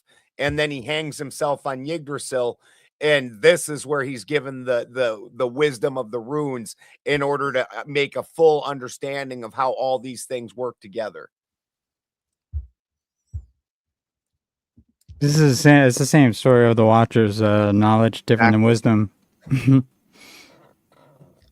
Yep. It's all. And the only and the Christian God's not all knowing either. It's only the all is all knowing. And this is the story of the I ams. When the all started out, it had not gone through this process of splitting into the All Mother and All Father. So the only thing that really was there was its own existence. I am. It's only upon self-reflection, and self-reflection requires something to compare yourself against, that the all started this journey where it splits into the All Mother and All Father, and then the All Father splits, and then this life cycle continues. And then when it all sucks back together, the second I am, or the Omega I am, also knows everything there is to know, but it knows everything that's happened in between. So this I am knows nothing, which is everything. And this I am knows everything, which is everything. Which We're here, which I think is one of the most misinterpreted verses of Jesus's words in John chapter 8:58. It says, "Verily, verily, I tell you, before Abraham, I am ego eimi." I don't think he was saying before. He's calling himself God. He was arguing with the Pharisees, and he says, John chapter 8, verse 58. He says, they said, when he was referring to the Pharisees, and he said, say Abraham, they said, "Who are you, barely of such age, to talk about Abraham? What do you know of Abraham? You're only 30 years old." And he says, "Verily, verily, I tell you, before Abraham, I am," meaning God. He's saying, before Abraham, God, meaning you're pointing to people, and I'm saying God, motherfucker. And that was his whole point when he referred to the laws. If you say, instead of the law, thinking of a book, he is referring to we'll just grant the whole story. He's referring to the word of God, as in the eternal word, eternal law. So when he's telling these Pharisees yet again, when they're passing their little fucking judgments, he says, Abraham, they say, "Oh, who are you? You think about, about Abraham." He's like, "You were to people, Abraham. I tell you, before Abraham, God," meaning this is God's law, God's word, etc., not yours, not your interpretation. That's what I think that verse means. Well, would you agree that a lot of people believe that the Bible is written for them, and they completely forget that the Bible was not written for them. The Bible was written for the people of its time, who were because those Yeah. people are not are asking different questions to God than we are, right? No, I think we have the same questions as anyone at any time. Okay. Yeah, I'd be all right with that interpretation. That's my interpretation, because his entire argument with the Pharisees and Sadducees, just like my entire argument and yours, I'm sure, with the Catholic Church and their interpretation, is they're saying, they're holding the book and saying, I am holier than you. I say this, I say that, I say this. And he came and said, who the fuck are you? Right. Well, I guess what I'm saying is like, like for example, when one last Moses thing, was Jesus given the didn't come Mosaic there. law. One last thing, Jesus didn't come there and say, I'm enforcing my new law, I'm the Messiah. He said, I'm enforcing the law, and Right. you motherfuckers know better. And if you Right. don't, then you aren't really a Jew, are you? That's the whole argument. And then you would say those were Erev Rav, and Paul would be an Erev Rav to me too. Paul is a Pharisee. He is an Erev Rav, and the Pharisees today are the rabbinical Jews, and the Pharisees of today are your the Masoretic Bible interpretations. I think that the Masoretic Bible is the majority of the Bible that goes into your New Testaments. That's really my argument here, is that everyone's fucking around, and all you got to do is you need to go back and look at the Hebrew, because half the shit they're saying is fucking wrong. That's why I get into it with Rabbi Singer, who's one of the most, Right. Like Jesus said, if you do X, you're going to be doomed to repeat the mistakes of your fathers before you. Jesus could Right. easily have sat down That's and wrote basically what you're essentially saying, right? I mean, ultimately, that's a good. I mean, that's definitely a good way to look at it, for sure. And I'm just basically saying that if you want to put your faith in something, you got to go back to the beginning of the beginning of the beginning of it, at least, and really look at it from in what it actually says, right? And then watch how many times you're like, hold on, I thought it was this, I thought it was this, I thought it was this. Yeah, that's the problem. And then you don't want to have to be all serious, like with that verse right there. It would not be logical for them to pick up stones and begin to try to stone him. Yeah, if he were considered a madman, which he would have been considered a madman if he was claiming to be God, or even perhaps like something of a god. He would be considered a madman at that point. Well, that's not. Isn't that funny? Don't they call anyone context. who goes? It's Zionism today. Anyone who goes against what they say, they call you crazy today. Yeah. Mm-hmm. But remember, Jesus saying he's the Mashiach means that. That's what I was. That's what I was about to say. Remember, Mashiach has two parts according to the Tanakh, because it's not in the Torah. One is the anointed one, and second is the King of the Jews, right? And he is the person who's going to be the light upon the nations. So Jesus. It's hard to argue that Jesus wasn't the fulfilled Messiah, because through Jesus, the laws of the Torah went everywhere in the fucking world, including in Islam. So add that to 2 billion people also. So that alone, it doesn't matter about Isaiah 53. It doesn't make a difference. It doesn't matter how you interpret it. It has to do with the role of the Mashiach according to the Jews, and what did Jesus fulfill and not fulfill. Right. Because everyone's arguing the semantics and interpretations of Isaiah 53, but they don't look at what he did after he left. That's the Colossians let no man be your judge, right? It doesn't matter how you're going to interpret it. What matters is that you follow it. Yeah, I don't believe in a savior anyway. Remember, I believe the Mashiach is the light inside of us, and when we find that and we turn ours on, we will be able to turn it on for others. And there we go. A candle being lit, another candle has the opportunity to be lit. I believe that. Okay, if that is the case, let me just finish my first before you tell me what the case is. And the point is that our jobs to find our light, our inner light, right, and to turn it on. And so, when the last sentence, when they say a Buddha or a Christ, right, is an enlightened one, and the concept is, in the room of the enlightened one, ignorance cannot exist. It's as simple as if in the room everyone's dark, everyone's confused. Dark meaning confusion. And in confusion, chaos and madness can exist, right? And evil can exist where chaos exists, because through the chaos, they can rule by chaos. Novus ordo seclorum, right? We can rule by the chaos. But when the light is turned on, there's no more darkness, meaning that if you consider darkness to be ignorance, when a Messiah, a Christos, a Buddha walks in, the ignorance has disappeared with the presence of their light. Thus, you now see light and can find your light. That's kind of where I interpret this. Okay, so if it is true as you just put it, um, where would the morality come into play then? Why would the morality have any weight to it? Like, what are you trying to achieve with the morality? Is what I'm asking. If all you're just doing is I'm trying to be a light in the room, right? Well, how could you be immoral and be a light? That's Satanism. Wait, hold on. Wait. Hold on. Ask me that again. See, I think you just went with the same thing you were going to say, but after I said what I said, you still asked the same question, and it's not relevant anymore. Well, which is fine. It's not a problem, but that's why I knew you thought you knew what I was going to say, but I only said one sentence. I wasn't done. So morality is the point between us being an angel of light and an angel of dark, still an angel. We still have the eternal life. I believe we all have. We still have a soul which is eternal, and that's the life. And we're experiencing a fragment of that here in this body. Not saying that we're necessarily segmented, but we are certainly not in oneness with God, our eternal creator, right? But morality comes because, remember, evil is standing in its light. So everything is standing in its light. That's the problem. So when you see evil upon the earth, understand that what you would call the devil's prayer is being answered.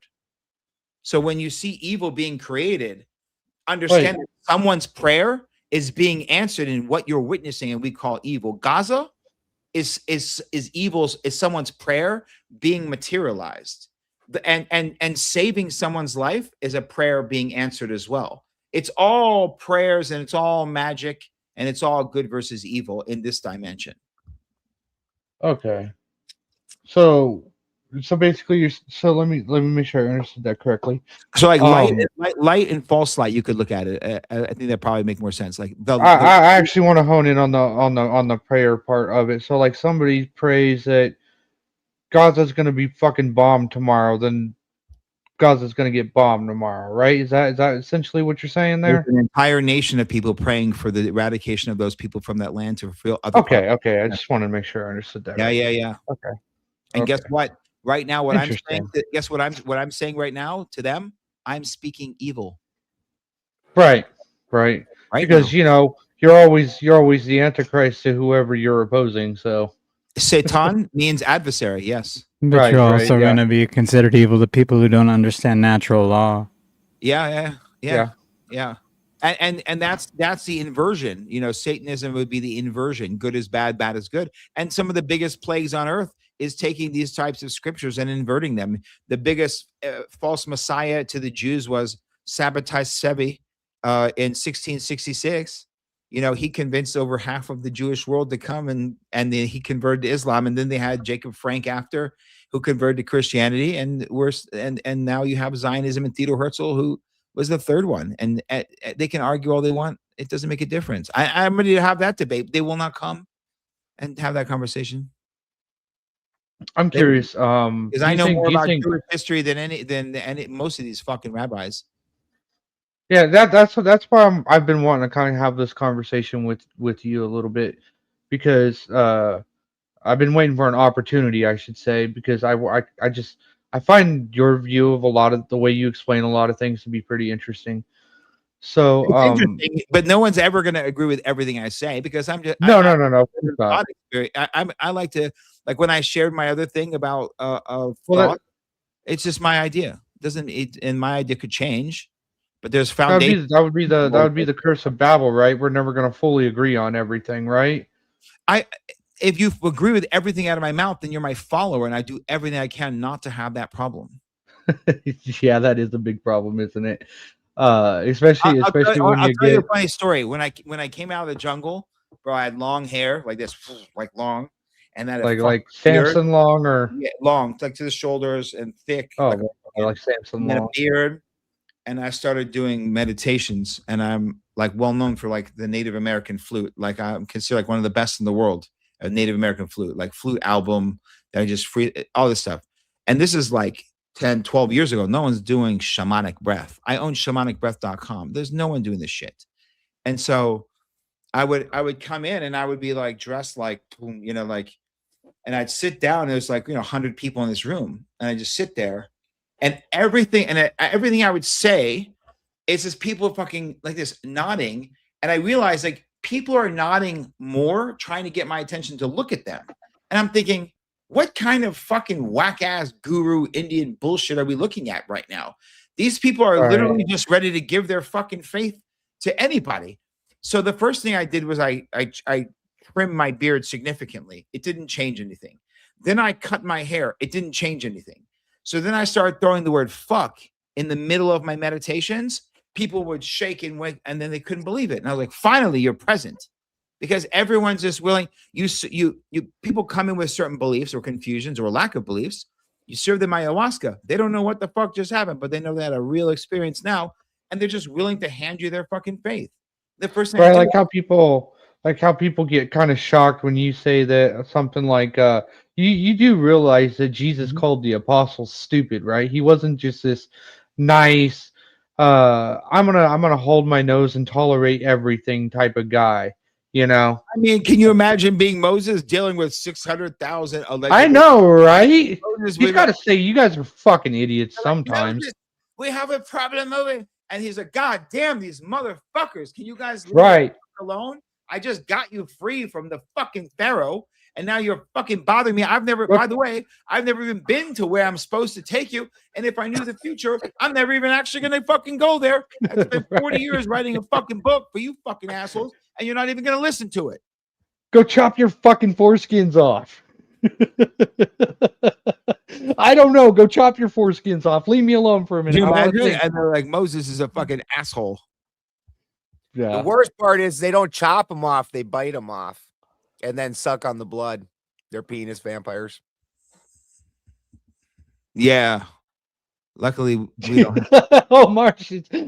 Yeah. No, I mean, I was circumcised on the 8th day too, but I was circumcised in Arlington Hospital. I wasn't circumcised by any fucking rabbi. My dad would have never brought me to a rabbi.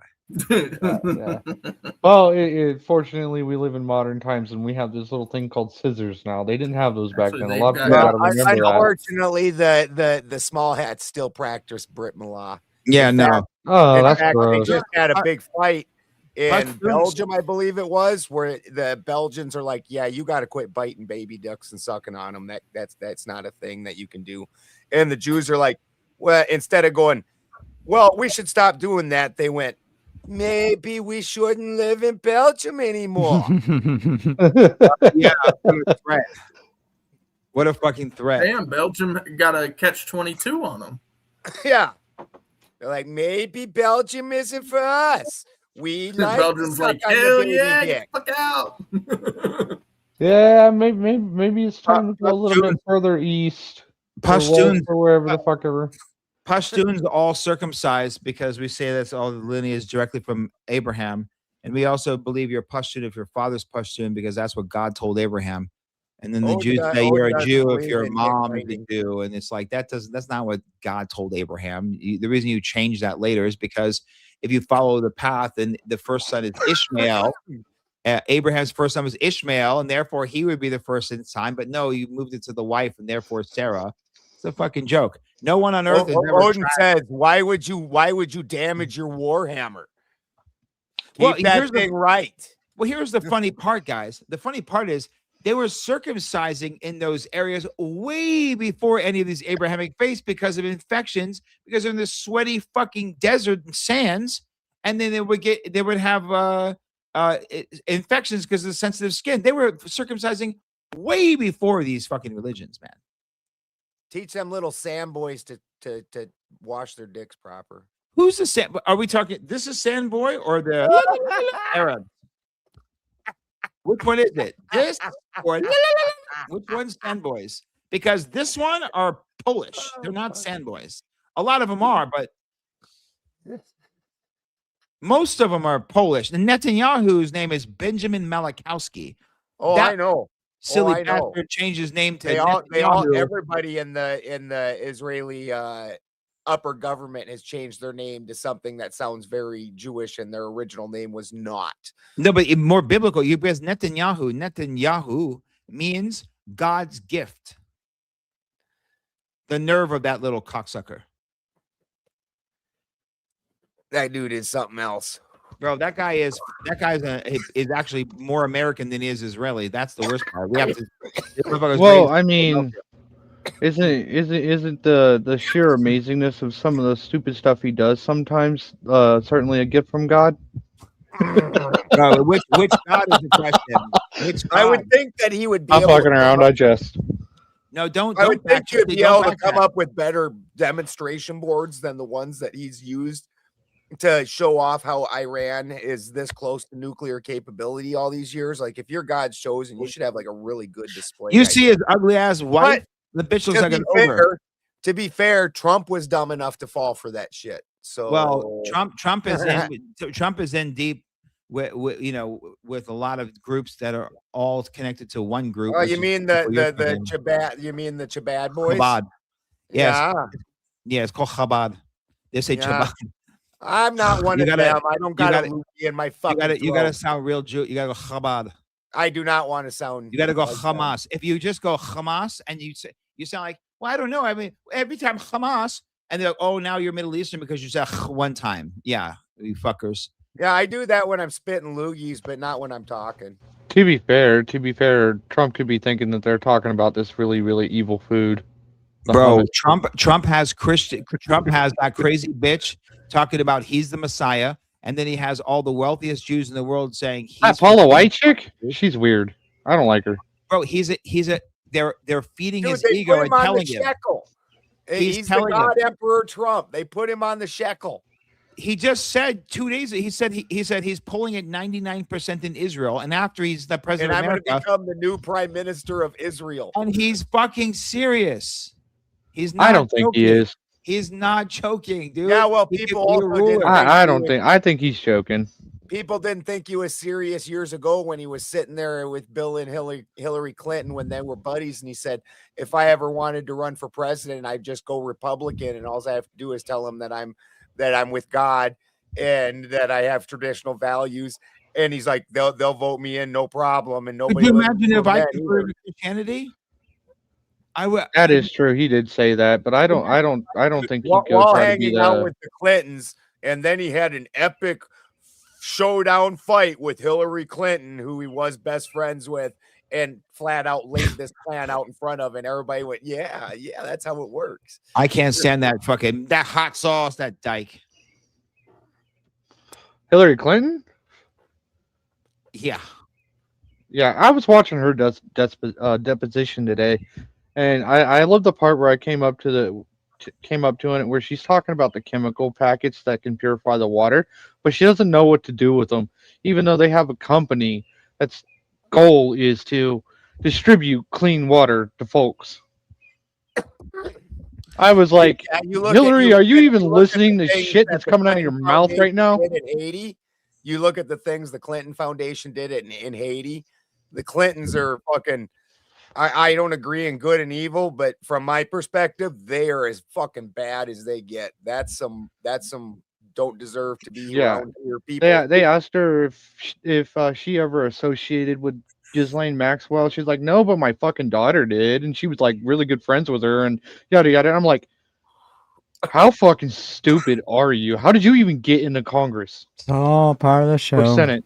It's all kayfabe. When she was a lawyer, like right before Bill, she got a guy who raped a 12-year-old girl, right, and he got him off like to less than 1 year in jail by laughing about it. Yeah, and you can listen to this evil bitch laugh about it. You can hear the audio. I mean, laughed about that's it in on 19 recording. bro. That's in 75, bro. And so just add evil, just add fuel to a fire, and fast forward to 2000 something. Like, if she was that evil in 75, imagine now.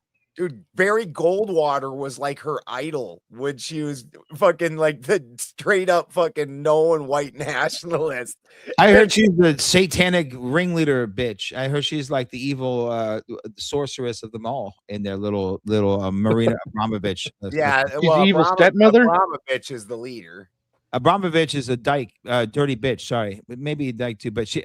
Let me make a the claim old here. Spirit cooking, the old spirit cooking girl. I'm gonna have a sorcery battle with that bitch one day. Whenever I see her in person, she's gonna fall to the ground.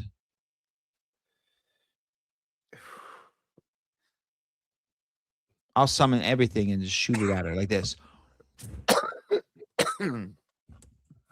Yeah, I believe the time of gods and monsters is coming, and things are gonna get funky.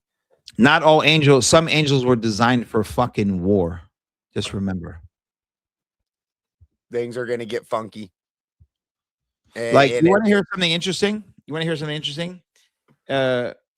So imagine, I have, like, you see this scar, like on my neck? You see it or no? No. You know? I'm holding my screens too low. It's- Yeah, now I can. I blow it up. Right? It's like, it's quite in person, it's quite obvious, but it's like, so I had a it's called a corpectomy. It's where they go in and they cut through this, and then they move your voice box out of the way and clamp it to the side, and they cut all these muscles here, that room, and then they laser out they take out the spine. So they C3 disc C4 disc C5 right. 4.5 inches of my spine behind my voice box was taken out, and then they install a titanium rod, and then they sit my fucking shit back on it, and then they screw a titanium plate like this to C2 and C7. So behind my voice box, there's no fucking spine. It's fucking titanium.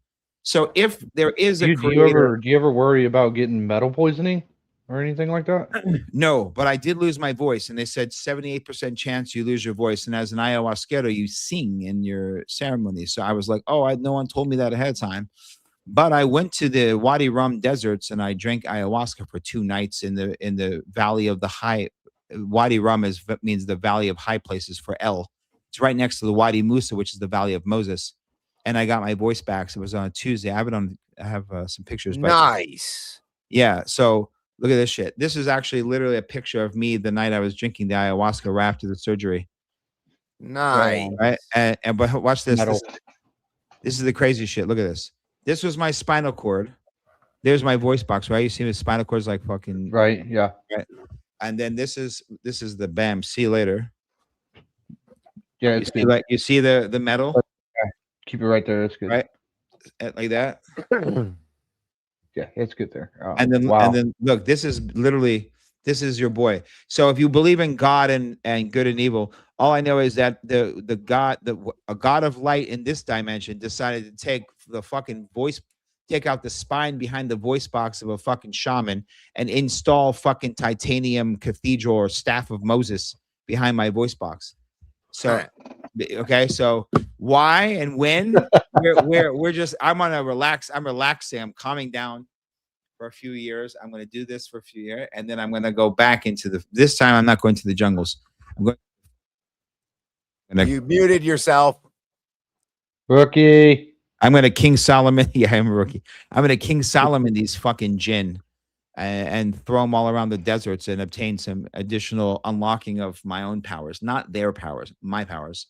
Yeah, I don't feel the time is quite right yet. No, it's not. And then that's when we start showing up and looking at Marina Abramovich and fucking just and then see, like people put Pin Ragnarok as an end, but specifically, if you study the story, Odin kind of a rebirth, right? What Odin did was he stopped them also. Odin, the destiny Odin had was he died that day.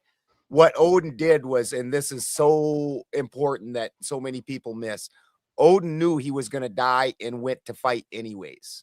He knew he was going to lose, and he still showed up for the fight.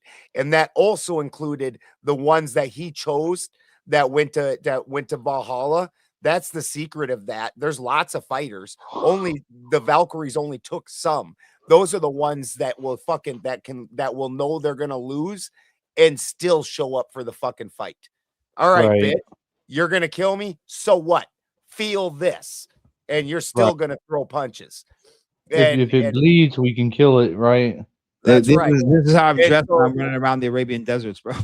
So after nice, that's I what look I'm like a talking fucking about. terrorist watch list. I look like a goddamn. If I show up to Iran like this, I can become the spiritual leader of at You know least. what you should do? You That's what should. you're supposed to look like. You Stop should. with You taking should like. I'm in throw the that middle up of as a- something. I'm in the middle of real estate transactions with people. Do you think I would never touch the mane? No, I'm supposed to look- I cut it I'm because supposed Of to course look not, good Baldy. at That's all you got left. No, I grew it out.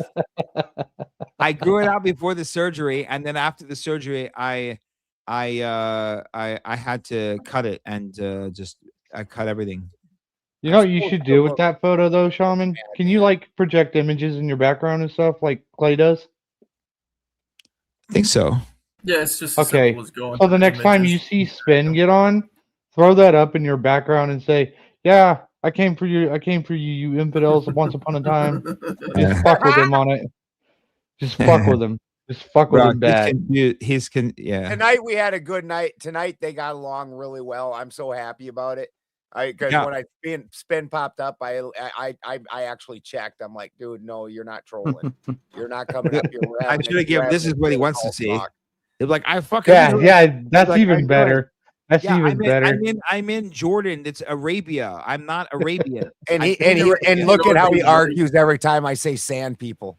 I'm not from It'd be there. really great if you were like not riding a camel, but a llama or an alpaca. Bro, Yeah. no, but you Ooh, guys yeah. are. I'm visiting Arabia. It's like calling. It's like calling. It's you got. It's like calling someone. It's like calling a Chinese person Japanese or the reverse. It's like. Well, that makes it more fun. Do you think this was going to stop me? No, I guess not. But I guess that's right. It's like calling an American a Canadian. It's like I'm like I don't hate Arab people, but I'm not fucking Arab, buddy.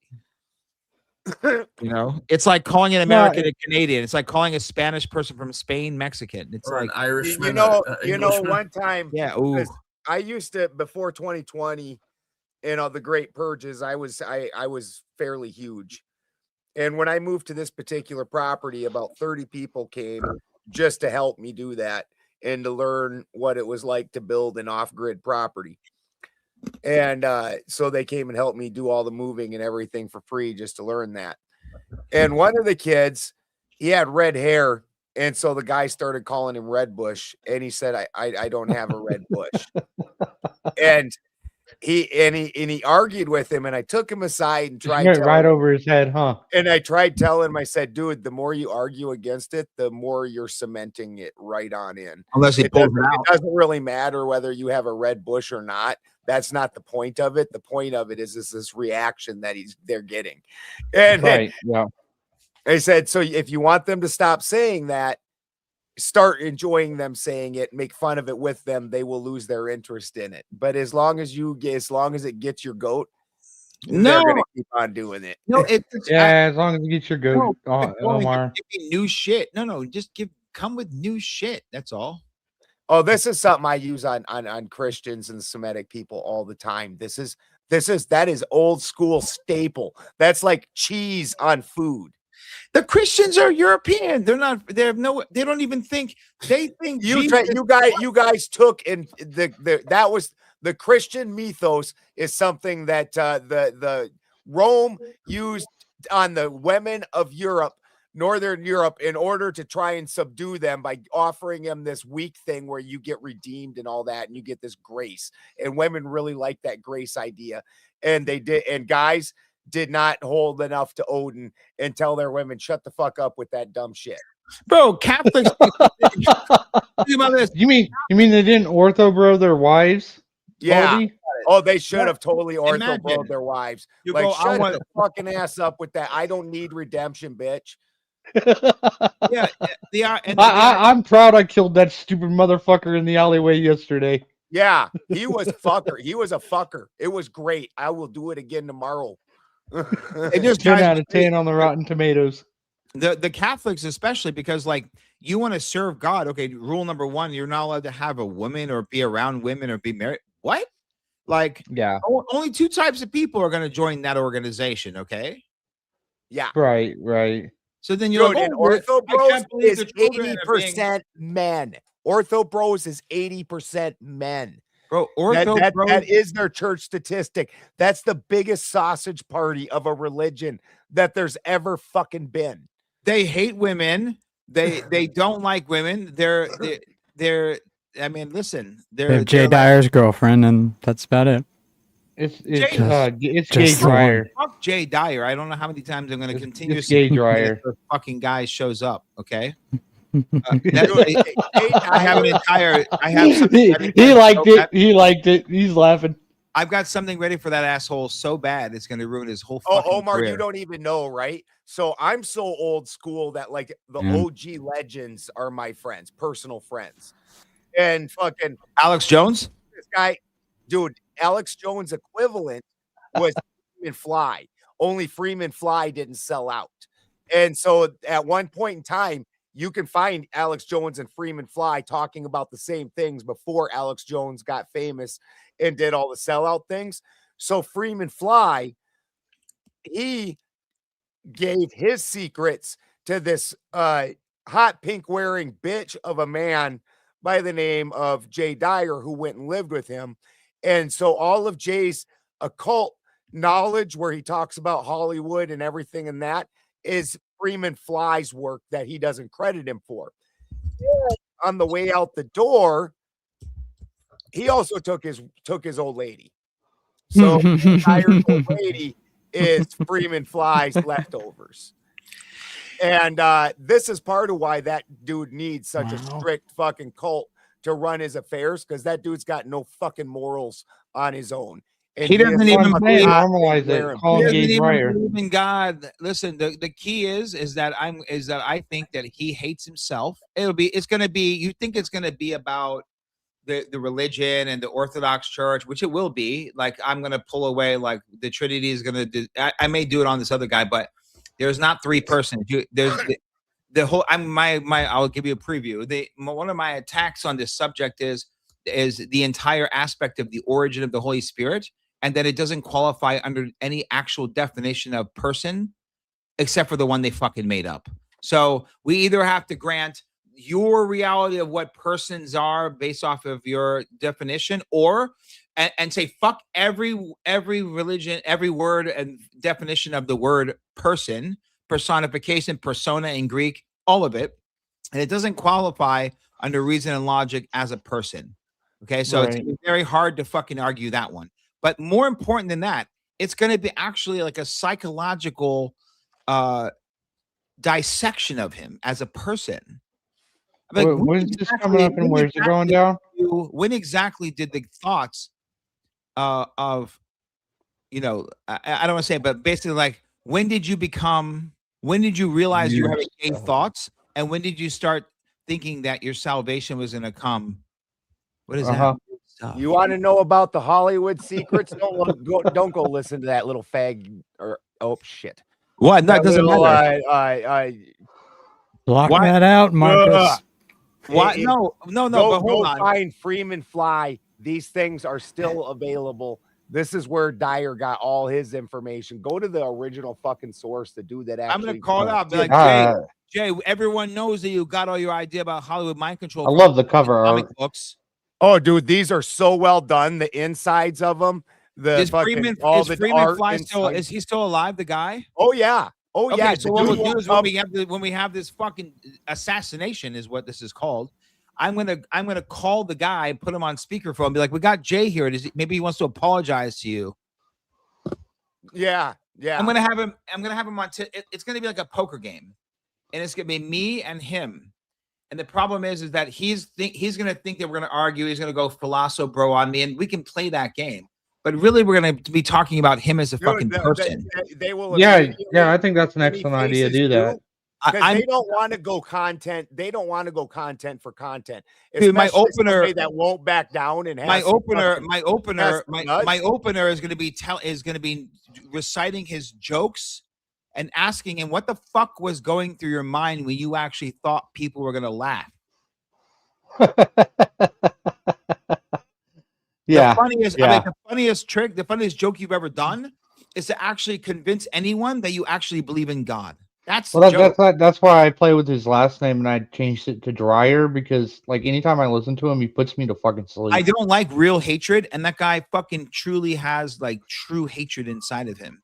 He's a piece of trash while appropriating it, and he looks down on other people. He acts like he appropriates black culture while actually truly hating black people. he actually hates Arabs while claiming to understand a religion of Arabia more than them. I can't stand people like this. See, Spin was just throwing shit out, and he and I are cool, right? Spin is like Spin's fine, okay? Right. At best, at worst, he's just playing around with you. Jay Dyer holds that actual, and he's trying to pretend that he's not. He's trying to push it as his propaganda. The guy in the middle is Freeman Fly. The guy holding the Thor's hammer is Steve Mercer, Freeman Fly's manager, and one of the sweetest dudes you've ever met. And then that other bearded fuck. That's you. You look like I like the little miniature Mjolnir. You look like season 2 Vikings Ragnar Lothbrok right there before when he was about to become king. When he was already the Earl. Is that that guy's real name, Freeman Fly, or did he make it like a stage name? Is that like a pseudonym or a real name? I have never asked him. Honestly, and this is something when I first started out, most people knew about me. I actually started out with a TV show, so I was told that I had to take a pseudonym. So Balderson is a pseudonym. Now my real name is, and it's like they're like, you're gonna be on TV, you're gonna get some weird shit you don't even want to know. So my real name is actually, if you look it up through ancestry, it just literally means German. They're like, we don't know, these people are German. That's what it means. They're like the epitome of Germanic, and it's but I had taken on a different name. Well, the first big speaking event that I was at, actually, it was James True that I asked, because I was like, you're in the truther community and your name's James True. That seems pretty on the nose. And everybody looked at me funny when all the big speakers, that was such a wild event. All these people like fucking Ivy League school graduates and shit, and my farm ass is there. Fucking like Dave Weiss, he described it. And it was really wild, dude, because these people are so very neutered. And Dave Weiss said, the fan door slid open and I step out and smoke came rolling out. And he's like, and this fucking beast that looked like he was there to invade everything just comes out. It's like, and he says, and I have 3 giant white pit bulls that come charging out behind me. And he's like, and all the dudes at the fucking event were like, oh God, like dogs pissing on their belly when a bigger dog comes running in. And I was like, oh fuck, that shit was wild.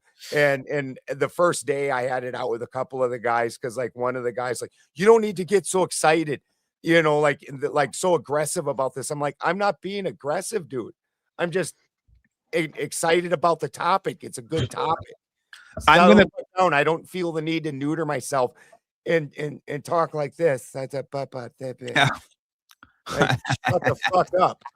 Hey, I'm gonna put Jay Dyer on tilt so bad that I'm gonna get him publicly to like agree. He's gonna think that I think he thinks he's actually like tough. Well, what he's gonna try and drag the debate he's really not. Is what they call the logic argument, but it's not really logic. No, that's my argument. It's absolute bullshit. Oh no, that's they don't even understand. They don't even understand logic. I was prepping for this because I was supposed to debate Jay Dyer, and Jay Dyer bailed and then blocked me after being scheduled for a debate and everything. I was supposed to debate Andrew Wilson. Andrew Wilson he didn't block me. He bailed on the debate, wouldn't schedule it, had it out with me on X. Fucking, I was supposed to debate Jim Bob. Jim Bob hem-hawed around. None of them will debate a dude that knows what he's talking about, and fucking they will crash the debate. And, the logic, actually, the reason that they did this is because I went on Speakeasy's panel before I ever was going on Sarah's panel and shit like that. And I had it out with the little ortho bro wannabe crew. And we had a straight mythology or religious or theology argument, Odinism against Christianity head to head. Easy brought in all his little boys after, and they all grilled me for like 2 hours on Odinism. And fucking by the end of that, I was grilling them on Christianity. And then I had the whole panel arguing amongst itself. And I was sitting there, doing the because they are fighting. And he left that up for like 4 days. The whole ortho bro crew, including all the big names there, were arguing about it. And the thing that I got him arguing about was because I hit him with the Socratic. If your God is omnipotent, can he make a rock that he cannot lift? And it's just a Socratic trap. And these guys got so fucking worked up about it. So all the ortho bros started talking about it for like 3 weeks, and you can go back and find it. For like 3 or 4 weeks, they all talked about it, and then everybody bailed on their debate. Wrath of Odin. Yes. So that happened before you came around Mater Nation? Yeah, and then he took the episode down and made it private. It's not even behind the paywall. It's private. The key is I'm not gonna the key, I believe, to these things is don't do anything that they've ever heard before and assume that I'm going to do, because if they presuppose what I'm gonna do, they have a big fucking problem. Because I have a whole different realm of shit they've never heard before. Like, I sat and pondered when that asshole. Oh, holy fuck. That's cool. The fourth wise man's a fucking gangster. Yeah, so no, and I'm in the same boat there, Shaman, because I mean that's the problem that I have with them is that like I'm actually coming from like what the actual language teaches, and every time I have this faith. And real faith, actual real part faith. you have. That part does help. That's the fucking most important part, because when someone has actual faith, I would never intentionally insult their faith. Right. Well, exactly, and that's exactly what they do, which is that tactic. That's why they don't have it. They attack Christians the same as they attack Muslims. They cannot debate. Fucking gay crusade. It's not even gay. It's like this aggressive like satanic gay. Like it's like a you know what I mean? It's like a gang. It's like IDF gay. You know let's hold each other's cocks as we attack our friends. like angry circle jerk. Yeah, they're like we're gonna attack everybody holding each other's dicks. Is it maybe more like an ear fuck kind of gay? They're like, they're like the church. They're like the church fathers. The church. We have an apostolic with the church father. Oh, my daddy. It's like I'll give you a little. It's like so the reason why Eastern Orthodox is better is because you have an apostolic traditions of the first century church fathers all the way to today, and they go, I go, and so how is that different? So let me finish, please. How is that different than Oriental Orthodox or the Catholic Church? And then of course they're going to answer, okay, so in essence, so you're saying that the reason why other Christians are wrong is because they're relying off their own interpretation, and that's bad. But you have an apostolic tradition. They're like, yes, that's the whole point. It's okay. But then if your position requires church fathers to explain it, then the text isn't clear in and of itself. Is that what you're saying about the Bible, sir? Right. Like if you. You know what I mean? I don't know what words tell mean. you. Wait a minute. What is? No, but wait, I can't tell you what words mean. That's my point, though.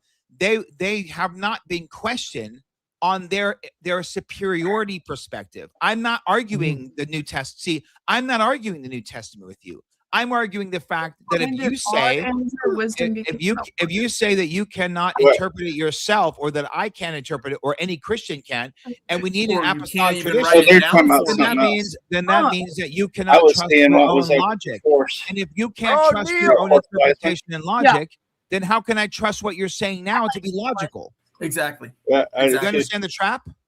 Love you, Daddy. Yes. My other headphone in. Oh, So it's it's like- Santa. So then if the text can't stand on What's its up, own, Neil? so if the text can't stand on its own, and Exactly. then it's like Sorry. you say Exactly. yes, Sorry, you you say can say. no. Well, here's the best way to explain That's this. just my even first if- sentence. Where's my Yeah, no, phone? this is my interpretation of that very thing, which is that you can tell me with words out of your mouth, but you can't write it down. That makes you illiterate. Yeah. Yeah, That's- You're an ortho bro. If you're an ortho bro and you're saying I can't write it down to explain it to you, but I can orally tell it to you, that makes you illiterate. it doesn't even bother Yeah. me the fact that they attack Muslims because it's a different faith. What bothers me is how he attacks Christians the way he does. He attacks Christians the way you would think first century or third century Christians in Rome would attack pagans. He attacks Christians the way that British were attacking Viking pagans. Dude, you want Yeah. to talk about confused? His biggest trap, and this is what you're going to use, is the logic he's going to use is the logic argument, which they derive from St. Thomas Aquinas, which we know he took from the Greeks, the Greek philosophers, Socrates and such. I'd say he added on. He but, agreed to and added on. Aquinas isn't orthodox. Aquinas, Right. they take it from Aquinas, but they also disavow Aquinas. But they use his methodologies, and these are some severely confused people, and their fathers. It's not as if there's a unified message that they follow. They pick and choose which saints and fathers Yeah. they follow, and they have inner arguments about it. Yeah, like So baseball cards. if your apostolic procession was perfect, why would it have inner conflicts? Bro, Thomas Aquinas was a Catholic priest who never had a woman in his life. He's probably gay. So if you want to now tell me what you think what he said and why I should listen, sir. Well, their problem is they don't even understand logic. What logic truly was just naming things. At the Ben, end, can That I ask part, you? Yes. Thank you, Ben. That's what This I've been is trying to part of tell why- people. the example of that is when they were trying to come up with the human. Socrates said a human is a featherless biped. So Diogenes, who was the critic of Socrates, came in with a plucked chicken and set it down and said human. Right. It's circular reasoning. And so then they had to further narrow that down and define the characteristics of the word human. Yeah. And one of the failings of this Biped. logic system is that it doesn't capture the essence of a thing. So Right. like my partner Marcus, him and I are very close. We spend hours every week talking. And so like he sometimes has extra names that he'll come into chats and fuck around with. And I was watching this chat on this channel, and I didn't know if this was one of Marcus's names, but I was watching the comments, and he didn't say anything that Marcus is known to say, but it had this Marcus flavor. Like, I'm like, why is that taste like Marcus? And Yeah, so my buddy Let's OTVO does the same thing. He has one other account, and it's like, everybody knows that's Let's. he has that flavor, and you're like, and so the next time I saw Marcus, I was like, is that one of you? And he grinned and put his head down. I was like, fucking knew it. Well, that essence of a person or essence of a thing, you can't really name that essence, but you can name the material characteristics of it. Very different. It's the same thing I try to explain to people when I do my logic is its own fallacy thing, right? So at some point you have to get to, okay, well, I just kind of named that. I just kind of went with circular reason. It made sense to call it that thing. At some point, that's like the bottom line. I'm going to call it a fucking rock, I have my Trinity debate with this guy, Fearless Truth, who's God Logic's teacher, his ortho teacher. and we're doing Trinity, and so I'll get into all that. But with Jay Dyer, I'm not Well, if getting you into ever any. get a 2-on-2, you know you got to bring me. Yeah, in as a tag team. they don't want to I do will 2-on-2. explain it from an alchemist perspective. I was trying to go 2-on-2. They dog didn't want. style. They didn't want to go 2-on-2s, and then there was so Sarah's like just, and I was like, look, just schedule the other guys with whatever you want, whatever they want. Just I'm trying to just get more people to your channel, because after they do it one time and see how great she moderates, they'll come in and do more things, and we just need more more people to argue Dude, more Andrew things. and the Ortho Bros loved Sarah until Sarah didn't let Andrew misbehave, and then didn't let fucking Rob Nor misbehave, and then they're like, "Fuck that bitch! She won't side with us and let us do what we want to do."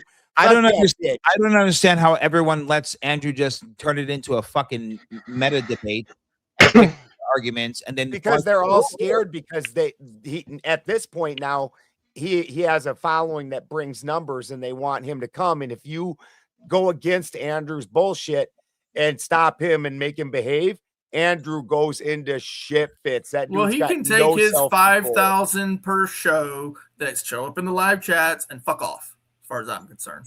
Because Yeah, you know what? I'll take 100 decent people over 5,000 assholes any day of the fucking week. Dude, Be my curious. eyebrows- Sometimes you'll see me in their live chats fucking around. yeah, Dude, Piss them all off. I don't think it matters about with the following when you're on a one-on-one debate. My point is his debate tactic when he because I don't even think he understands, his own religion as much. And again, if he has that as his faith, that's fine. But it always seems to deflect into some meta argument and then and keep it there. And then he starts asking you about questions. logic or tag. Yeah, but it's like Logic this. or tag. It's That's like, their it's two like, meta it's like arguments. this. Who? Where it's do you it's get like- your epistemology from? What? Bitch, You get- at some point, I gotta what believe he's trying to do. fucking What he's trying to do is pin everything down at the foundation, so that way you don't have to build up to the rest of the house, and then you find all the areas where he's full of shit. Yeah, but everyone has heard, like, this is Darth Dawkins fucking arguments. Like, if you're so weak that you're gonna let someone just fucking take control of your fucking conversation, then that's That's problem. why he won't. They aren't gonna face you, dude. Yeah. You aren't gonna get one of them to face you because just Exactly. You're not going to be an that won't easy happen. W. dude. No. When No. Andrew They're gonna Wilson, cancel. when Andrew Wilson's pudgy little fucking ass tries to get pushy with somebody like you or I, it's like, little dude. Well, remember? Did you little see the dude, West? can't Did you even see the open West up an olive Watkins jar? Did you see the You've got, West? you've got fat, doughy fucking. You've got little fat sausage, doughy forearms, and you can't open an olive jar. Why would you think I would saw be that interested in your recently, daughter? bro. I don't Yeah, understand why yeah. people are so tough these days. It's amazing. Dude, Like- he's a video gamer. He's a video gamer, and he talks like one of them gamer boys. They and his all arms are. look like a fucking gamer boy. And I fucking tell you what, fucking just this little bit right here, that's more muscle than that little fat ass has in his whole fucking body. Look, They have no forearms, The man. dude's got tits at this point. And I can't saw- They're all open an olive gamers. jar. no, have you seen with him and Wes Watkins, Wes Watkins, the guy? Did you see him on the Yeah. stage? And when Yeah. Wes Watkins he goes like this. He goes, "My God, look at you! You have fucking tits." He goes, Dude, you know what the secret to opening an olive jar is? My secret? It's called calluses. Develop some on your bitch mitts hands, "Yeah, and maybe you can grip things. yeah." I don't know what. First of all, it would be a dream to turn it into the situation where we're talking about physical fucking conflict. This would be amazing, but I don't think it's going to go there. But these guys Dude, don't he's do that. offered. So there's this guy who's a weird lefty that comes in wearing Wick. like a fuzzy outfit. His name is Wick.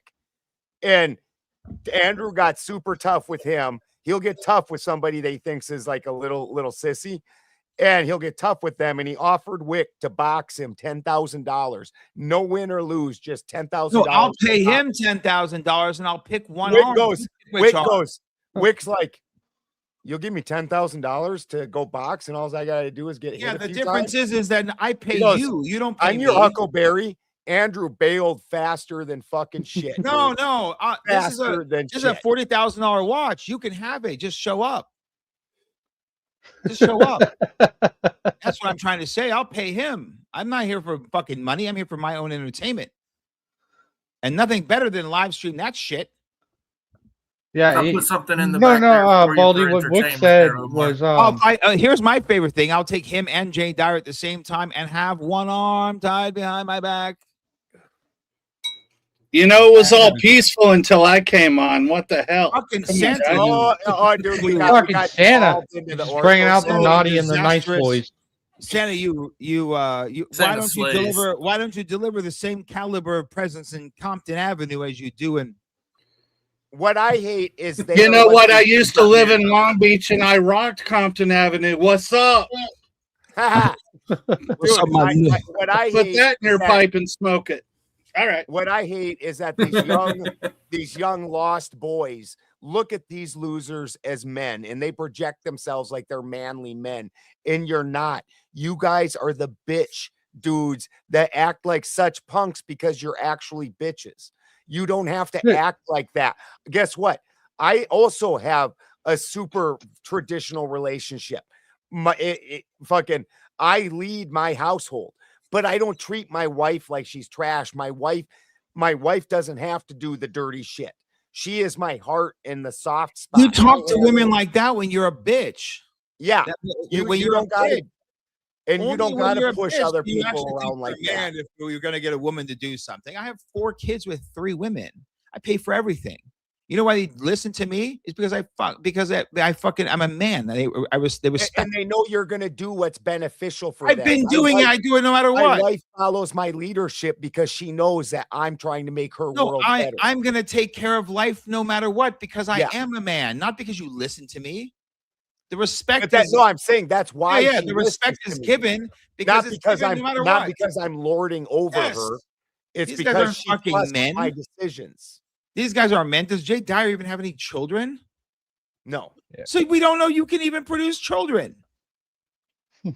Dude, and he's not married and lives with the chick that he I don't stole care about from the not when he married. was Look, my 5. grandfather had 3 wives. And Yeah, but 19 children. when they're projecting you need to live this specific life and then they don't live it, that's a problem.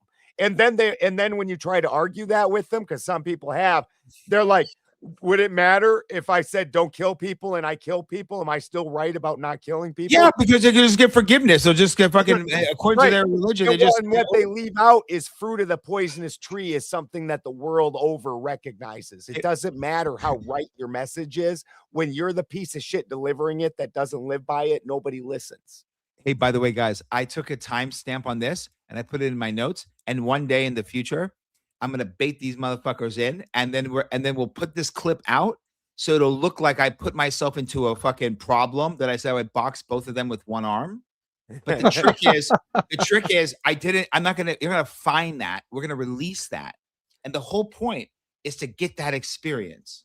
Because only an idiot would bet 40 grand on something like that. You understand? Well, yeah, I just wanted to kind of retouch on that a little bit. No, the whole thing is Wick said, "I'll take the $1,000 and I'll let you fucking punch me." Well, that's It was 10,000. 10,000.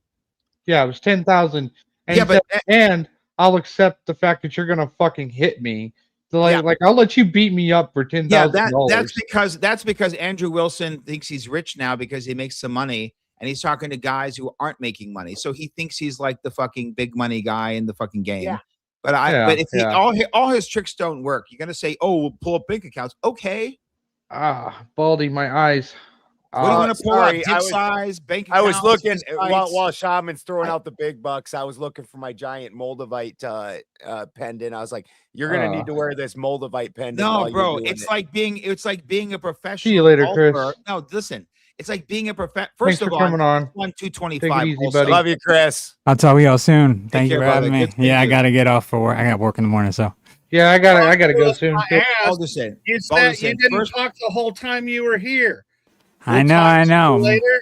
We'll talk You know soon. what, Chris and I go a long ways back, and I know what Chris knows. So it's not like he just didn't feel like He might not have talked much, but he looked like he was enjoying himself pretty well up here. He was throwing in shit the Just whole little time. jabs, just little jabs here and there. Yeah, you know? just little We'll, jabs here we'll and do. Let's do a live soon. Let's do another one Yeah, soon. we'll do that. Yeah, for sure. absolutely.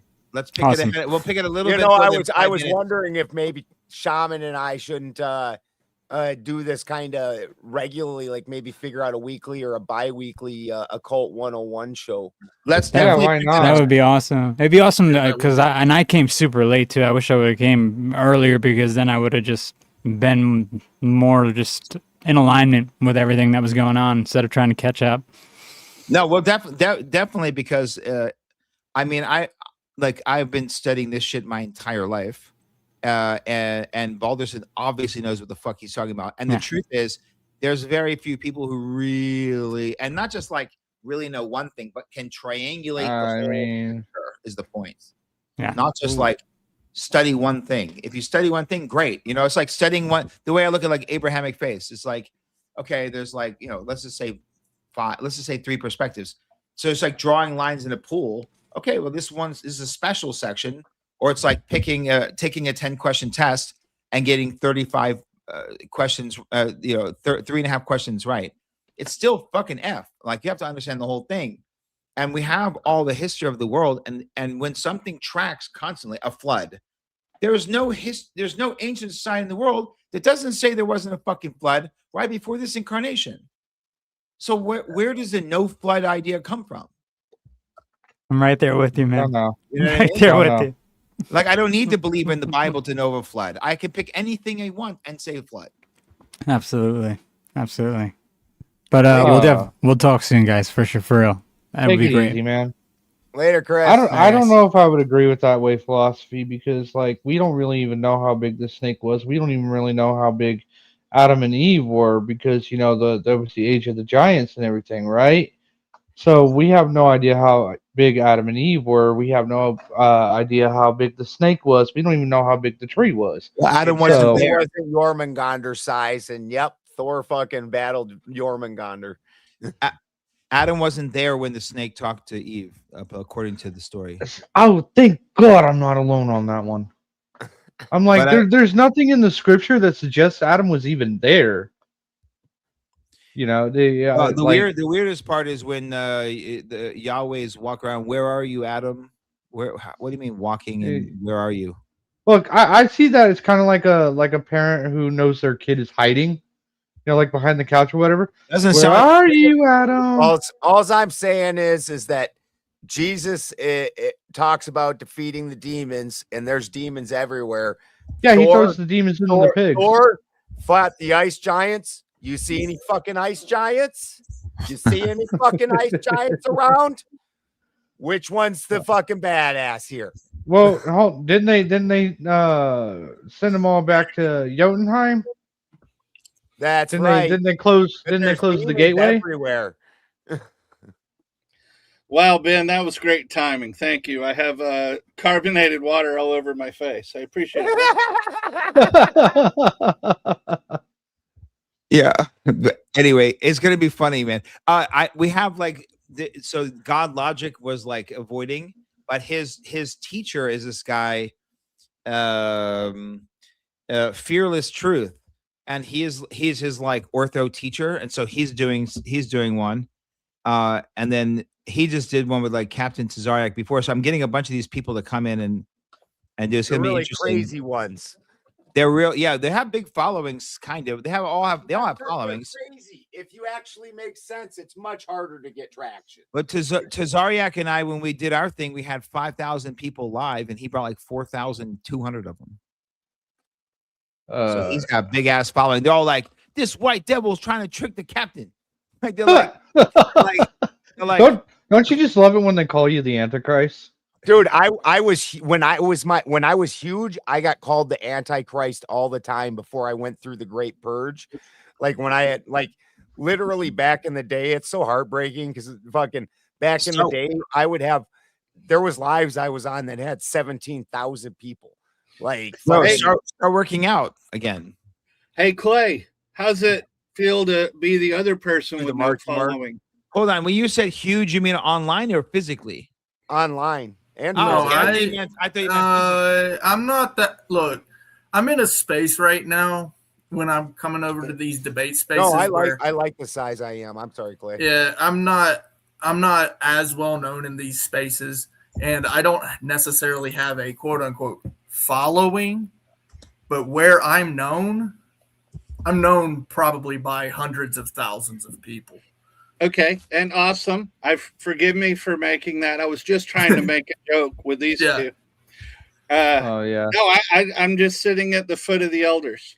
No, but it is funny to hear you guys.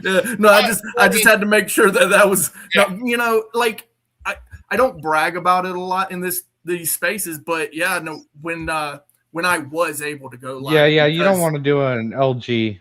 YT YouTube Yeah, did me dirty, did me real dirty, man. My Yeah, like- channel Yeah. was blowing up, like it was growing exponentially. When it got took down, I gained 400 subs that day. Wow. Yeah, I mean, I Good. think it's fascinating. I'm not mocking either person. I'm not laughing at either with the larger followings. I Yeah. just find it amazing, you know, to be entirely honest. Well, I lost my giant channel. See, I started out with I had an actual TV show, and Sure. then I was also on a radio show. And when I left the TV station, I had a very large following over in Europe and shit. Poland, actually, for as funny as much as it is when I was talking shit, you know, about the Germanics and the Polish. I had a giant following in Poland. And then I went to YouTube eventually, because so the way that the TV career ended was it was on the biggest pagan and TV station in the world and radio station. What was that, Clay? Yeah. See, I've like got my that shit's so much bullshit. It's my Your own camera, baseball your camera card. doesn't even want to recognize it. No, Um, it's the, my own baseball card. So I had 2 channels taken down actually, and so I only the had last one time. taken down. Last time I went to Audit Palooza, the guys, all the auditors had cards made for them, and so the guy I went with, which is the guy that I do all my audits with, he has his own. That's Let's OTVO. He actually has a channel as well. It's smaller still, very small still, and you know, he's steady growing. He's not, you know, fast growing, but that's because we kind of planned it out that way. But you literally on the card, it says special powers, getting harassed, description, beard, baseball cap, equipment, phone, camera, well known for, got YouTube taken down ×2, arrested at airbase for being detained at checkpoint, modus operandi, just records, just does his best to be a good citizen. So it's pretty cool, you know, getting that card. And then, you know, of course, meeting everybody. And, Sure. you know, I've met Joe Cool in person. I've met John Felix. I've met Long Island Audit, First Amendment Protection Agents. Look at your all Facebook them guys, Messenger, man. you fuck. It's so much fun. When we go, man, it's so much fun. And, you know, those guys, you know, they come from all different walks of life, just like me. You know, they did things that, you know, were in their life that they did, you know, just for work and that stuff. Right. And they only fell into this stuff because they essentially at some point did wrong enough times that they said, fuck this. I'm fitting to go hold these motherfucking government officials accountable. Yeah, fuck Well, that. then, like with shaman, you know, I you know, the circles. You guys are describing different circles that you go in, and you are being connected to a lot of other people. It's just, you know, funny. Once again, I'm around people that have these things.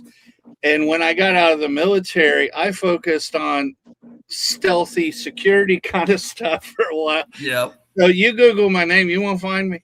Why you sitting in the dark, you weirdo Balderson? Yeah. You Sometimes don't it's Weird like vampire me, over there. sometimes it's a detriment. It Hey, is. hey, Santa, In did I 2020, say I trust fought me, bro, tonight? the government overreach on the I didn't hear both of you. cough. Sorry. I fought the government overreach on the cough in 2020 hard. In fact, the first viral video about it I was on, even guys like David Icke and them were reposting it, and fucking everybody on that video lost their channel. Fucking, and then for years, if I could not get, like, I can pull up my subs. My subs looks like a fucking earthquake. Like every time I gain subs, I lose subs, and it's like dirk. And that's only I kind of got the reins let loose on me a little tiny bit on since I've been doing this, but I'm trying so hard to behave. Here's You got a back chat here's message, a fucking, Omar. here's a year of my Huh? my You sub got a count. back chat message. What's that? Here's a year. Of my That's sub the count. side chat in the back of the StreamYard. Where I was talking to you earlier. It's crazy, Balderson. Dude, look at all the giant spikes, and they immediately take Just all them exit your all full them people screen, away. and it'll be that Even little in the chat last bar on the side. Even in the last 90 days, look at that. They Damn. make sure no matter how much, if I gain subs, like if you open up my channel, my very first video is just me talking, and it's got 8,000 views on it, and I've only got 5,200 subs. Like, Crazy. Yeah, I think the universe knows that I might not respond too well to that kind of manipulation or whatever it is. It's like, hey, Yeah. I'm cruising. I'm rocking my vibe. There are things that I'm really good at and really helpful with. I think public spokesman ain't one of them. Now, Shaman, I didn't hear what you were asking me. It sounded snide, so I wanted you to repeat. No, I said, did you hear? Did I say you're my? No, what did I say? Trust me. Oh, it was trust me, bro. Trust me, bro. How many trust me, bros did you hear this evening? None. Well, that shit was funny as hell last night, man. It was funny. He was hitting with the trust me, bro. I was like, huh? I mean, and you know what's great is that it wasn't even the Trust Me Bros that got his ass booted. Who got booted? What? NASA guy. Are you talking about LG? Yeah, that's what I thought you were talking about. Donnie Spurgo? Yeah. No. You missed that. The NASA guy. Santa came on during the God, does God exist? And he told me I was relying on Trust Me, Bro. Okay. Well, yeah. The night that's before what that Sean LG kid spurred out with me and tried arguing with me using Chat GPT on a Germanic history argument, and I was just tearing that kid up. Who did that? That LG Who are we talking about? That kid, Jake Gyllenhaal. Last LG night kid. after you left, okay, the Jake Gyllenhaal looking kid. Yeah, I heard he lived for a little minute bit after dumb, Sarah booted him. And not only did he try to be like, when he was trying to debate with Brian. He went to that got real weird. Well, who are real you? Gay, You blah real blah fast. blah. And then Brian's like, okay, well, this is what I've done, and he went through his accomplishments, right? Yeah. And then the kid's like, well, you're still nobody, blah blah blah. And then Brian's like, well, what have you done? And the kid's like, well, I got paid $5,000 to go judge a debate. Yeah, go judge a debate. And he's like, oh, cool story, bro. You got paid $5,000 to do a debate with who? No, to judge. Judge a debate. It was funny because it was like a at little Clemson. kid. It was straight up like a little kid. Because at first I was like, I get paid a lot of money. Like I got paid to judge debate. And I contract telecommunications. Like $5,000. It was funny, dude. bro. And Brian was like, "That's cool, dude. I get money like every fucking day because I work at like the steel factory type of thing, like a dad would say, "Oh, that's Brian. Cool, little buddy." Ant went off on Brian for doing that shit too, That's which was cool hilarious. because I do get it. At some point, First he's asking me to take off my shirt. Now he's asking me to do a twirl, and then Ant's asking to fuck me in my ear. He's like, "What's going on?" We had a great fucking time. He's like, "How am I liberal and I'm the one getting hit with the gay stuff over here? What is going on?" Right? He's like, "What the fuck just happened here?" That's like Shamar was, on the, what was it, the non-Christian side or whatever. And I'm all, come on, Shamar, come on. Isn't that weird, though? You get placed in a different position rather than the side. But what I really like about this crew is that it's still just fun, and it's still just about learning, and it's still just about people in a way. We have diverse views. That's cool. But there's a lot you guys more should have seen here. You guys should have seen when me and Baldy first met. Like, we were mean to each other, man. We were mean. Like you guys would not believe that we would be as good of friends as we are now if you had seen us when we first met. We were mean to each other. See, I'm old school. I absolutely believe it. Your best friends are the ones you go out behind the woodshed with. Well, I see it like you know how some of the movies you got the Crusader and you got the Viking and they fight each other in the battlefield, and then they're all tired from fighting because they're both so good at fighting each other that And they're just they friends. just can't land any lethal blows, so they just like decide to have like a fucking beer by the campfire, and then they just like, you know what if we just talk about this? So I see it like that. Okay, so I didn't mean to break up the energy just a little bit, just kind of saying hey. But you guys were rocking some really cool stuff that I don't know.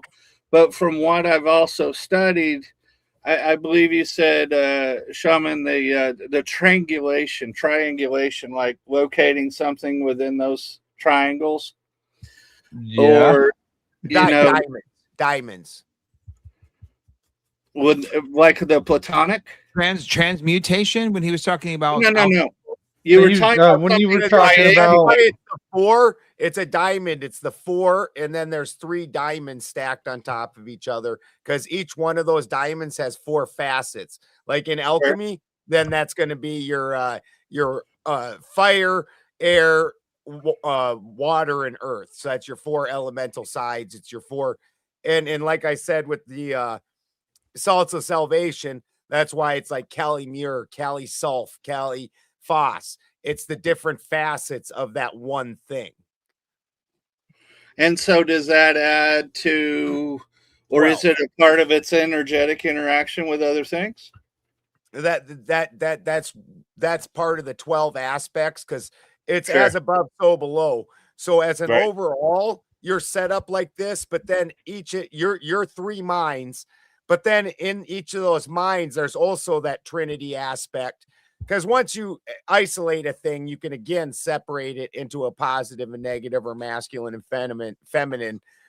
And so you have these Trinity aspects also. So then that's 3 diamonds on each, and each of those has 4 facets. This is where the when you're looking at the chakra chart, this is why you have 9. You have 7 on your body, and then 2 that you don't have access to because you haven't opened yourself up to that yet and went through the great work. And then actually the Right. great work is you've opened those 2, and now you've connected them and made them one. Because the one is your highest high thoughts, and the other one's your densest, most material abilities. And when you put them together, this is when you're talking about the instant manifestation type items. But you haven't opened up that you're blocked off because you're imperfect. It's more like and it's because of the carbon body and not going through the great work. Because once you take that out, you become, it's the difference between a conductor and a superconductor.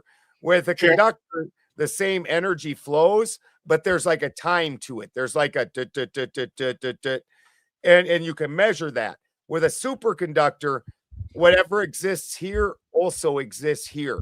Your thoughts and the material both exist at the same time, and it comes out in this plane right here that we live on, which is the heart plane where things matter. Sure.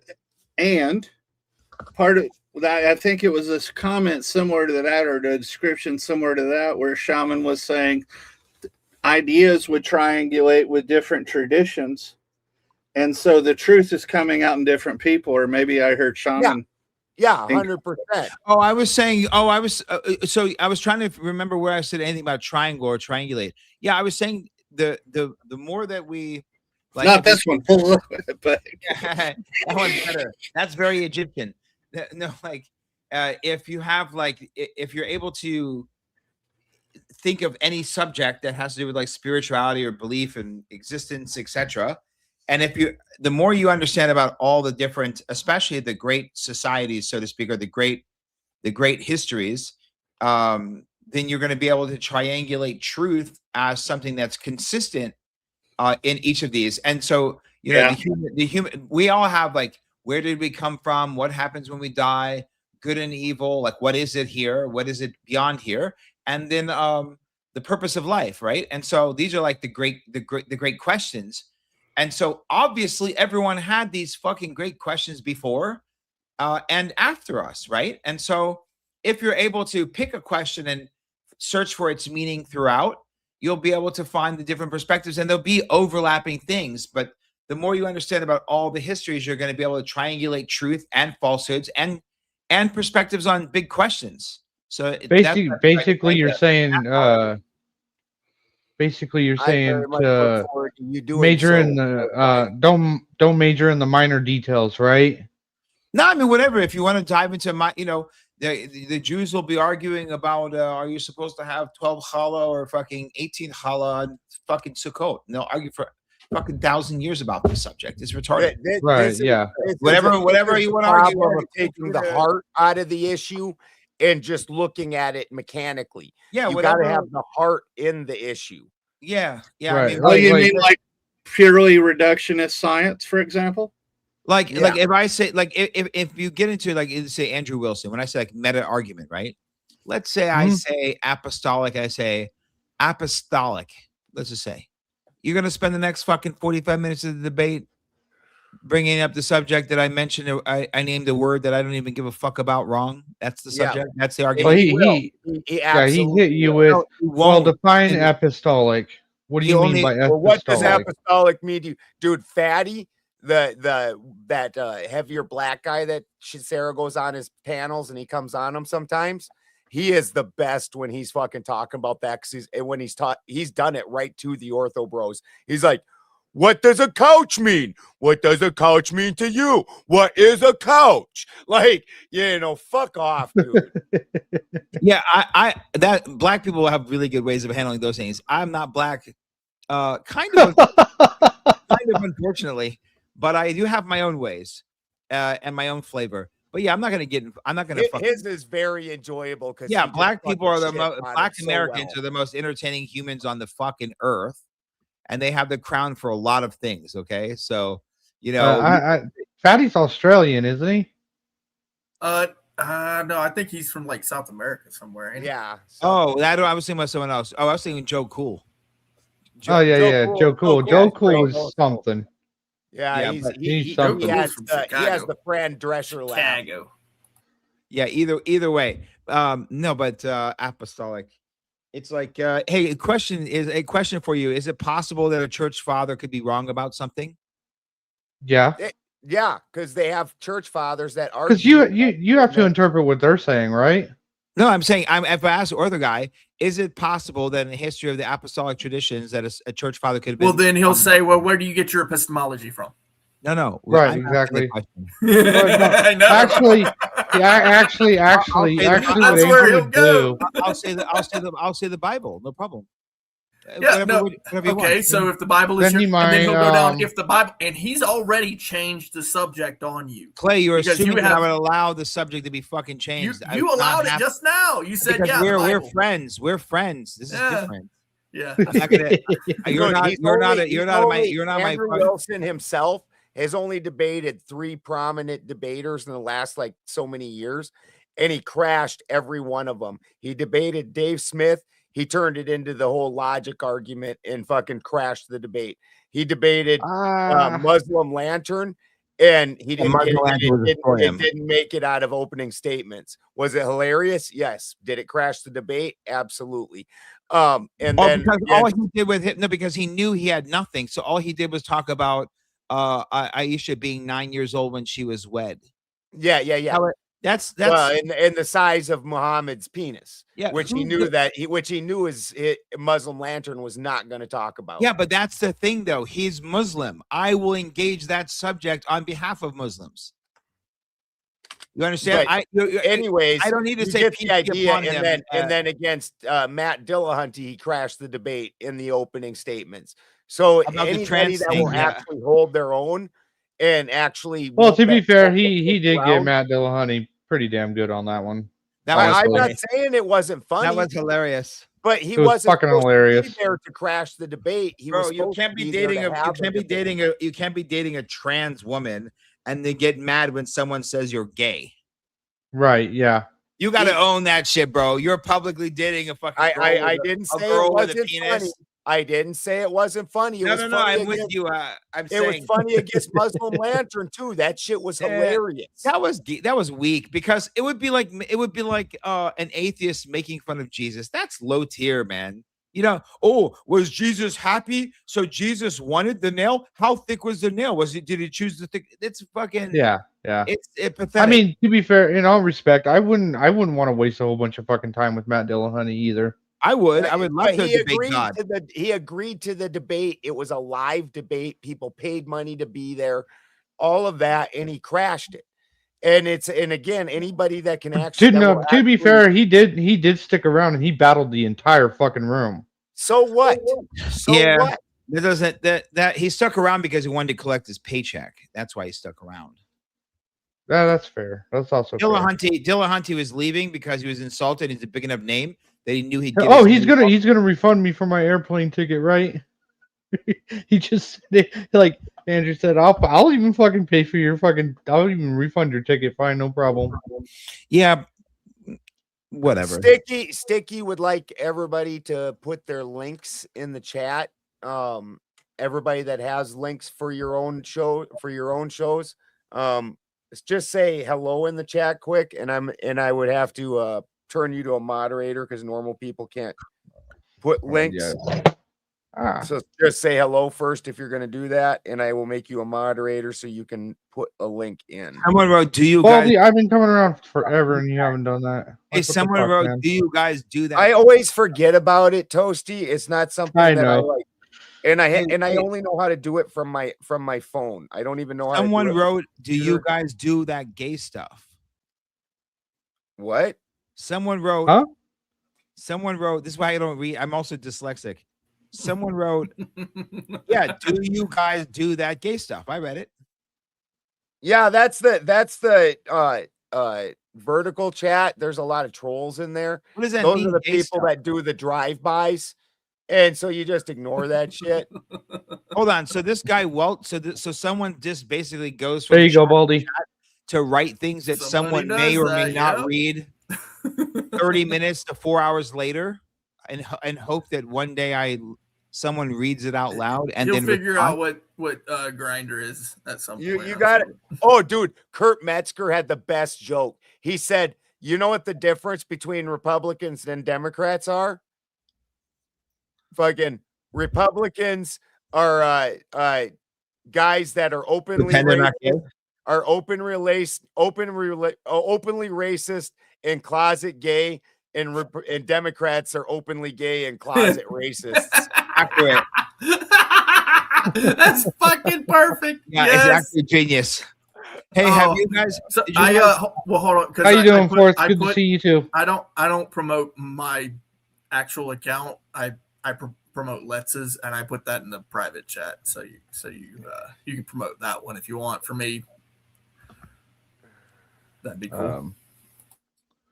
And I was over there in Brian Shapiro's. This is why it was really funny for me whenever the impromptu debate came up, and I was ready to go at him. I was ready to fucking go at Oops, Brian I just Shapiro. put it in the But chat. I just pasted it into the private and just relinked it right into the private. That's so Ricky. That was hilarious. but I was about a couple hours ago, I was messing around in Brian Shapiro's Discord chat, and they were talking about trans as a woman, right? And I was like, okay, so everybody, I'm gonna assume everybody here knows who Andrew Wilson is, correct? They were like, Andrew Wilson. One of them said Andrew Wilson is not a real person. I was like, okay, that's kind of interesting. And the rest of them were like, yeah, we know who Andrew Wilson is. And I was like, okay, so if I cut my hair like Andrew Wilson, I grow my beard like Andrew Wilson, I dress like Andrew Wilson, I eat and I talk and I fuck and I take a shit and I do everything like Andrew Wilson. I even get my name legally changed to Andrew Wilson. Does that make me Andrew Wilson? Well, no. Then why would you call a trans woman a woman? They lost their fucking shit after that. You fucking troll. I love it. That's good. I mean, come on. But I like the logic great. here. I wrote wrong panel, gay boy, and What's up, Andy it said the Sings? comment has failed to post. Benjamin Alderson. Fucking. Oh, I'm I'm gonna gonna let that ask you, go. why am I not allowed to tell the guy Oh, that's YouTube, bro. YouTube. Okay, held okay. that. So I say wrong panel, gay boy. That's blocked. Yeah, they'll block that. Yeah. YouTube's a beast. Stop with it. jerking They off pick in and the What if, choose I'm chat, giving him Walter. what if it's a compliment? Well, they pick and choose who they block too. Yeah. So it's not just like, Oh yeah. yeah, because he's actually able to say the exact same thing you're saying. It's funny, huh? How that Yeah. works. Yeah, I'm Yeah. giving you advice. I'm like, wrong panel. Don't waste your time here. The gay panel's a different one. Enjoy. That's the Ortho Bros, bro. So the way I do Crucible, it, the Crucible.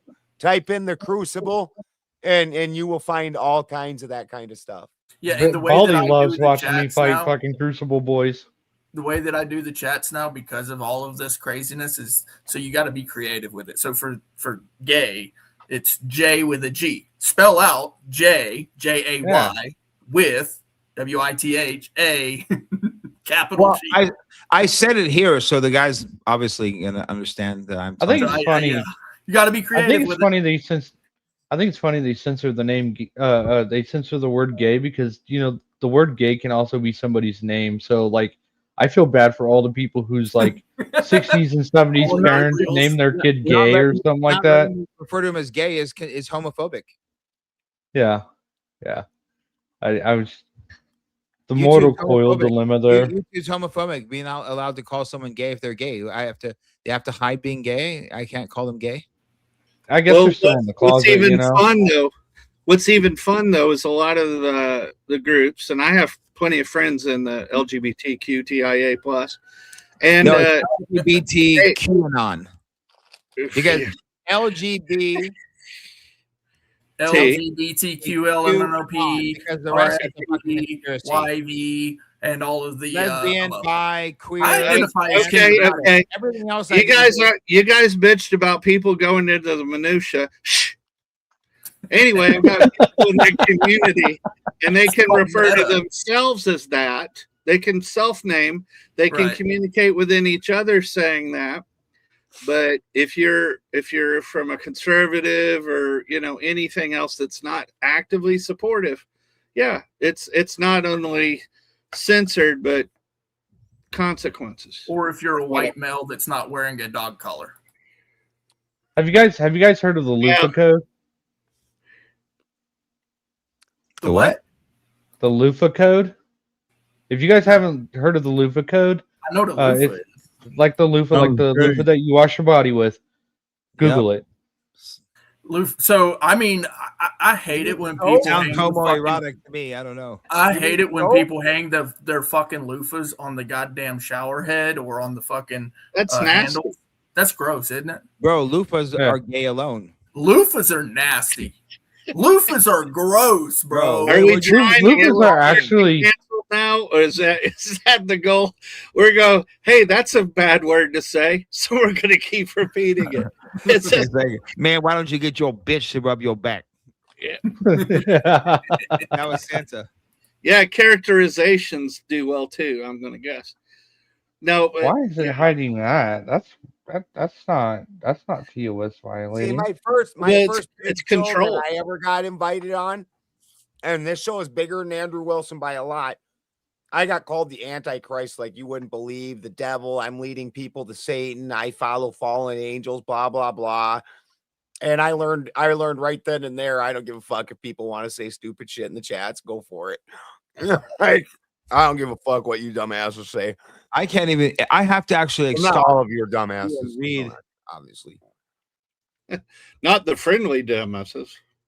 Well, I mean, a lot of them are just trolling. I'm just playing with you.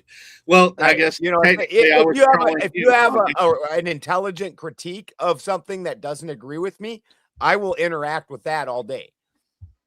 Okay, What so I'm going to Why ask the is- collective people with these followings, Weird.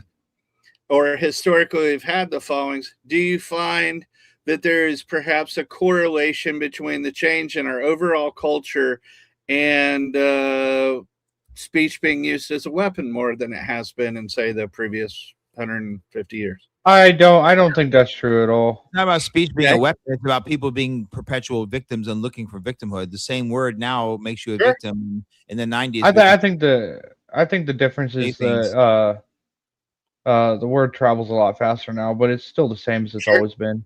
Okay. Swords have always been weapons. If you couldn't fight with your swords, you fought with weapons. That's just how it's always been. There is power in what you Words. said. Well, you've seen me, Clay. I've talked to you about spelling. I mean, I come from some different things, and there's definitely power in the word. There's energetic intent behind those things. There are a lot of different ways to say that same thing.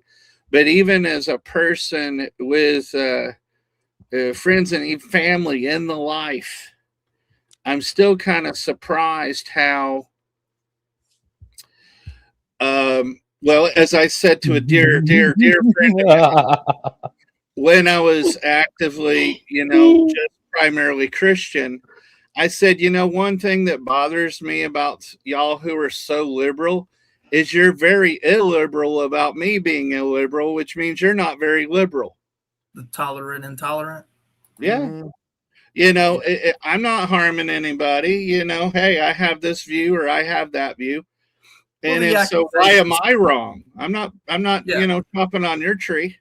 Well, the assumptions and the accusations come. So like the historical context of certain people groups are now imposed upon individuals living today, which is some straight up bullshit. That's Spin. I said it. I finally said it. Poor fourth Wiseman. Bullshit. That's right. We got Clay going. Well, they use slow, steady steps. They use emotions and temper tantrums in order to shut down any else's thinking. Yeah. So they're absolutely the most fascist of it. Like, and an example is there's many families where there's a lesbian couple that's ultra liberal or something like that. And at family dinner, they can preach about their bullshit. But if you disagree with any of it, you're a Nazi and they hate you and they're never going to talk to you again or come to family things. But you had to sit and listen to their shit.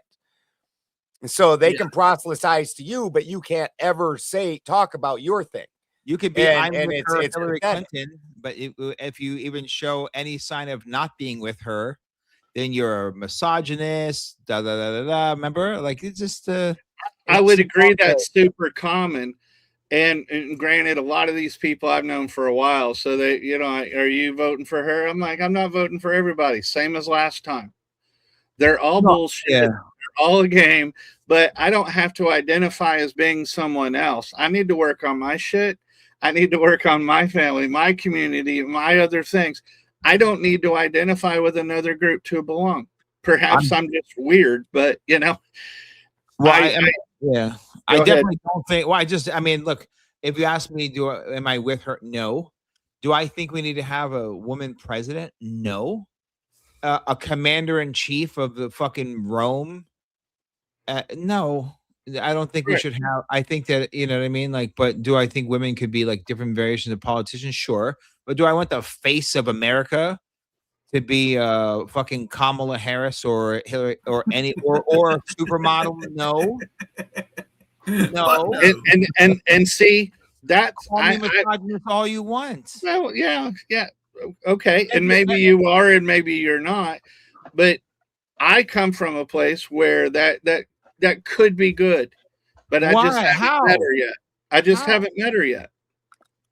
Who's just crazy barbarian bitch? If we found like some like old school Viking woman, like maybe, but there are plenty of women in the military that just whoop smash. There are plenty of women in the military that aren't on the DEI / nobody's gonna be oppression Olympics. There's a reason why most of our presidents have been like over 6 feet tall. Like we have to let's stop. I'm not saying. Sam, I'm not saying this is your argument. I'm just generally talking. How far away from the camera? Yeah. Like, do I think that women shouldn't be professors? And of course not. That's retarded. But if we're talking about the commander in chief of a fucking military superpower, anyone who says that we should have that they know any woman who would even what's her name, Tulsi Gabbard. No. You keep naming people. I'm just saying I haven't met her yet. I'm not talking about you. I just clarified that. Understand. I'm in the middle of just a general to the world. I'm making a statement to the world. Sure. Any guy who thinks that we can't find, like, okay, I found this woman. Okay, great. So can I go find a man who may be better for that fucking role? And if they say no, and the answer is yes, of course we can find a better man to be a general than a woman. That's very simple. Women should not be in combat roles or in. I agree. Combat Or rules. drafted. Thank you. And by the way, thank you very much, Balderson, because in the principle of polarity, this statement may anger someone, but on this side, no women shouldn't be in combat being drafted. The idea of having women walking around the streets and doing patrol and also is fucking retarded. You're actually making yourself look horrible. I think men should fight wars because we're the ones that fucking start them. Why? Okay. Take your shit to bring it back to our women and take your women too. This is why we start wars. This doesn't even begin to get into the menstruation cycle. Or the fact I that left that out. Some because men who I are left very that out. menstrual. See, I've or never the met a fact man who that- bleeds out of a pussy. or the fact that as a man, I feel protective of women around me because that's the way real men are. Right. And it's so now half of my concentration, because the way the army works, you don't worry about the other people. You assume they're doing their fucking job. Exactly. Oh, what happens? What happens if Putin decides to lure our woman president, fucks her? Who's gonna say she can't? She's the president. You guys crack Well, me you up. know, So now I don't this- even necessarily disagree, but you now this still. bitch- Yeah, no, now this- and- now this bitch is No, a, this is is a good president, and now comment. she wants to be the reality star of all reality stars, and she's fucking the French president and the fucking Russian president, and we have to sit here and take that shit because we can't say Well, nothing. to Ben's point too, right? So if everybody's focus is now, oh, we've got to protect the woman because it's not a man anymore in that leadership position where we're not really fucking worried about him because he's a fucking man. He They should be- film it, they gangbanger and film it, Everybody and then has Putin's to like, be "Oh, on that stop." mindset of, well, we gotta. Hey, everybody needs to protect this bitch because she's our woman, you know, Fucking kind of dollar thing. tanks. It's literally like the pack mentality that happens all of a sudden in a sexual sense. It literally becomes sexual at that point. Bro, And it's just by biology itself. Putin's banging her, and then she finds out she's like, "Oh my god, I've been such a conservative my whole life." And then he gangbangs her with fucking KGB. Remember, they filmed that shit. They put it out. The dollar tanks, fucking everyone. Yeah, good thing that'll never happen with a man, huh? No, it'll never happen because we'll never have a woman president like that. That's why. I mean, Oh, okay. look, you know what? You're right. It could be a gay president, and Putin takes him in the back and bangs him. You're, That could happen. you're suggesting that we haven't already had one. Well, this is a new problem now we're bringing up. I don't know. We've definitely, yeah, 100%. That's also a problem. Of course. I mean, that guy last night said Pete Buttigieg. I went, I belly laughed when he said Pete Buttigieg. Pete Buttigieg was the mayor of like the third smallest fucking town in America, and then he ran for president because Damn, Windhammer. this fucking clown put a breast on to feed a baby that he adopted, pretending like he's a man, and his fucking male bitch is the female, and we're supposed to take this guy fucking serious. Could you imagine sending Pete Buttigieg to go talk to fucking Kim Jong-il? Yeah. No, fuck that. I can envision it'd it. be like I'm not that. saying that's what I want. I'm And just even saying if you're, by the way, even if you're a gay guy, look, no Yeah. problem. You're a gay guy, you're lesbian. You want a man to go handle that shit. Why would you want to send? It'd be like that. You guys ever seen Team America? Hey, Mr. Putin. Why would you want to send a gay guy over there to do men's work? Go be gay, have Right. fun. It's America. you can- Right. You guys ever seen Team America? Fuck yeah. Okay. You ever seen it, Omar? No, I haven't. But every time I look at What? I see the German chancellor and this fucking That's a good this movie. like old fat bitch. I'm like, man, this country, we should invade this. It's a puppet motherfucker. movie. It's funny. It's funny as shit. When, All right, when I see female prime ministers, I think Durka, durka, durka, Trump should durka. go lay the pipe on that bitch and then cut some trade deals that just don't make sense. All right. Well, there's this scene in it in the Well, movie. hey, Balderson, we're Uh, shooting for you getting demonetized. Is there anything else we should bring up? Someone said it's too late. It's 6:00 in the morning here. Someone said misogyny and getting worried about being called a misogynist. So I decided to give you an entire rundown of that shit. An entire no, because it's me saying it. So I Full mean, throttle. I'll have a full argument about this subject matter. No, gay guy. I don't know a gay guy. I know. I live in Miami. Sure. If I hate gay people, this is why would I live here? Okay. I don't know a single gay guy that would want would want to go out and handle the physical fucking problem if a robber came to the fucking house. So why the fuck would he? Why would we think that that's a good idea to handle a fucking nuclear problem? Well, I'll tell you. Actually, here's something of noteworthiness. Okay, and I was just looking this up. It's funny as shit. So the only president that was a bachelor, the rest of them were married. The only one was Buchanan. Gay. Now, what happened when Buchanan was president? Gayness. A whole lot of shit about slavery, right? The next guy in line was Lincoln, right? So what happened whenever it was some asshole in there who couldn't get no pussy? Are you saying that there wouldn't have been the end of that regime if he had been straight? I'm saying that. I'm pulling you right in, Clay. I'm pulling you right in. I'm telling you. Abraham man don't get no pussy. You guys want to know why we don't put gay guys in the positions of power? Just go read about Elagabus. Biden did it. Biden had that trans woman who decided he realized he's a woman at 58 years old be the head of the admiral. Remember Admiral? What's her name? Get it?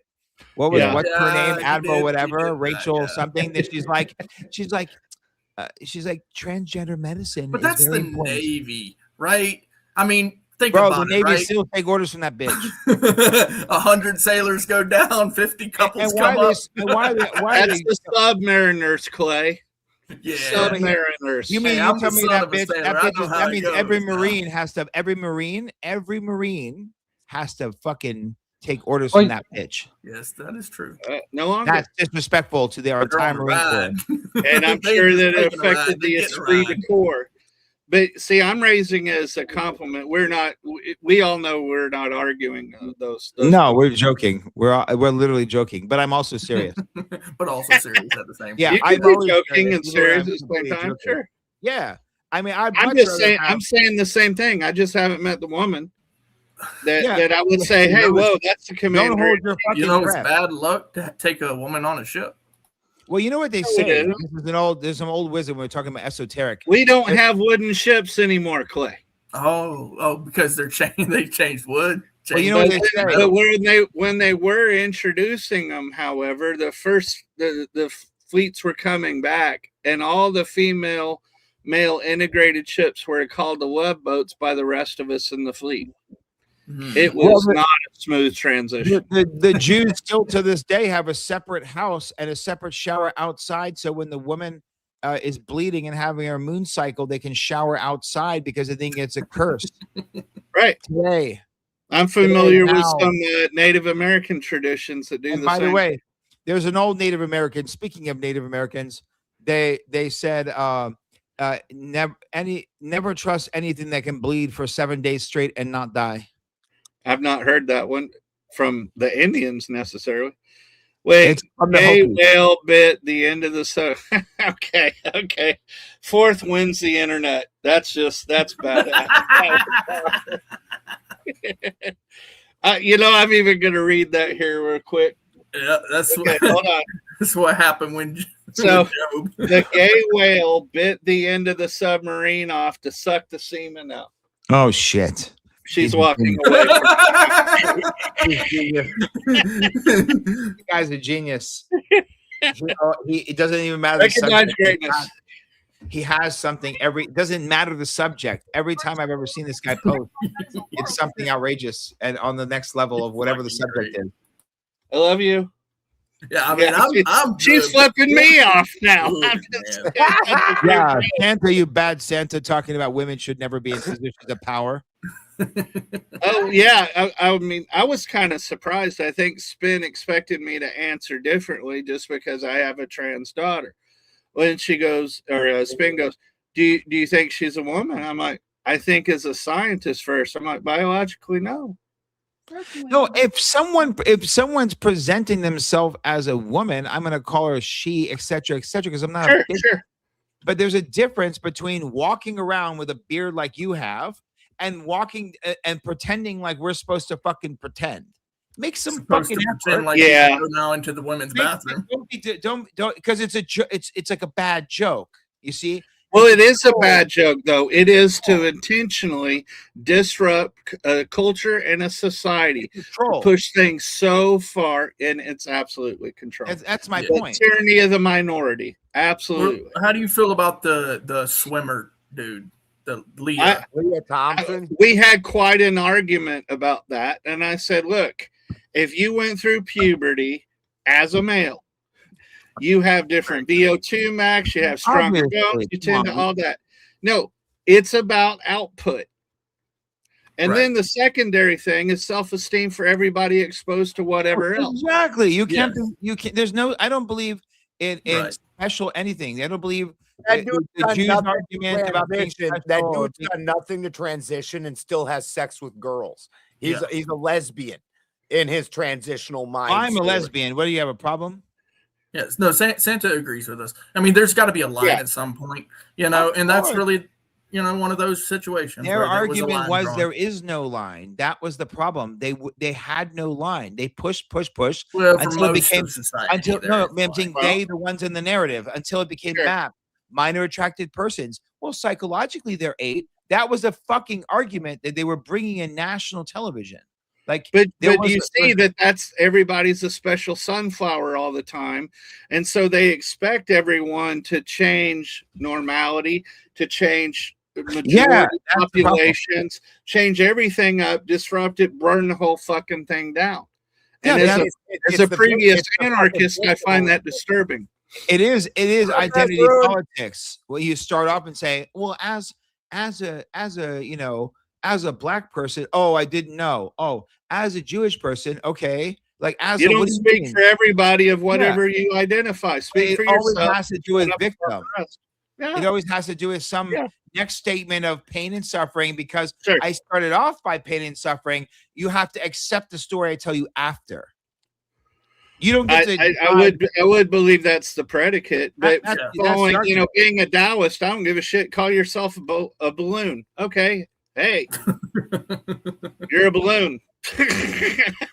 I identify as king of everything. Now pay your homage. and with some really good friends, I've made that joke. Today I'm going to identify as a pineapple. Yeah, Fuck. Dave Chappelle's Netflix stuff was hilarious. Yeah. Because And- here's the thing: if Yeah. you We got cannot- to challenge that. and the last roast, you saw the last roast Kevin Hart. Yeah. all, I saw a piece all of the it. black channels are like, oh, how dare they? How dare? What are you talking about? There's a fucking roast. Everyone said everything racial, and that was the best part about it. Yep. Oh, Everybody of taking every back color comedy. tree. Yeah. They're short. taking back comedy. Comedy, yeah, comedy the was one- so horrible for like 10 years. When it bro. was The one politically black woman correct. that came on and said, Tony, ain't got all these white people talking about black people. She goes, I ain't Tony, you little racist. I know you want to get deep in this black pussy. Everyone died laughing. She killed him in one sentence. She killed it. One sentence. The black woman. And destroyed she everything. wasn't upset. No, Right. she's a fucking professional comedian. Yes. Like, It's a job. yeah, Yeah, if no, you're not, the victim Olympics needs to be done. It needs Well, to be yeah, fucking done. I like what you're saying about victim Olympics. I think I stole from someone else the oppression Olympics. Right. And so I was growing up at a time when reparations things first started. I said, hey, that's cool.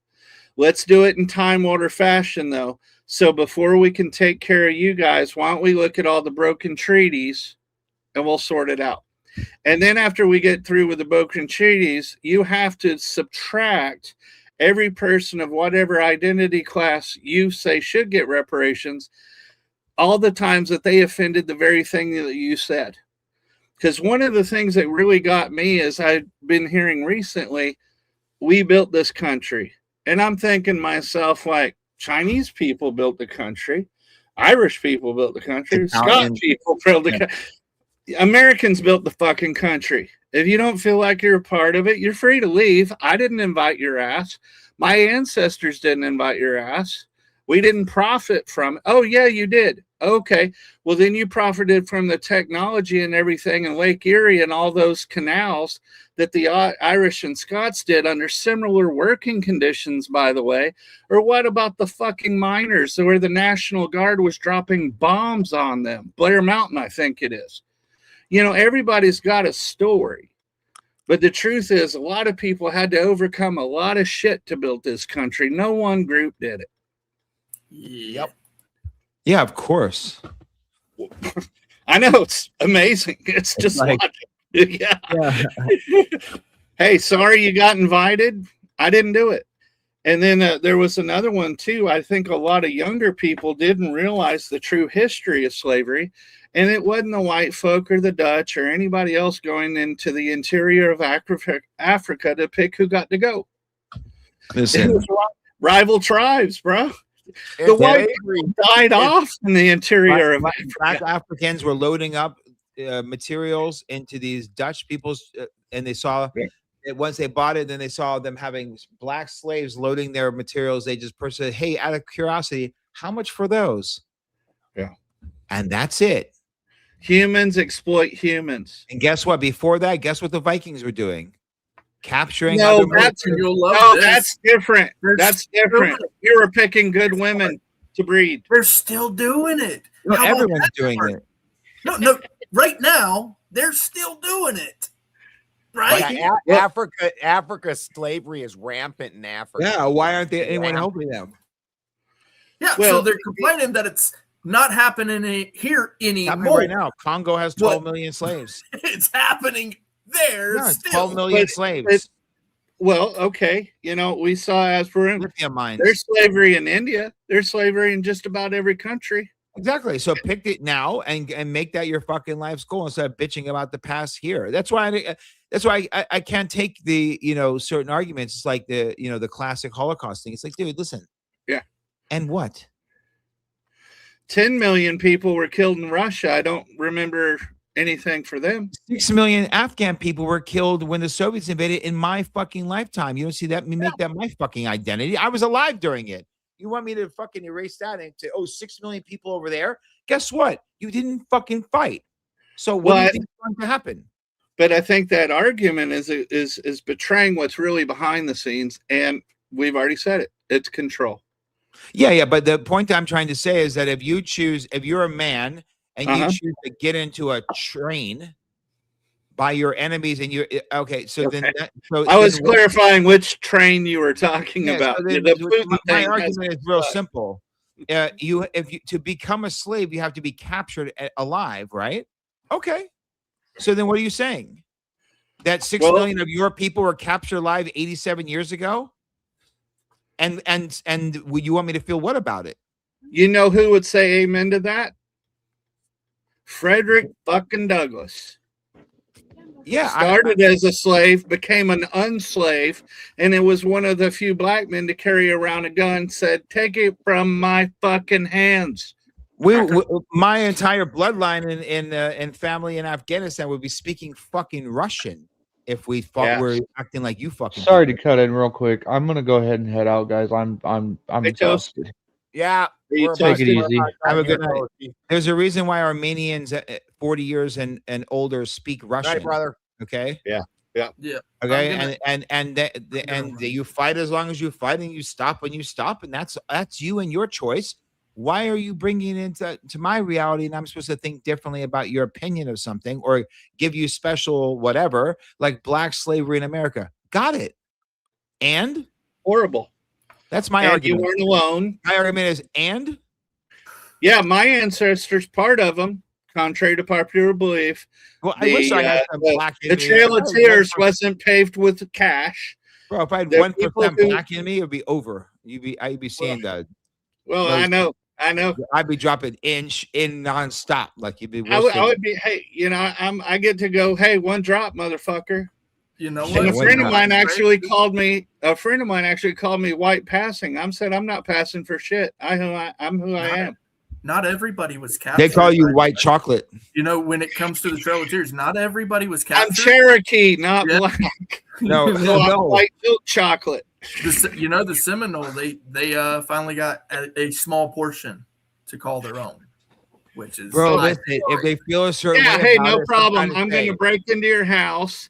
I'm going to take away your wife. I'm going to hold you at gunpoint, and the lease, I'm just going to tear it up. And Sounds like the IDF right now. Hey Santa, Yep, check this it out too. does. By the way, It does. my two Now you younger know how brothers, the redheaded giants felt. my two younger brothers are part Cherokee as well.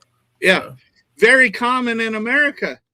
You know, they look white. They both look white, just like you.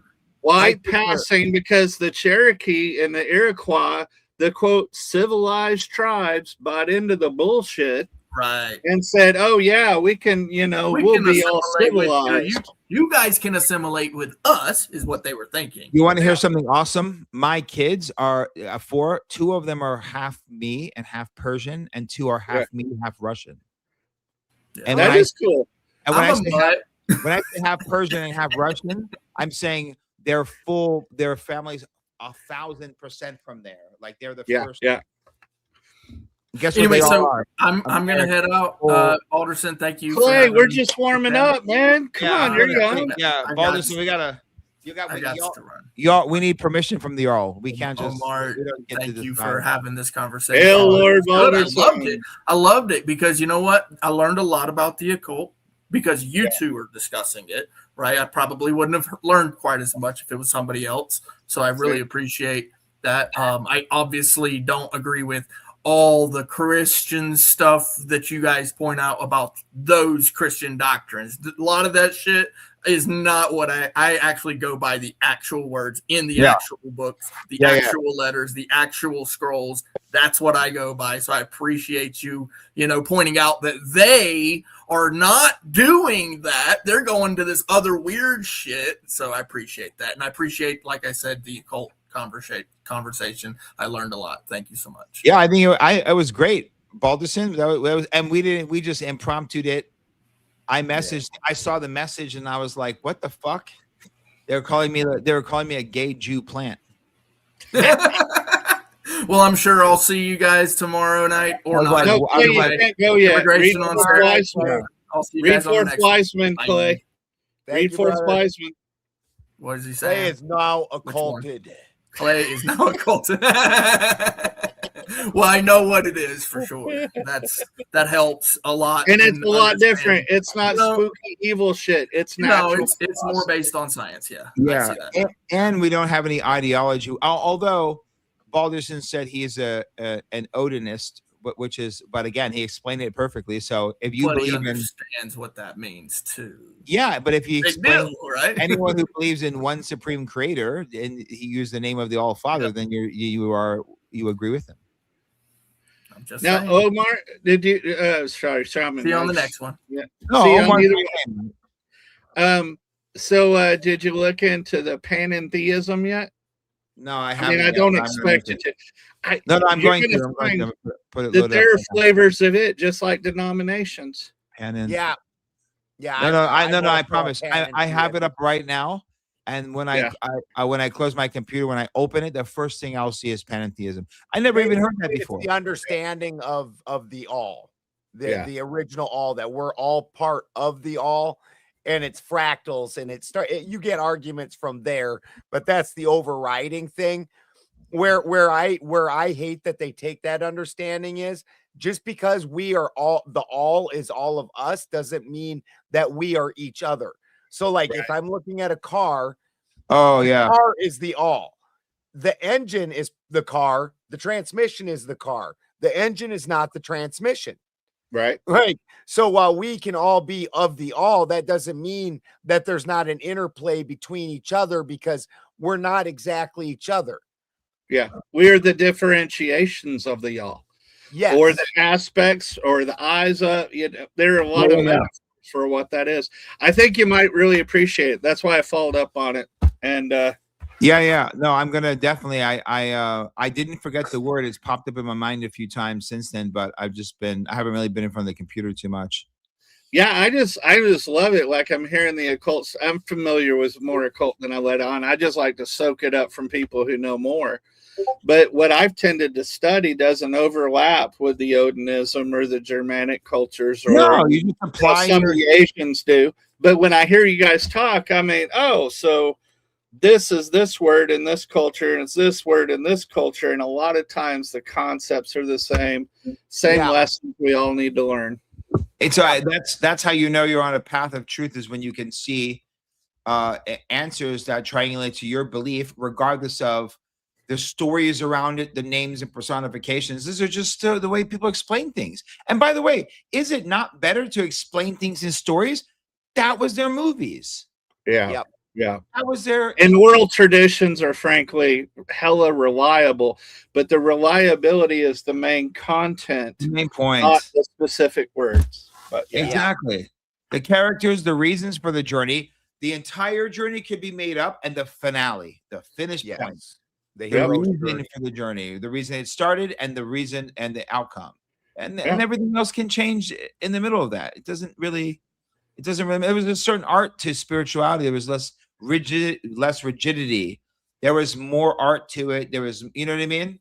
There's more Right. campfires. Well, there was more intuition to those things because you understood, a lot of the teachings were metaphors. Don't get caught on the words, a Taoist might say. The words are the distraction from the truth. Or the Buddhist one might say is the Zen, the finger pointing at the moon is not the moon. What that is the logic doesn't capture the essence. It doesn't capture the heart of something. Yeah, So with you have that, to experience so much of this. I've never experienced ayahuasca. I've read a lot about it. It seems to work for a lot of people, but it doesn't seem to be on my path yet. So who cares? No, it's a calling. If you're called to it and drawn to it, then that's the key. Otherwise, yeah, you gotta forward in remembrance. Hold on, I have something for you. Let's see, 118. I wrote something in my book about it. Okay, this is called Forward in Remembrance. Yeah. More masterpieces were conceived under candlelight than with all the modern technology we have created. Moving forward isn't always better, and sometimes returning to the past is what is needed to see clearly so that you can feel into the future. The problem is not feeling into the future. We're just fucking thinking, and we think we feel something. I say, how do you feel about that? Well, I think. I didn't ask you how you think. I asked you how you feel about it. Yeah. And if you ask 100 people, 95 are going to tell you how they think about it. And you said the word feel. That's how unpresent they are in their own thoughts. It's crazy. Well, and one of you mentioned, going to the yoga thing 5 times. I think it was you, Omar. And you can't. You're not qualified to be a yoga teacher. You haven't. You learn the words. Yeah, people the words aren't enough. You go to a personal trainer 10 sessions. You're not going to start fucking trying to be a personal trainer to other people. But for some reason, things that are the ayahuasca, which is that to want to serve ayahuasca, you have to be fucking crazy. Like, I never wanted to serve ayahuasca. The scariest thing in the world is to drink the ayahuasca. Then you have to not only drink the ayahuasca yourself, then serve it to up to 20 people at the same time. What are you, fucking crazy? Do you understand what you're even getting involved in?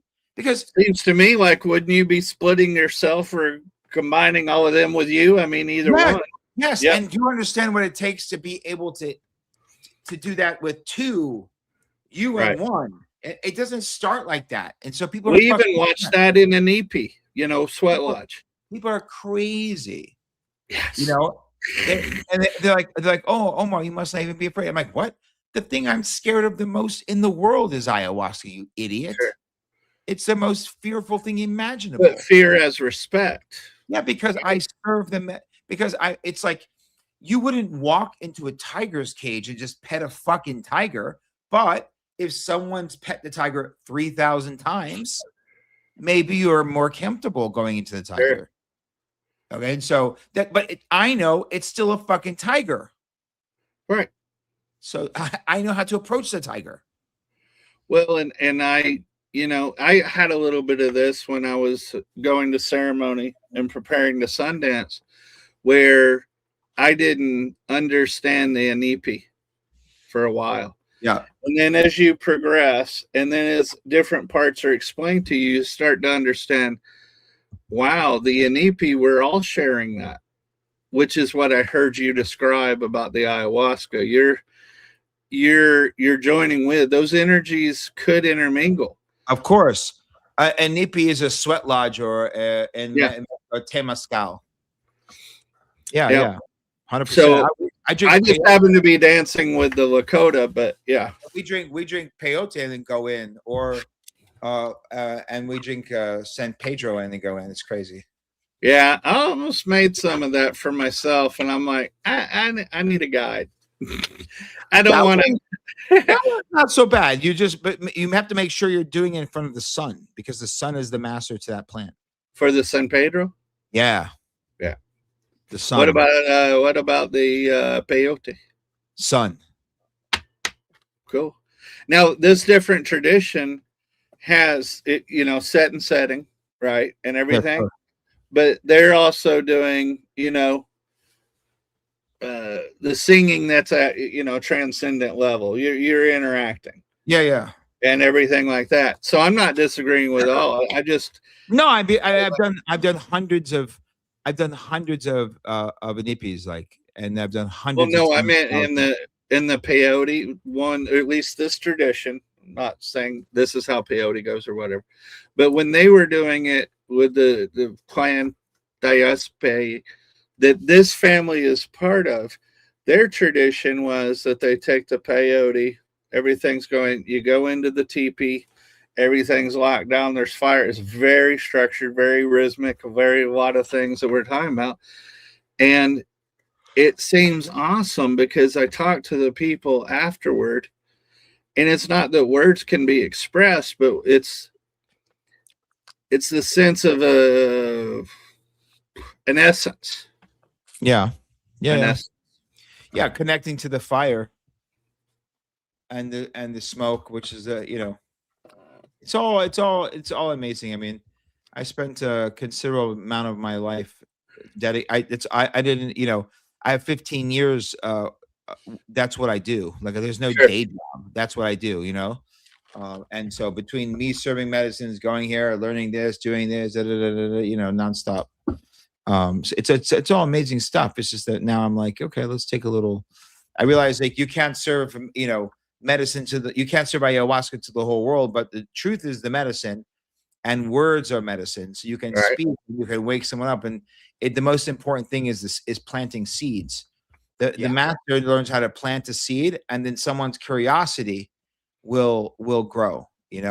I'm not here to water your seed. Right. Yeah.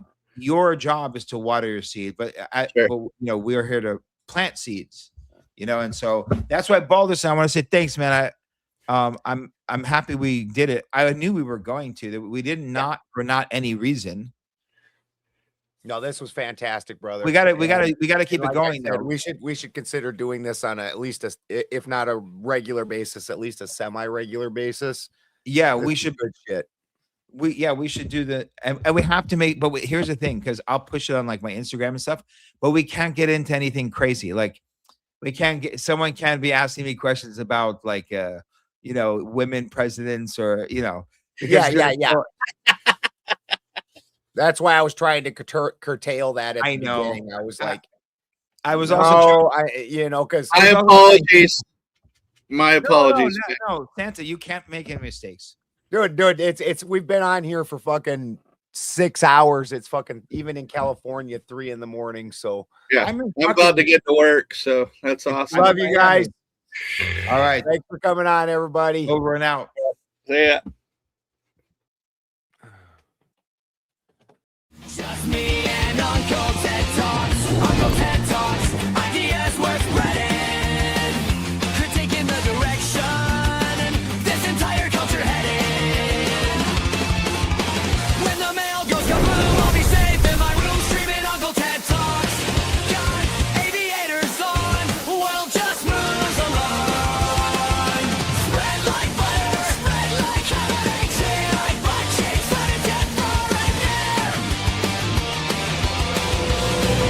Industrial Revolution and its consequences have been a disaster for the human race. They have greatly increased the life expectancy of those of us who live in advanced countries. They're trying to headbutt me, bro. Uncle Ted Talks.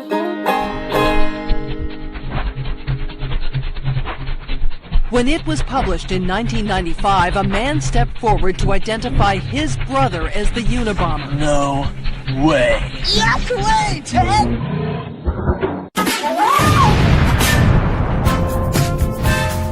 Uncle Ted Talks. Uncle Ted Talks.